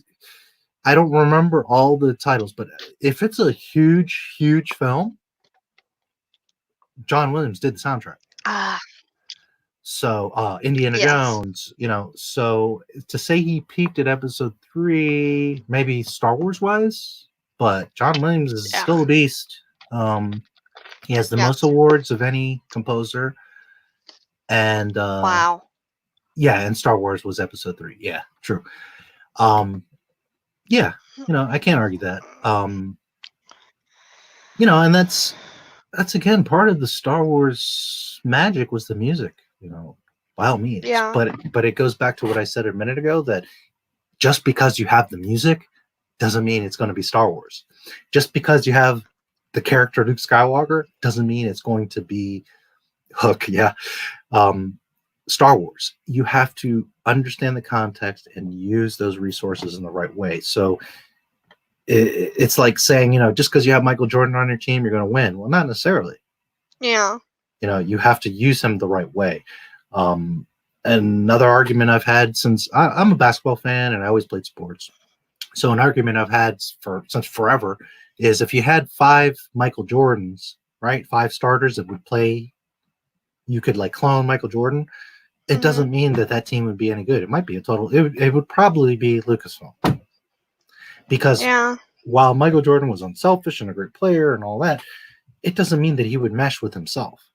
Exactly. So going on the same premise, just because you have John Williams doesn't mean that the STD, the sequel trilogy, is going to be good. The music, though, however, was very important. Is one of the biggest aspects of Star Wars. It really made it stand out from anything else, and the soundtracks are gorgeous. Hook was pretty awesome too. It's been a long time since I've seen that, and that was a cool movie with Robin Williams. I'm assuming you mean that Hook. Did you ever see that movie? Hook? Yeah. Yes, I saw Hook. I love Hook. I love that movie. Yeah, it was a good movie. Robin Williams and Dustin Hoffman. 2 great actors. Speaking of Hook and Peter Pan, and I've mentioned this to Shaq in the past, if you look at Rey, she's Peter Pan. Look at her outfit. Look at how she flies around, especially in The Rise of Skywalker, the flips she does, and when she's floating with the rocks, how she flips and lands. If you watch different parts of Peter Pan and Rey, you will see that that's where Disney is drawing on the character of Rey. It's from Peter Pan.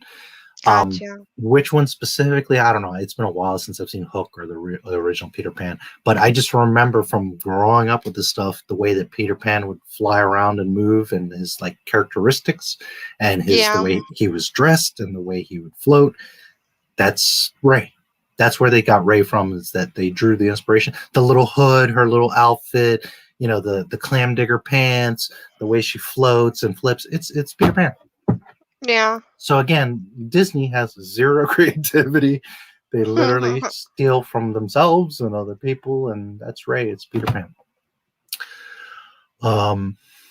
So, anyways, let's take a look real quick here at this mess. If you're unaware, I have a video that's pretty recent. High Republic set to retcon George Lucas Star Wars, which talks a lot about this nonsense, but here's something fairly new. This was from the 2nd April. A couple things I'm going to point out here, and we were talking about this, but I'm going to make a couple points from yesterday that we didn't talk about. First of all, okay, forget that this is StarWars.com. Forget that you know what's going on here, and you just see this character. In fact, take out the lightsaber, okay? It's just this character. It looks like Brie Larson. Well, when I look at it, is that a male? Is that a female? You know what this looks like? Prince Valium from Spaceballs. Oh, I remember him. That's what this reminds me of. There was Monroe from the old TV show. Prince Valium. The point here is that women are built differently. Some are leaner, some are thicker, some are curvier. That's fine, whatever. But I mean, this character is literally meant to be so neutral. You can't tell if it's feminine or male. And another thing that Disney just doesn't grasp with Star Wars is that Star Wars was sexy. It wasn't porno sexy. It wasn't strip club sexy, but Shaq T, Luminara and Dooley, Isla Sakura was kind of sexy. Yeah, they were pretty. That's a blue chick I could get into. They were feminine. Okay, they don't have to be over the top sexy, but they were feminine. You knew when you saw a lot of these Jedi what they were, how they acted, how they. It was very clear that there was females and that there was males.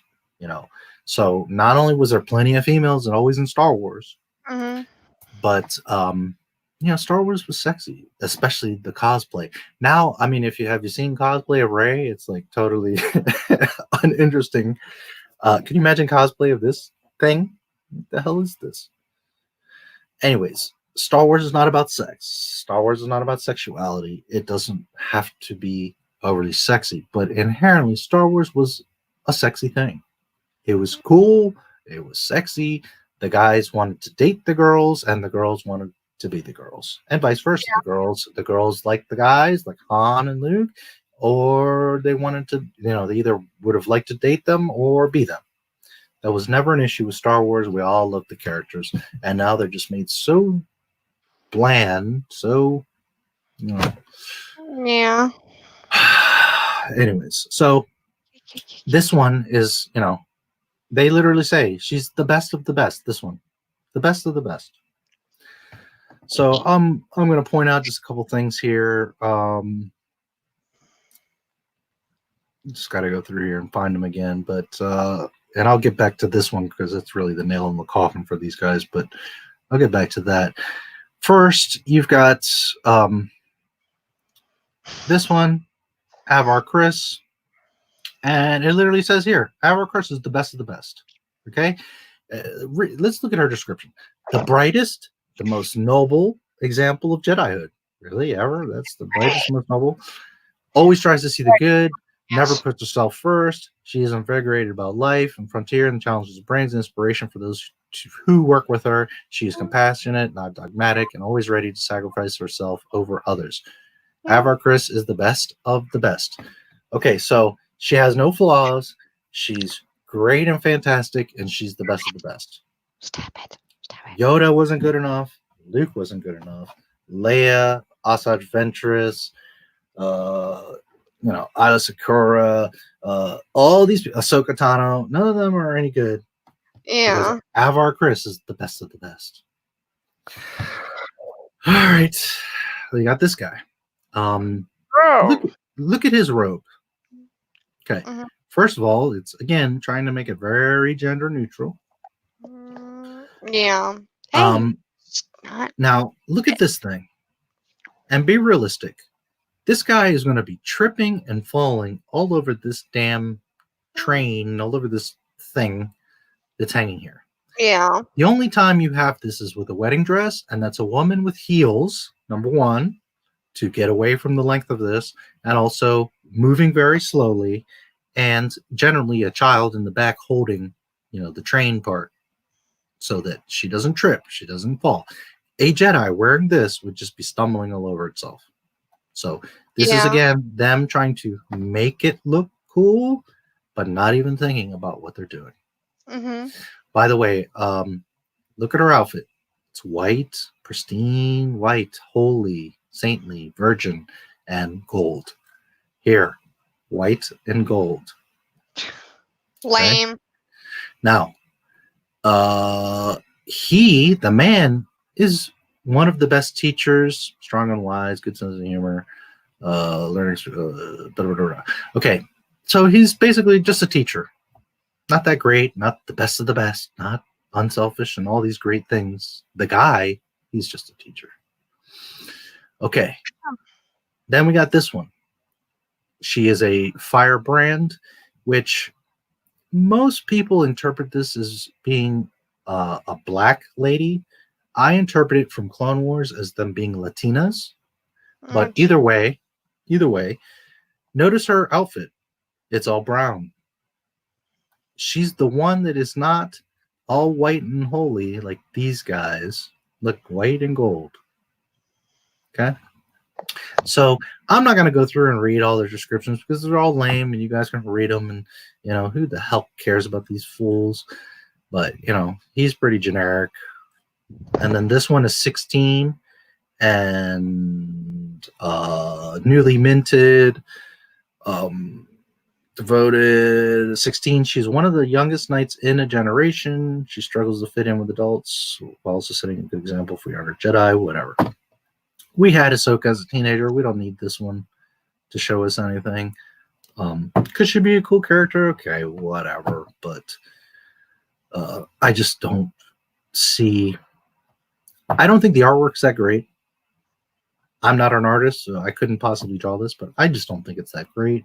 I don't see No. it interesting. This doesn't draw me to say, oh, wow, she's a cool character. I can't wait to see her fight. I mean, none of these characters are interesting to me. That's just my opinion. By the way, I noticed this. Like, is this his lightsaber holster? Because that's a weird. That would look like it would make more sense as a blaster holster, but I don't know. I noticed that. So these are pretty lame. I don't know who would particularly be interested or excited in these, but I wanted to make a couple points. Number one, you see her with her little shaved head and combed over hair. Well, we're going to come over here.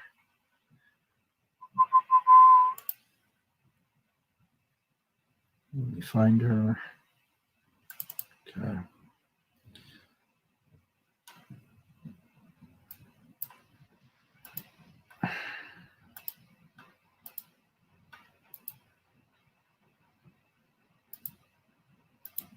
Here she is. Okay. So you can see that these are from the new Clone Wars series or season, the Martez sisters, which is basically all that Ahsoka's arc is revolving around is these two, which I, like anybody, have no problem with new characters. I don't care what they look like. But instead of us getting Ahsoka action, we're wasting time with these two and their dumb little arc and them being in jail to only get out of jail to end up back in jail. The whole thing is so damn stupid, especially this one. She's, I guess, the older sister that influences her, the younger sister, and she's just got them all in this huge mess.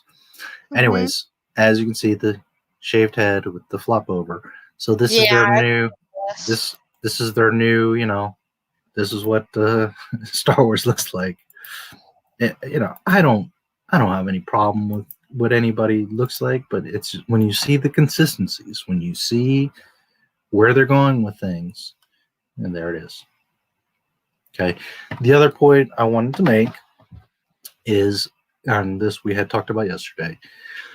While the Jedi are undoubtedly heroes in the High Republic, they promise to be varied, unique, and very human. Okay.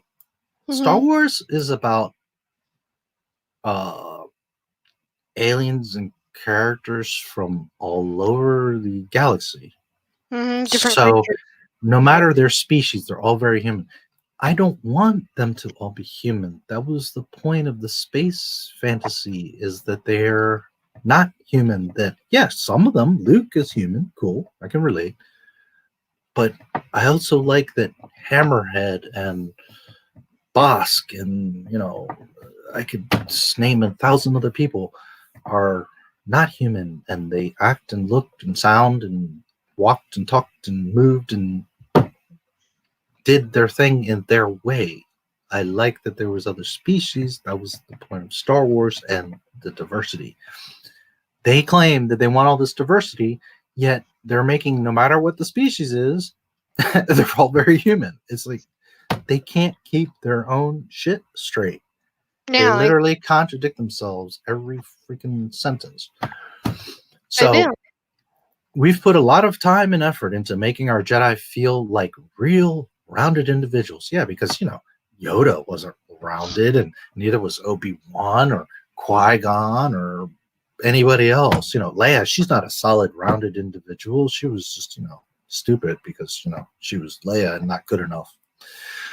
I mean, these people, it's literally like, have you guys watched the movies? Because you just...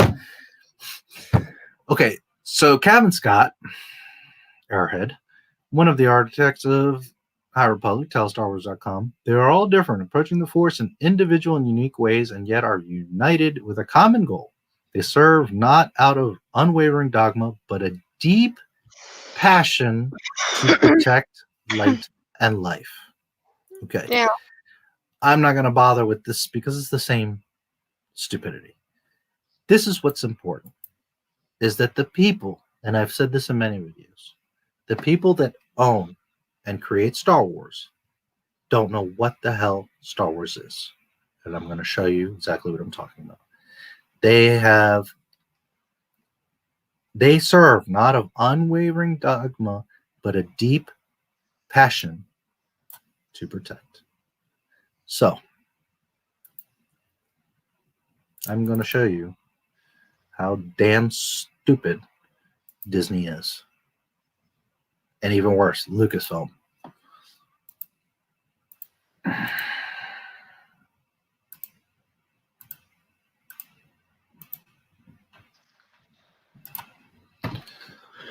The Jedi and the Sith Code.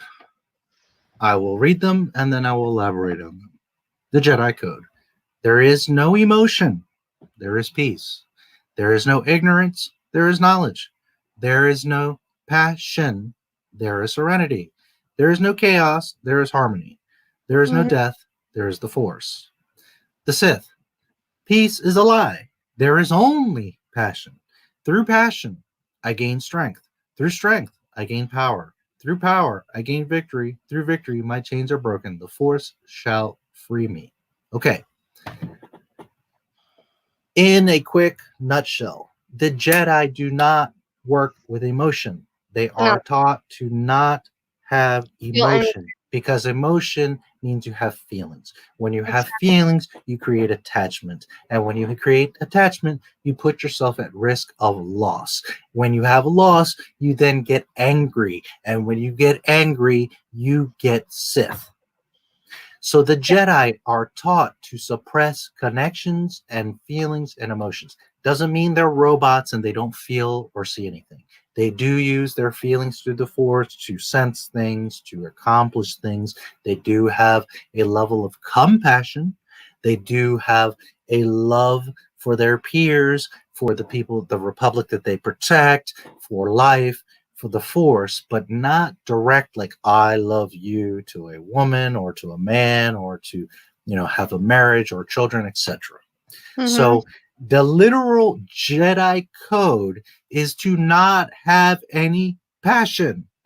The literal Sith code, the first line of the Sith code, because the Sith are pure emotion. They do the exact opposite. They draw on their hate, their fear, their anger to build their strength. Through passion, they have desire. They want to possess and control and connect to things, and that gives them strength. So, literally, the Sith are about passion, and the Jedi are about suppressing passion so that you don't run into problems, and then the Sith draw off of passion. And these assholes at Lucasfilm who don't know a goddamn thing about Star Wars, and I'm sorry that I'm going to have to extra cuss because I get so goddamn irritated by the idiots that make this beloved franchise into a laughing freaking stock, are sitting here mocking people in their tweets that, oh, but what about the dinosaurs? And we know what we're doing. And yet you're making these idiots, these bland Brie Larsons, to have passion to protect light and life, and they are literally following the Sith code. These people know absolutely nothing about Star Wars. Star Wars. Yeah. They're idiots. So, Horror Nation, I heard those two characters were originally male. I have heard something about that too, although I'm not sure. And at the end of the day, I really don't care because they're all freaking lame. Every picture I've seen of this High Republic crap, and I made a whole video about it if you want to hear me going on about it and really dissecting their stupidity. It's an embarrassment. It's a total embarrassment. And I don't know how they don't look at themselves and say, like, oops, we're just like really clueless and really screwing up. And you just need to stop. You just need to stop making this stuff. Leave it alone. I mean, just from a business standpoint, from a investment standpoint, you're hurting yourself. How could this happen? We're smarter than this. Yeah, well, And again, I'm just using myself as an example because I'm the one in the video and this is my stream. But it doesn't even have to be me. It could be anybody. But find somebody like me that's been around 30, 40 years and loves and understands and respects this shit and ask us some goddamn questions. Why? I mean, there's this thing called Google. You could Google this shit yourself. Yeah. But if you guys are too lazy to read the books or read the comics or put the stories together, hire somebody like me. Give me your damn stories, and I'll sit there and with a red marker be like, yes, no, no, yes, no, no. This ties to this. That can't happen because of this, and this, yes, no, no, no, yes. I mean, it's not that difficult. But No, it's instead, not. they don't want to do the work. They don't want to take the time to go back and read the stories and respect them. And part of it is laziness. Part of it is ego. Part of it is their agendas of, the over femininity and the diversity and all that stuff. I talked about this in another video, and I want to remind anybody that's listening to this. I love women.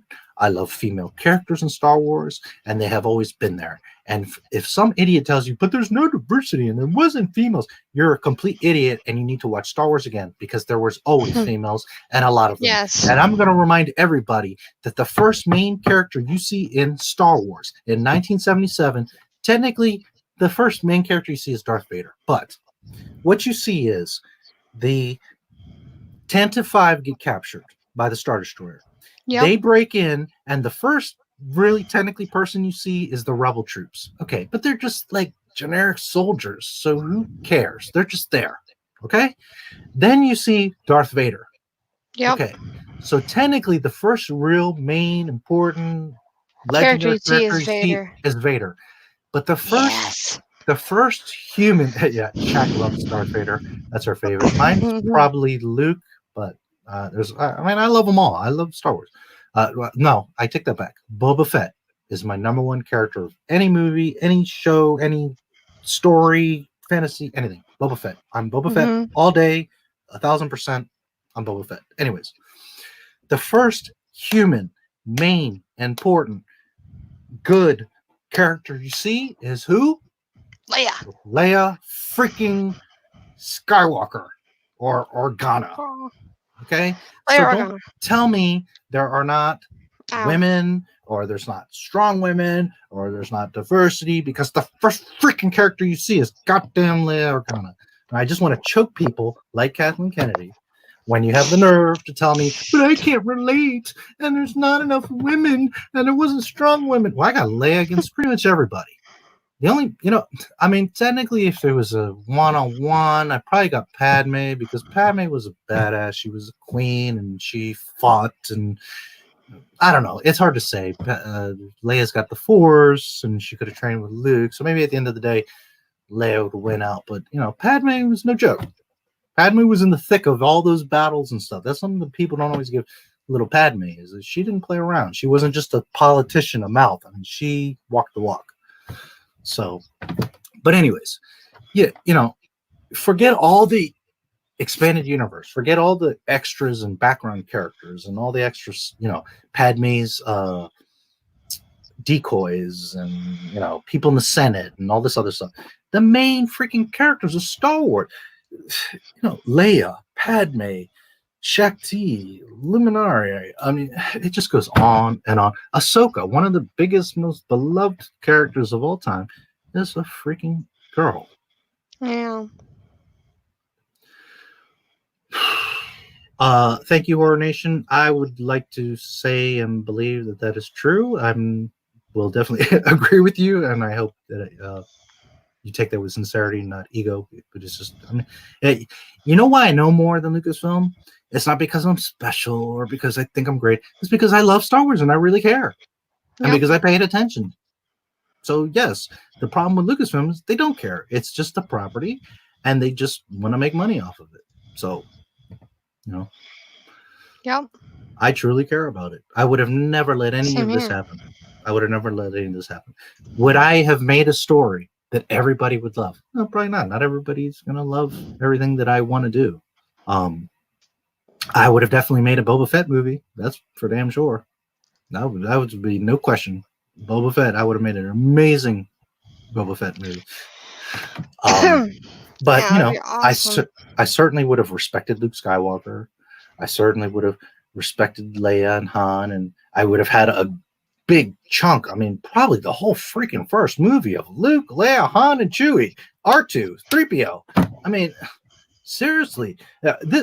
Well, here, we're on the topic. This is what I would have done, basically. Okay, I haven't sat down and wrote it down or thought about it, but basically what I would have done is Force Awakens, or let me say, Episode 7. Okay, because I don't even like the title, Force Awakens. Episode 7, I would have had the original crew. I would have done one of two things. Either number one, go into the future and have nothing to do with Luke or Skywalker or anything. Okay, I would have reset, gone like 100 years in the future, and then just created. See, if they would have done that, gone like 100 years forward, and then said, "Oh, well, here's Rey. It's a new era. It's a new thing." Fine. Don't involve Luke and our legends in it. Then nobody would have had a problem. But they decided to bring in Luke. They decided to call it the Skywalker Saga. So now they're accountable. So if I would have gone the Luke route, which I probably would have, I would have brought back all the oldie goodies, okay? The old crew, Lando, all of them. They'd have their little adventures for at least the first half of episode 7, if not three quarters. Yeah. Then I would have introduced, somehow they come across Rey. They find her as an orphan. She bumps into them. Whatever the story, they meet up. They realize Rey is special. Okay, fine, cool. She's a Jedi. She's the new generation. She's important. Fine. They meet up with Rey. Although what I would have done is made Finn the protagonist, and he would have been the reformed stormtrooper that now becomes the new Jedi Hope. Me personally, that's what I would have done over Rey. But whether it's Rey or Finn, the new generation would have met up with the old generation. The old generation would have done their last kind of hurrah. They would have done like a whole mission and setup for the trilogy, the sequel trilogy. They would have all gotten together and all that good feeling and all that nice memories, and they would have set it up to now pass the torch to the new generation. So then either at the end of episode 7 or in episode 8, they would start the transition of Luke, passing on, Han passing on to Poe, certain things. Yeah. I was thinking about this earlier too. Like what I would have done is I would have had Finn, and I would have made it where Han first finds Finn, and Finn is learning from Han. Yeah. Not about the Force, not about lightsabers and stuff. That Finn would have learned from a smuggler, a pirate, a expert pilot, someone who has seen all the era of the Empire, and he would have taught him from like that type of perspective. And then they would have discovered he was Force sensitive, whether he found it out on his own or Luke found him or however. And then they would have then developed him into the new Jedi. Anyway, so episode 8, they would start the transition. They would start to pass the torch. And then, about halfway through episode 8, it would be pretty clear that, okay, these are the new heroes. Fine. The old heroes don't have to die. They don't have to be buried and made into foolish idiots that don't care and are angry. They just would, kind of step back, support the new characters, and then the new characters throughout the second half of 8 and throughout 9 would shine. And Rey could be, or Finn, I don't care. I don't care if it's a girl or alien or a freaking purple child. I don't care. But, just something that would have made sense. I would have passed from the old to the new. Everyone would have been happy. You would have respected Luke. You would have respected the Skywalker name. You would have kept Palpatine out of it because he's done. You would have respected all what had happened in the past. You would create a new type of menace, whether it be Snoke or whatever, and, move on from there. And then not that the new hero has to be better. They could do stuff that Anakin couldn't, because at the end of the day, Anakin is the chosen one, period. End of discussion. You can't get around that. Rey cannot be better than Anakin, Disney. No matter how badly you want Mary Sue to be better, she is not. Get over it. So whatever. In their little fantasy world, Rey is better. But you don't make her better. You just make her different. She has a different angle and a different time and in a different place. And she learns from the respect and love of the old ones, and they transitioned into the new. We would have all been fine with that. We would all been fine with new characters and new things. That guy says hello to the chat, and Not My Star Wars says hello to that guy. Thanks for joining us. So I don't know. That's just me. That's what I would have done. I would have respected, the old. That, or at least I would have had a brain and said, okay, I'm going to leave Luke and all of them out of it. but I'm certainly not gonna trample all over, you know, Kitty. the legacy of these Mara, people. quit it. Kitty. So I don't know. What do you think? What do you think, Shaq? What would you have done, or what would Yeah, I would have respected the older characters. I mean, if I wanted to create something new, or I would just create something like with the original characters, but do something way different. you know? And you know what kills me too? It's like it's not like people. I'm not the only one that knows Star Wars. I'm not the only one that's Yeah. passionate about it. There are literally like 1,000 fan films. I have a playlist. If anybody wants to go to my channel, Not My Star Wars, go to the playlist. You'll see there's a playlist. It's called fan films. There's at least 100 there, at least. Okay, and there's Darth Maul and other Yeah. characters that are new, and there's Yeah. Boba Fett, and there's a Mara Jade one, which is pretty cool, with a young girl as a young Mara Jade. Yeah, I've seen that one. There's a Obi-Wan one that's fairly new. I wasn't thrilled with some parts of it, but it's pretty cool. There's tons of them. And you're going to tell me that after 40 years and a world with, what is it, 8 billion people across the world, people are Star Wars fans, and you can't come up with a good story. You can't come up with, people with good ideas. They could have just done like an open poll or census, like, what do you guys want to see, or can you give us ideas, or we're hiring idea people. This is what I think Lucasfilm needs. Honestly, this is what I think Lucasfilm needs. And again, I would have loved to see. Go ahead. What I would love to see is Anakin, guiding Luke through the Force. That's what I really wanted to see. I wanted to see Anakin appear to Luke, to his son, and say, hey, I'm here if you need me. I'm here to guide you through the Force, to train you, like what Obi-Wan did with Luke. That would have been awesome. It would have been awesome. And furthermore, you could have had, like at the end of Return of the Jedi, you could have had Yoda, Obi, and Anakin, appearing and guiding Luke. Yeah. So what I was going to say at the end of that last sentence is, I think that Lucas should have reached out and opened the doors to the fandom if they were smart. But what I was going to specifically say is, again, I'm just using myself as the example because I'm in the stream. But someone like me, hire somebody like me as a consultant, and you show me what you're working on, and I'd say, yes, no, yes, no, yes. Well, this needs to tie to this. This has to go to that. This doesn't coincide with that. This can go. This could work, but you have to change it. Oh, but what about this TIE fighter that crashed here? That doesn't make sense because this X-Wing. Someone who knows this damn stuff. It doesn't have to be me. It could be anybody, but just get somebody that knows the franchise. And before you all start making all this wild shit that you're doing and destroying your own bank account, because they're the ones losing at the end of the day, hire somebody that knows and loves the stuff and keep it straight. Nobody cared about the Resistance Disney show. I can't see the High Republic being any better, not from what I've seen. No, it can't be any better. And furthermore, it's just comic books and little books. By the way, some of them are for like 7th graders or preteens, stuff like that. It's kiddie stuff. I'm all for Star Wars for kids. It's not a problem, but this is, again, the lack of vision of Disney, because Disney doesn't understand that Lucas made Star Wars for everyone. There was the focus. The main primary target was 12-year-old boys. There's no argument. But Lucas was good enough, smart enough, wise enough, loving enough, caring enough, detail-oriented enough, observant enough that he made something for 8 to 80-year-olds.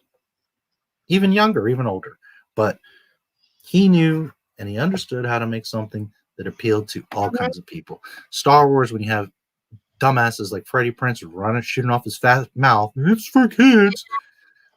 No, it's not for kids. It's for everybody, and we all know this.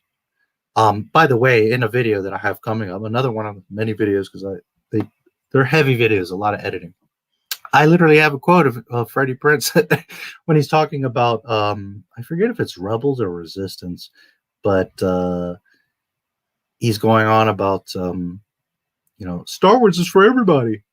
He's talking about his show. They did like a little interview about him. What was he in? Resistance? Or this is how little I care about it. That stupid Kanan Jarrus and all their stuff. Rebels? Yeah. So yeah, there's an interview about it, and he's going on about, oh, it's so great, it's for everybody. Everybody would love this show. But yet then he mouthed off in that little video going about, well, but it's only for Star Wars and for fucking kids, quote unquote. Oh boy. No, I know it's ridiculous. It's for everybody, buddy. It's not just for kids. Exactly.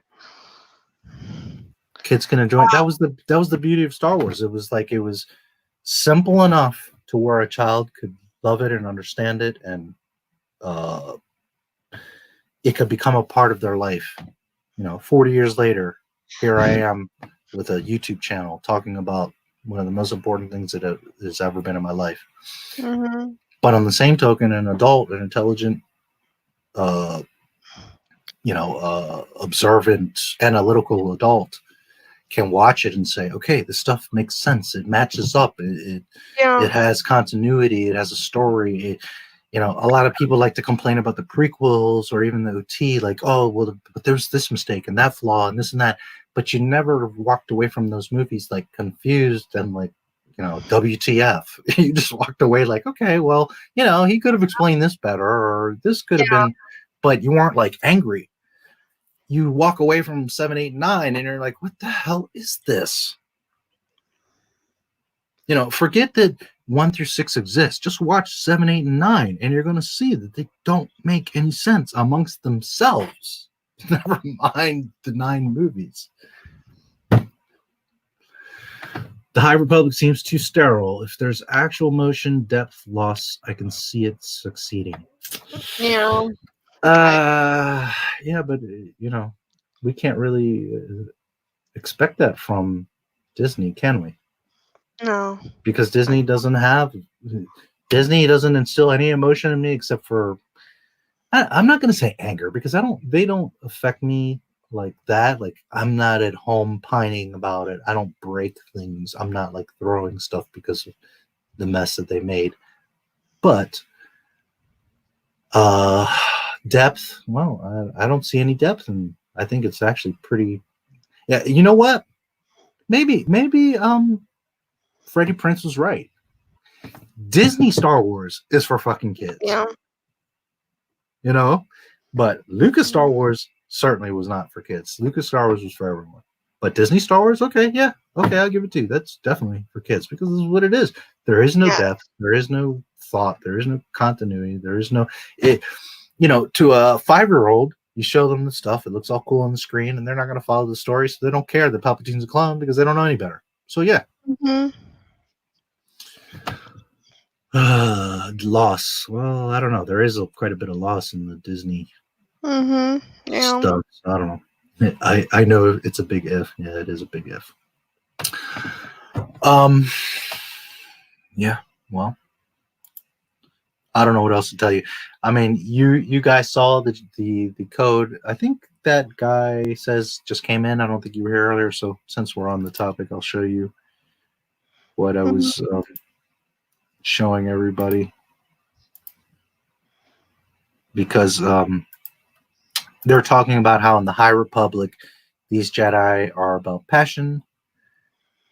Yeah. And you can see here the Jedi and Sith code is literally the Jedi avoid any passion, and then the Sith thrive off of passion. Yeah. So, can I ask, what fictional aspect of Star Wars lore would you place a story?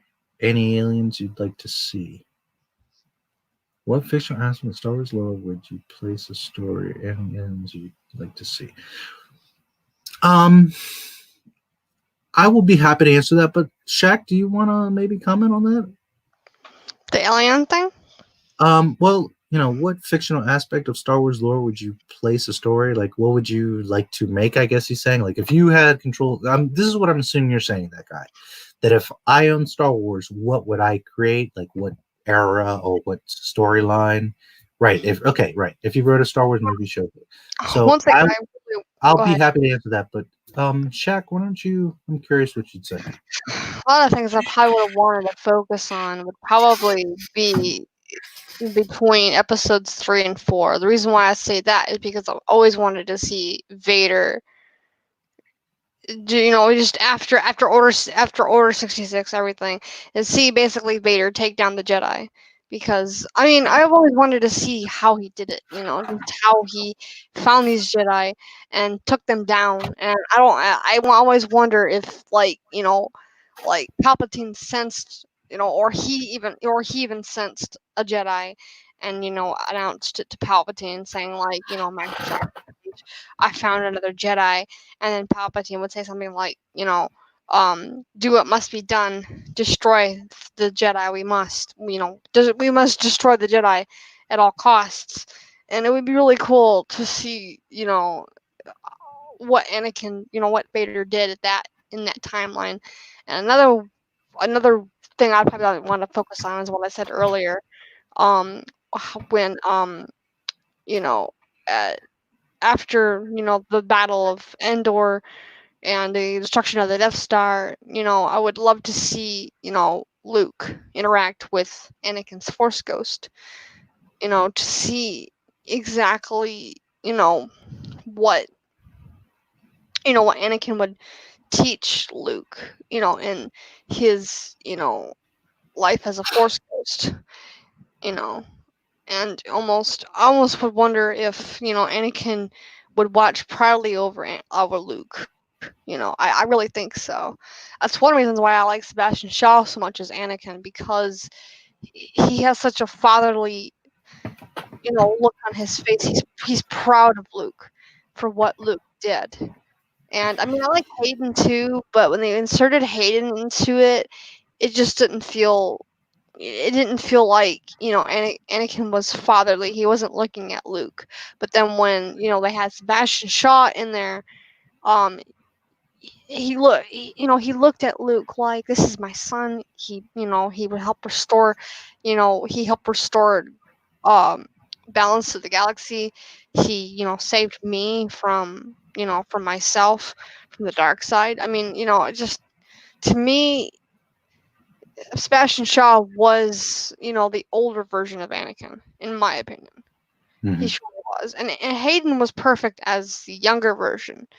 And I kind of wish Lucas hadn't changed that, but I would love to, come up with some dialogue, having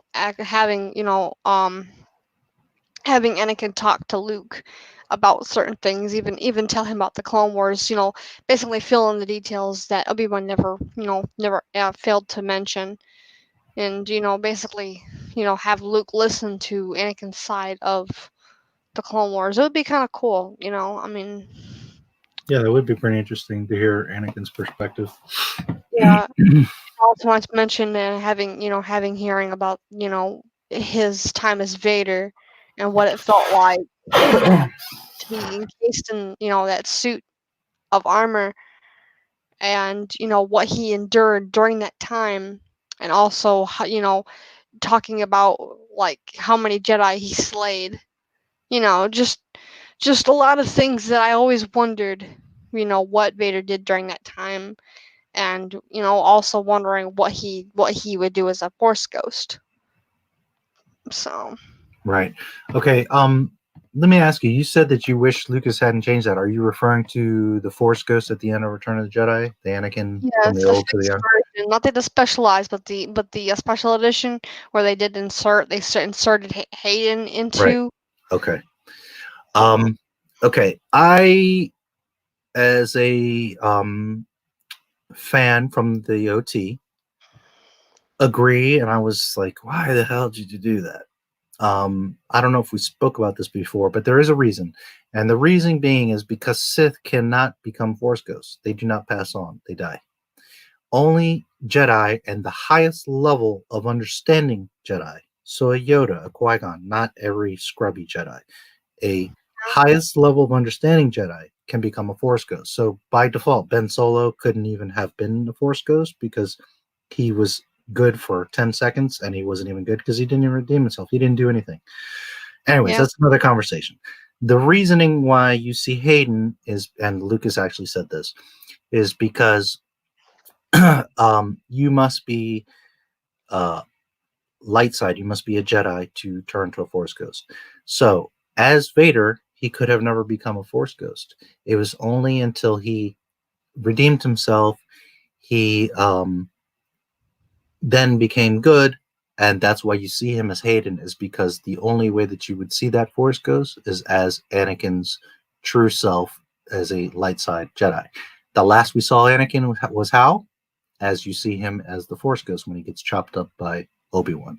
So that's why you see Hayden there being replaced. I'm not a big fan of it. We all would have taken it much better if that was originally how it was, but of course the prequels got made afterwards.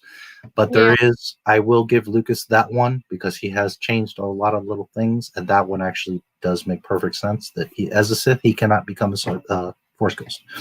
So, which also causes the problem with the Palpatine clone, because you're not supposed to, as a Sith, when you die, you die. You're not supposed to be able to transfer your consciousness or be a ghost, or you're done. You suck life out of the Force as a Sith. You flow through the Force as a Jedi. So, anyways, that's why that happened, is because in his true state, to be light side, therefore he could be a Force Ghost. I'm writing a story, he says, thumbs up to Vader, about a Zubrak Maul race character fighting witches on Dathomir, getting trapped in the planet, eventually surviving. I'm getting back into writing. Well, first of all, it's a trap. Second of all, sounds very cool. I like the Dathomir and Zubrak stuff. I very much like Mother Talzin. She's a Disney creation, but I really like Mother Talzin. If you know about her, that guy says. You know, I don't know if you know about her or you like her, but I thought she was a really cool character. I really like her. So I do like the, you know, Zubrak Dathomir stuff. I very much like Maul, but I'm kind of getting sick of him. He's in Solo. He's in Clone Wars. He's in Phantom Menace. He's in. It's like they just keep bringing him back and bringing him back, bringing him back. He's in a lot of comic books. In a way, it's like, can you get too much Maul? Well, no, but yeah. There's other characters that they could develop. If I owned Lucasfilm, I wouldn't be against it. Don't get me wrong. I like, you know, Darth Maul's awesome, but he's also just been used so much at this point. It's like kind of like maybe leave him alone. They've given so much of his story. Now, if you want to take it back old school, like, you know, his roots and how he kind of grew up and his life on Dathomir, and kind of illustrate, you know, how he was kidnapped by Palpatine and all that, you know, it sounds cool. I'm certainly not against it. No. But out of all that Dathomir Zubrak stuff, Mother Talzin was my favorite. Yeah, exactly, Mother Talzin.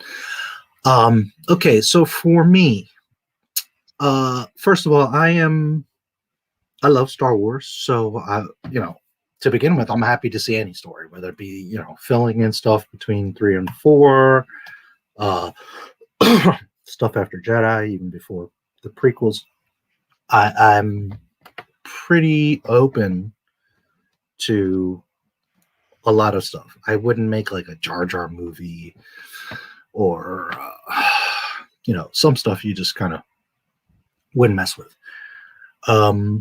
First and foremost, I'm a Boba Fett guy. Boba Fett's my favorite character of all time, of any story, anything, any movie. So first thing I would have done is made a Boba Fett movie. That's like not even a thought. I would have spent like, I don't know, $300 million and just made the most insanely sick Boba Fett movie. I probably would have done it where he escapes the Sarlacc pit and he's pissed and he's just gonna fuck shit up. That would probably be what I would do first and foremost. I certainly would have not have canned Underworld and 1313, which I talked about earlier. Those would have definitely still been alive. I am a huge fan of Luke Skywalker, so I would have most definitely done a whole Um, I really love Mara Jade. She's probably my favorite Star Wars female, but I'm kind of, I don't know. Would I bring her into it? Probably, but I don't know. I certainly would have liked to seen Mara and Luke. I would have liked Luke to have some sort of happiness, but as Lucas said it himself, Mara couldn't happen because Jedis don't get married. Jedis don't have kids, and they don't fall in love. So Mara has always been inherently a problem. As much as I love her, she's my favorite female Star Wars character. She basically goes against what Star Wars or the Jedi code. But what I certainly would have done with Luke is, you know, he would have picked up right from where we left him. I mean, obviously some years passed, but he would still be the optimistic, great, loving, caring, great guy, and I would have made him what the story was supposed to be, that he single-handedly restarted the Jedi Order and he started rebuilding it and, you know, bringing it back. Now, going back to two things real quick. Number one, Luke was again in canon known as the greatest Jedi of all time. He rebuilds the Jedi Order by himself. Number one. Number two, you were saying, Shaq, how you would like to see Darth Vader and how he took out the Jedi. Well, there's a problem there. In the original canon, Order 66 happens, there's not really any Jedi left. There was, like, you know, just a small handful. So it wouldn't really have been much of Vader hunting down Jedi because they weren't around. They were slaughtered. They were wiped out. That was the point of Order 66, is that it really took out the Jedi. It really screwed things up. So while it sounds cool, you know, Vader hunting them down, he really wouldn't have had anybody to hunt down. Vader was focusing on conquering planets and different species. Jedi weren't really a problem for him at that point. So it was one, to show the depth of Order 66, but also two, the importance of Luke Skywalker, that Luke now comes back and brings a balance, because all the Jedi were gone, and that shows how important Luke was, because he was literally the last Jedi. And that's what, you know, Rian Johnson didn't come up with that name himself. It was Luke. But what he chose to do is step and shit all over Luke and make Rey the last Jedi. But really, the original canon, the original lore was Luke was the guy. He brings it all back. He had help from, you know, Obi-Wan and Yoda's Force Ghost. We could presume that Anakin would also speak to him through Force Ghost. But Luke was the man. That was all there was. And he was so powerful also that he turned Mara Jade. Mara Jade was not just evil. She was not just dark side. She was not just a Sith. She was the Emperor's freaking hand. And he turned her to the light side, made her his girl, and got married and had kids with her. So that shows you the strength and conviction of Luke Skywalker. So while the Vader stuff would be awesome, it just wouldn't technically fit, because the point was that Order 66 wiped them all out. So I would definitely Boba Fett off the top. I mean, that's an automatic. It would have been made. Luke Skywalker rebuilding the Jedi Order would have been my focus, at least for the first half of the sequel trilogy, and then pass it on to the next Jedi. You know, they could have had Kylo. They could have had where he passes it on to Kylo. Even if Kylo turns evil or whatever, fine. But I would have developed the whole, you know, the whole thing of him building the Jedi Order. All they did was like, well, I had a temple and I started teaching people, but then I decided to say screw it and kill my nephew, and he burns it all down and kills everybody. It was just so stupid. It was so bad that I have a behind the scenes video, which some of you may have seen, where when Luke is filming the scene with Rian Johnson of seeing like the Jedi Temple in flames that Kylo had torn down, Mark Hamill couldn't bear. He like literally broke down crying while he was trying to act the scene. He like couldn't act. He had to break down and cry for a few minutes at the thought of Luke like tearing this whole thing down, and Luke being this negative, angry person. Like, that's how Mark Hamill like couldn't even handle it. I literally have that. It's behind the scenes thing from The Last Jedi where he broke down crying because, you know, Rian Johnson was just destroying Luke Skywalker and the Jedi Order. So those would be my first two priorities: is the Boba Fett film or TV show. But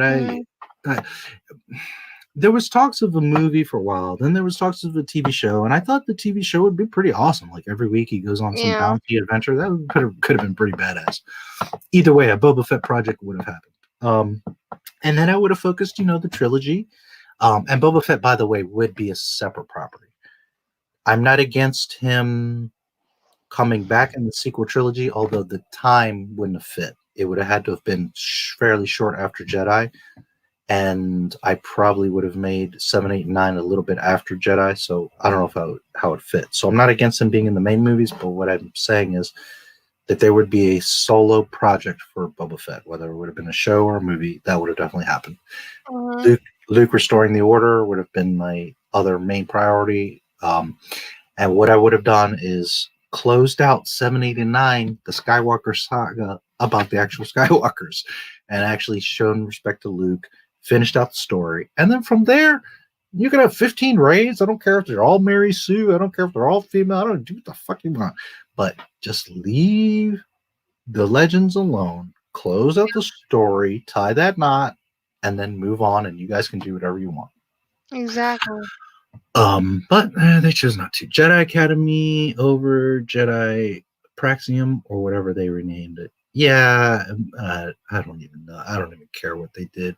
I would have loved to have seen Luke rebuilding the Jedi Order one by one, small scale. I love Mara Jade. Mara Jade's awesome. She was a very well written character. She was very sexy, but she wasn't like, some bimbo. She was very awesome. I loved her individually, but what I loved about her is that Luke went through such a shit life. He went through so much, being basically an orphan, never knew his parents, discovers and loses his hand to his father, who's freaking Darth Vader of all people. Yeah. Has to single-handedly, okay, a lot of people were involved. I'm not saying that Luke did it all, but Luke kind of sort of single-handedly saved the galaxy. He went through all this stuff, and like it was just hard times and difficult, and he was always so unselfish and so giving, and stayed with his resolve. And I just thought like Mara Jade, and I hope people don't take it the wrong way, but was like a beautiful prize for him. Like, you got this smoking hot redhead who's like the Emperor's baddest bitch, and she's your girl now, and you turn her, you make her good, she's your wife, and you have children. And it was like, to me, it was like, man, Luke, after all of this, got a nice gift, if you will. So I love Mara Jade individually, but I also love how it tied into Luke getting some happiness in his life. And because of all that he went through, such extreme, he got such a nice piece of happiness, is how I looked at it. And going back to, how do you feel about 1313 being introduced into newest Clone Wars episode? Okay. In reality, and this is something that I will cover in my Underworld and 1313 video that I was talking about earlier, Ahsoka in past episodes was on 1313. Not everybody realizes this, but she had been in parts of 1313, and she is now back in 1313. So yes, they are once again, not wanting to respect the canon, and they didn't want to make the Underworld show, and they didn't want to make the 1313 game, but yeah, guess where Ahsoka Tano is in season 7 in her story arc, and she meets those lame-ass Mortez sisters, is on level 1313 in Coruscant. So once again, Disney dipping in, not wanting to acknowledge and use the stuff as was intended, but yet they keep dipping their toes back into what is supposed to be there.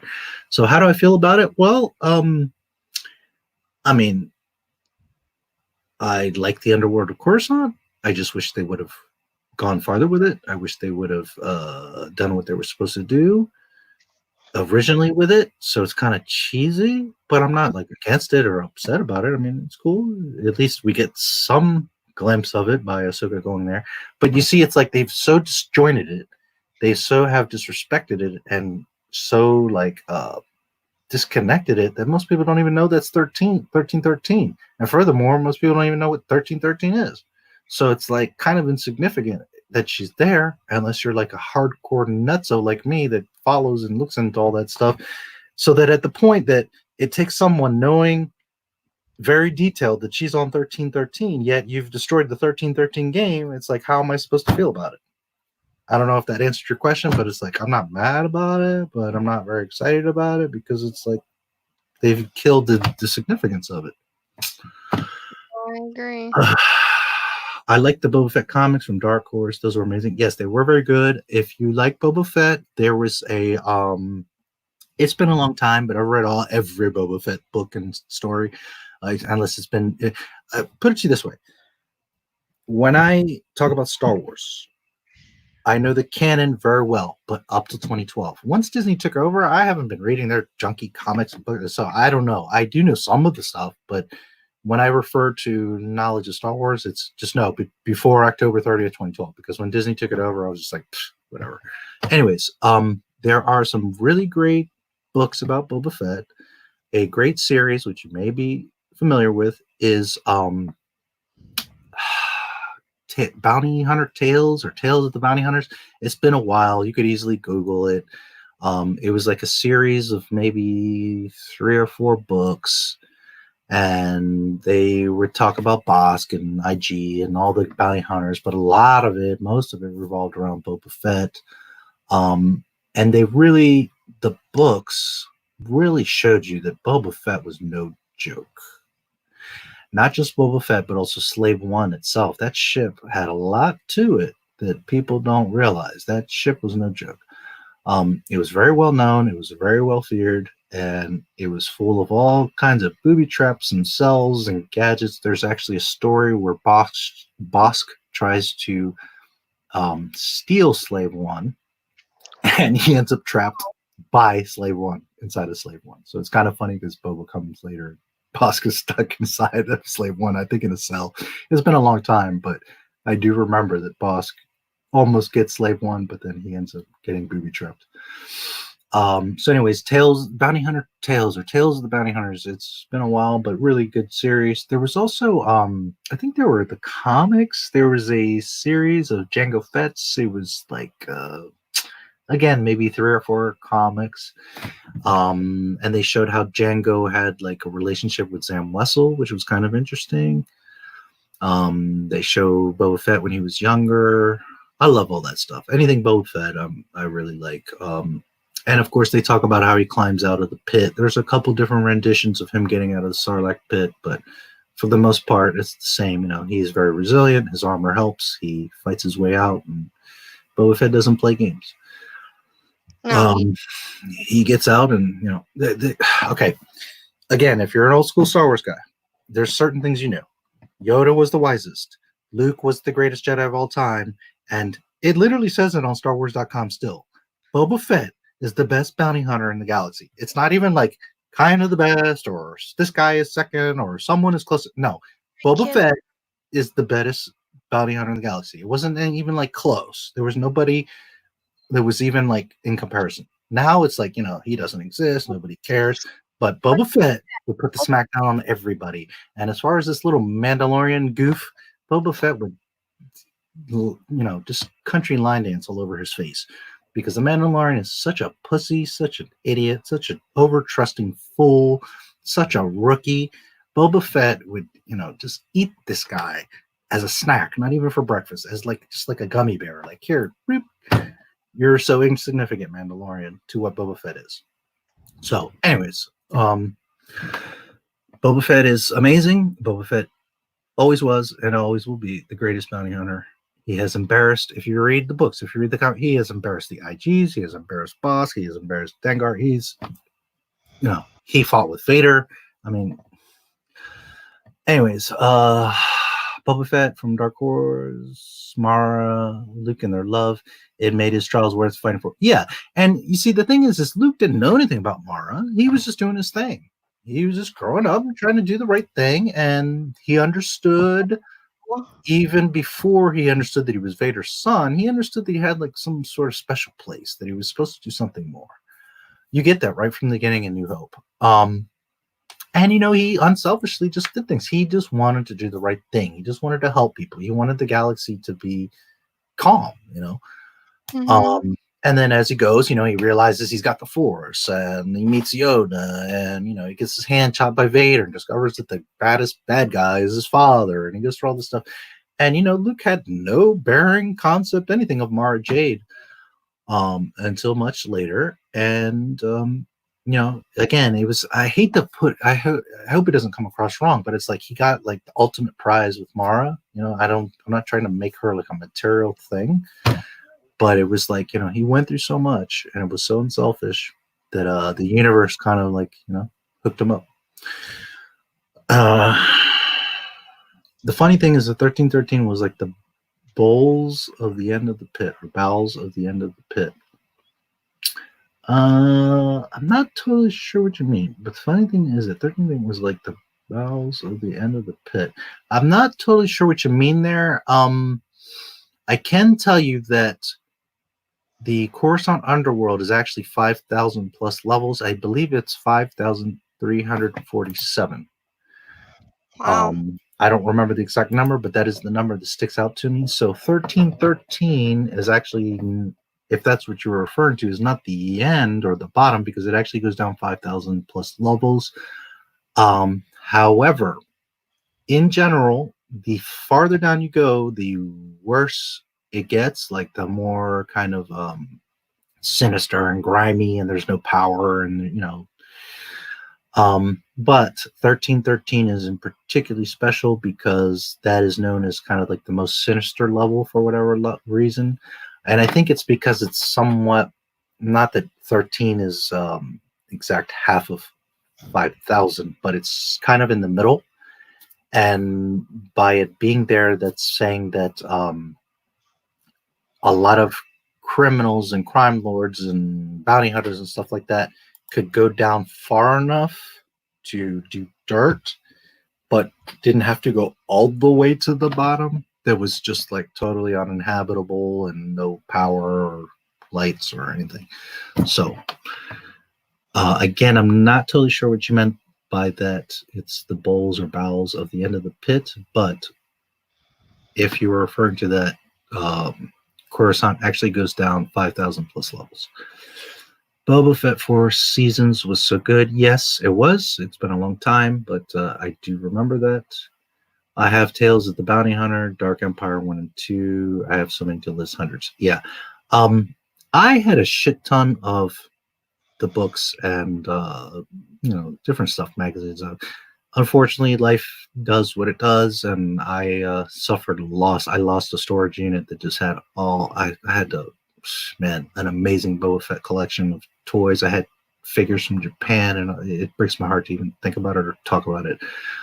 I don't have really any Star Wars stuff anymore because I lost it all in that storage. It's really pretty heart freaking breaking, but anyways, that's another story. And just life sometimes throws things your way. But I had a lot of those books, and that's why I don't remember all the names off the top of the head, because I just haven't seen them in a while. But anytime I see like a cover or a name, I'm like, oh yeah, I remember that. Boba Fett had quite a few stories. There was the one, again, there was different renditions of him coming out of the pit, but the most accepted one, I would say, and the one that I like and remember the most, is that he crawls his ass out, and he's just shredded and barely alive, but because Boba Fett's so resilient, he kept himself alive. And ironically, someone finds him and heals him and brings him back and nourishes him. And that person is Dengar. So it was kind of a neat twist, how Dengar ends up stumbling upon him and saves him. And it was because Dengar had gone after, how they killed Jabba and blow up his skiff and all that. So Dengar apparently was salvaging for parts and stuff, and they happened to be there when Bo climbed his ass out.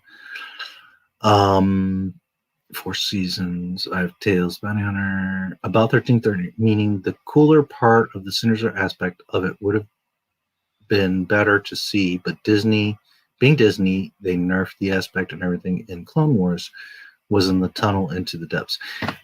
Yes, absolutely. Again, it's a shame. They had Underworld. They had, Dengar's cool. I always like Dengar. They had Underworld. They had 1313. I mean, it's just baffling. Like, it's like, okay, you come to me, you come to my college, and I'm like, here's all the answers to the test. And you're like, nah, I'm just going to throw them out. I'll just restudy. I'll just, remake and redo all the stuff. Like, I literally handed you everything you needed. All the characters, all the properties, all the ships, all the names, weapons, planets, effects, sound effects, music. I mean, I literally hand you all this stuff. Here's the story, 7, 8, 9. Here's the outline. Just do this. And they're like, no, toss it all over our shoulder. Just like Luke and Last Jedi, just toss it over your shoulder. And let's just make something new. And, well, while it breaks my heart, well, Disney got what they asked for. So complacent and lazy. Yeah, well, it's as I said earlier in this video, and Shaq was saying as well, is they just didn't want to go back and study and read the stuff. And it's a lot. If right now I handed Shaq, you're what, 26, 25, somewhere in there, you said? 25. Okay. So if I still had all my amazing collection and I just dumped on you like all these books and all this old book, it would take you years. Well, I don't know, years. Some people read faster than others, some more dedicated, but it would take you some time to get through all that canon. Yeah. So I understand that it's a lot of work to really understand Star Wars and to go through and read all that stuff and connect the dots and cross-reference and make sure that this story matches with this story and what conflicts. And I've mentioned to you before, Shaq, that while the EU was awesome and for the most part it was great in continuity and in line, there were some conflicts. There was a book here that would say something and then another book would conflict. It wasn't a big problem. It wasn't all over the place. It wasn't constant, but there was little things like this person was on this planet, but then in this part they're on another planet, or they did this, but then in another story they did that. So it wasn't 100% perfect, but it was damn good. Okay, all you had to do was fix a little line here and there. But yeah, it's a lot of work, to understand and go through all this stuff. But first of all, shouldn't you care about your $4 billion freaking investment? And second of all, if you're too lazy, hire a guy like me. I know this stuff. It doesn't have to be me. It could be anybody. But somebody that knows and loves this stuff. I mean, we're out here, But and it's more embarrassing when you have someone like Pablo Hidalgo, who's been there, I don't know, like 20 freaking years. And this guy doesn't even know what the hell Star Wars is. I mean, this guy's a freaking idiot. It's amazing. The guy used to hang out and drink coffee with George Lucas. He used to be in the office with this guy every day. He has access to the holocron. He's got access to all the property. He could right now go into Skywalker Ranch, pull open files and video clips and sound clips. He has access to all this stuff, and like the guy is freaking clueless. It's amazing. It's amazing. Yeah. Just dumb. It really is. And I could see if they didn't have anything. Lucas died. There's so many scenarios, but when you literally have, okay, the first all right, let me take it way back old school for you guys. When the first Star Wars came out, there wasn't a whole lot of stuff, but it was like maybe 5 or 10 pages. It was it was wider than it was tall. It was I don't even know what to call it. It was kind of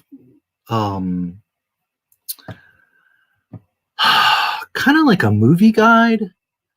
Like it was like 5 or 10 pages, and it was like pictures of the movie. And I don't even remember if it had text. It probably had a little bit, but it was very short, brief descriptions. And it was like a kind of a visual, quick summary of the movie. And it was literally like, I don't know, 5-10 pages. It was, again, wider than it was taller. And I remember as a kid, I had this, and I remember that like it, I don't know if the spine was staples or like glued or something, but I remember that it all kind of came apart and was different, and the pages were all loose. So I like took staples to it, but I was a kid and I put like 1,000 staples in the spine. So the spine was like all these staples, much more than you needed, instead of like, 3 down the side. Anyways, this thing is like, there's probably just a handful of people that even know what the hell I'm talking about right now. I would love to see this thing. I don't even know what to call it. A media guide, a movie guide. It was like literally very few pages, and it was like scenes from the movie, and it was like a supplement to the movie that very few people have probably ever seen or heard about. Okay. So that was like kind of the first semi-public kind of canon thing, if you will. But and then there was like the Splinter, this I forget the name of it, but Splinter's Mind or whatever it is. And there's Dark Empire. There was a couple books that came out around the movies, but really Star Wars canon didn't really kind of take off or grow. The EU didn't really start until like early 90s. Early 90s is when, Splinter of the Mind's Eye. Thank you. I couldn't remember at the moment. Sometimes you have so much in your head. Early 90s is when the EU kind of really started taking off, when authors really started making stories. Not to say there wasn't anything before the 90s, but I'm just saying early 90s was the era where people really started dedicating to creating an EU and kind of cross-checking each other and creating stories. Okay? So, I kind of forgot the point of why I mentioned this, but you have stuff from 90s. Yeah. There's so much available. 40 years of stuff. It is a huge task to go back and read all that stuff and connect the dots and understand it all. I get it. But again, if you're too lazy, then hire somebody that understands the stuff. I don't know. I don't remember the exact point of why I got into that, but so because you're a little bit younger, in the 90s, early 90s is when the EU really started to grow. What got me was the Diamond Wolves in TLJ. Right now, I can't remember the name of those damn things. I actually like them. Ironically, I hate all this Disney crap, and I like those damn wolves. I don't necessarily like how they were used or the scene, but I'm saying just as a creature, if you just took it out and used it somewhere in the Star Wars universe, I thought they were pretty damn cool. I know that some people don't like them at all. I thought they were pretty neat. Again, I don't like that they were in the Last Jedi. I don't like how they were used. I don't like how if that thing got in, obviously there's a way out.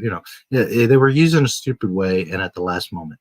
But if you were to extract them and use them in a smarter way, I actually thought those are actually some of my favorite creatures, ironically, of the entire Star Wars universe. I like those Diamond Wolves. I can't for the life of me remember their name, but I even like their name. But yeah, that's ironic because I don't like really anything of the Disney stuff, especially not The Last Jedi. But I sure did like those wolves, ironically. I would have used them in a different way. Yeah. The Porgs, they were just dumb. Well, you know what scene I like of the Porgs is when Chewie is barbecuing them, because that's what to me, they're like little chickens. That's all they would be. Here's there was speculation that the Porgs from The Last Jedi smuggled themselves onto the Falcon. And right now, I don't remember if we see them in The Rise of Skywalker, but I want to say that we see at least one of them.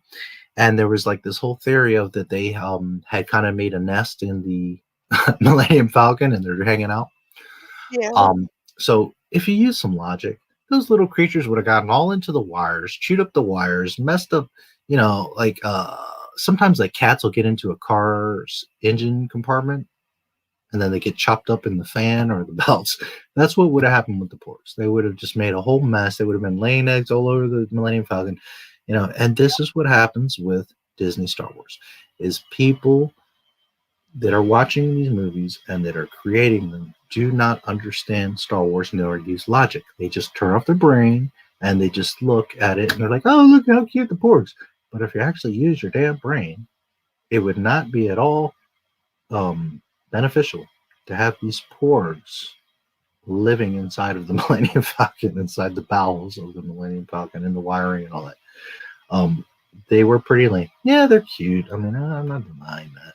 And I don't have a problem with them as far as being like, another species of animal, but it's like they made this big deal about them. There's even people that have like little plushies of the damn porg. Jeez. Oh God. There's more important things in Star Wars. Here's the thing. If Disney had respected the property and made good films and they were canon and they were respectful and cool and great, then, something like the porgs, okay, fine, whatever, throw in a little cute character. No problem. But when you're riding on, things like the porgs to carry you through, like, look, we made little cute characters. Look at Babu Frick, It's like, well, who cares when the entire movie's like a mess? The porgs do nothing for you.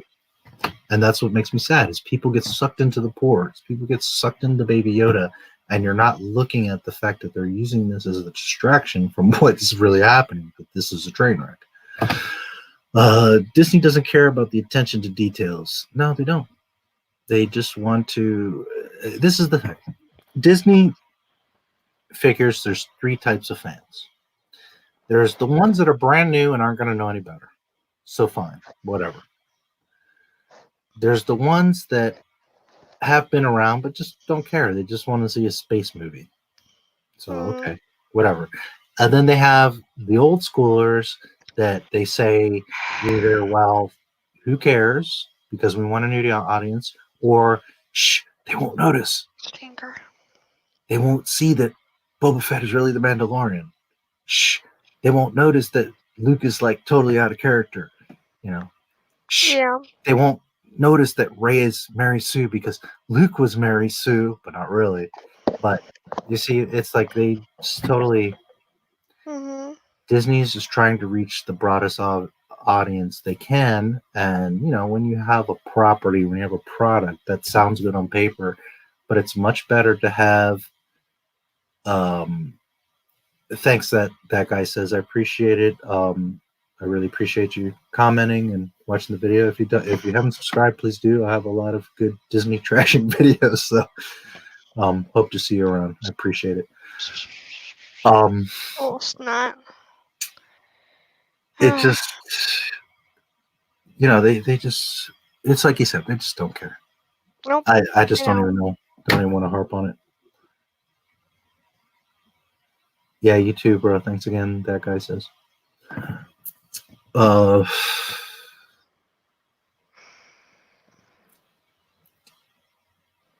They're not worried about the substance of it. They're just trying to get as many people as possible. Oh, that's what I was saying is that it's much better to hold on to the fans that have kept this thing alive for 40 years and are actually going to go buy the damn action figures than to be worried about, if Rose Tico fits. She don't. And nobody's going to buy her action figure anyways. So you went through this whole thing to prove a point, but then you don't even back up your own point because, you cut her out of the movie anyways. And then you make a lesbian kiss to make the point of a lesbian kiss, but then you cut it out because China won't let you do that. So are you even standing behind the conviction that you're making, the point, the statement that you're trying to make? You don't even back it up.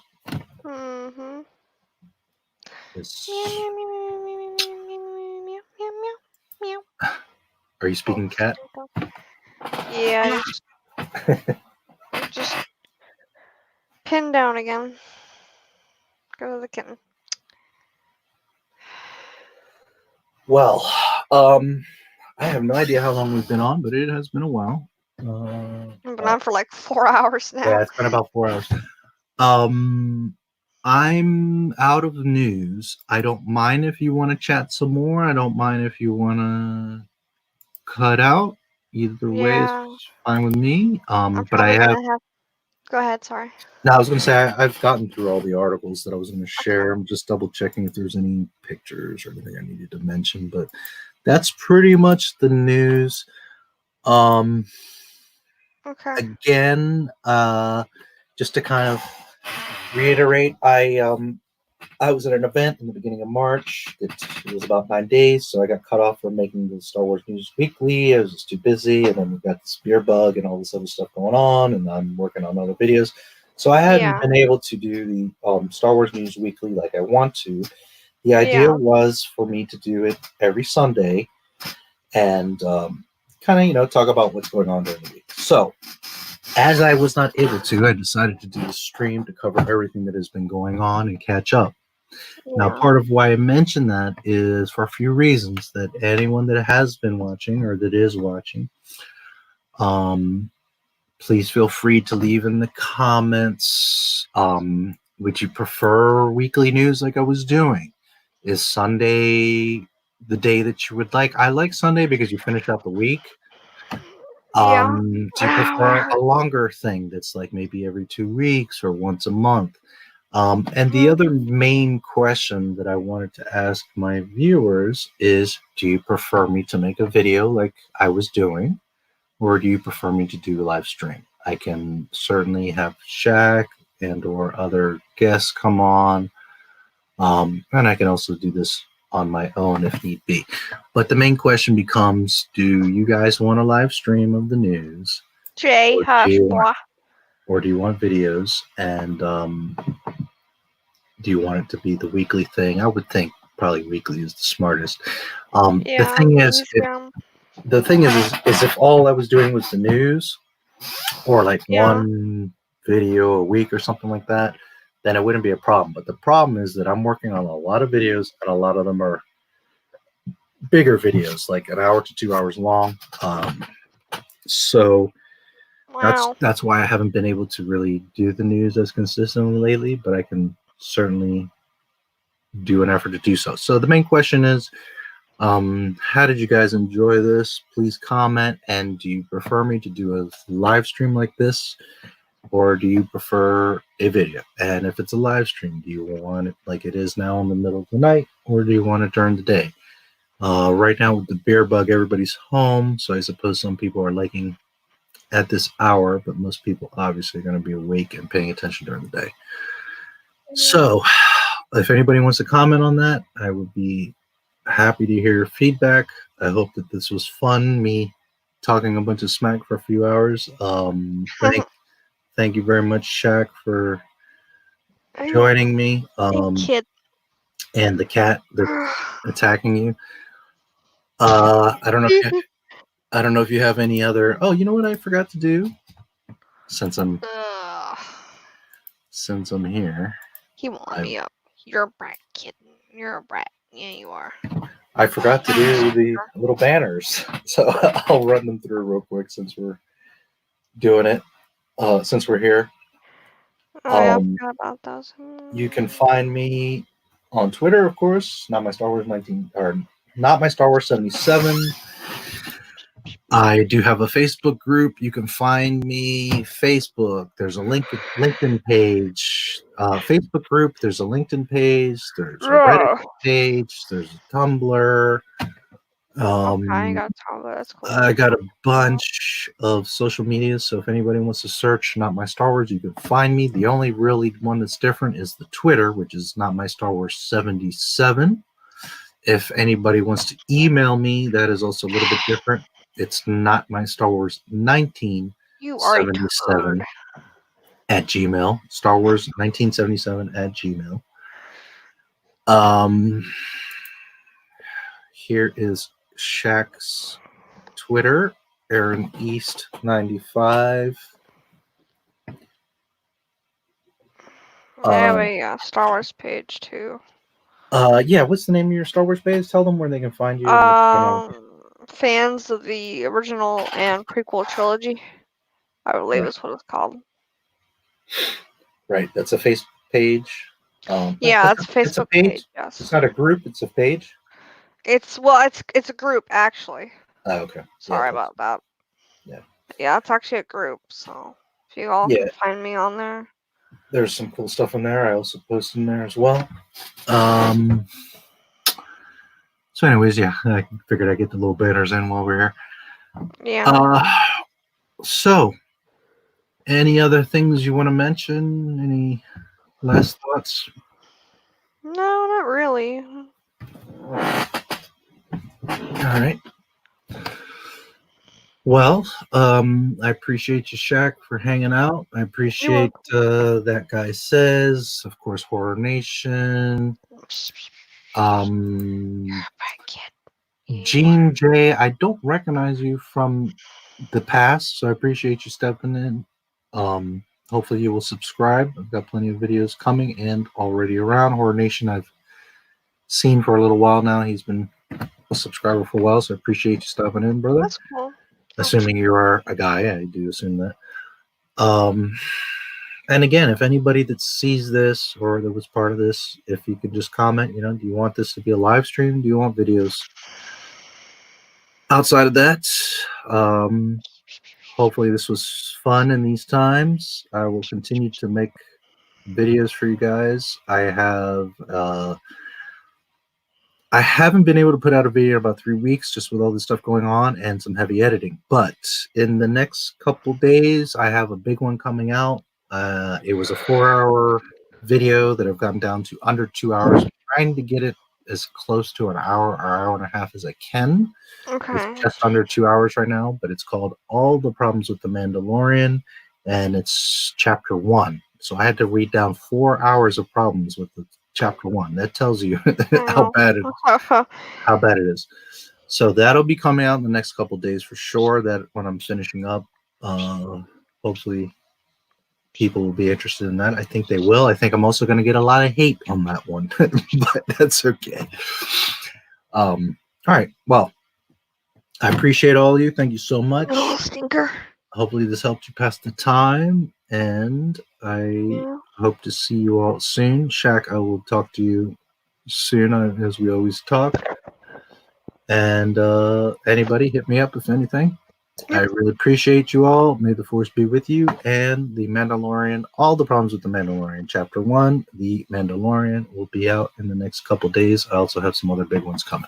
So, thank you for your patience. Thank you for your support. Thank you for joining us. And we will see you guys later. May the Force be with you. And always remember that Disney Star Wars is not canon. All right, guys. Here, since I'm at it, let me just throw it in here. Since I'm here, let me get my little. Ow. Ow. Oh, man. Little stink. You little stinker. Come here. Let's see if I can pull this off in the share. All right, so I'll leave you guys with this, and again, thanks. You wanna come? Not my Star Wars.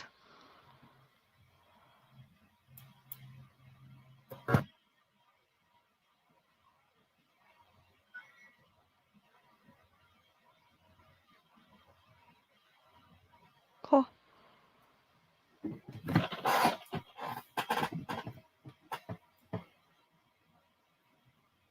Oh, look at all those little effects. That's cool.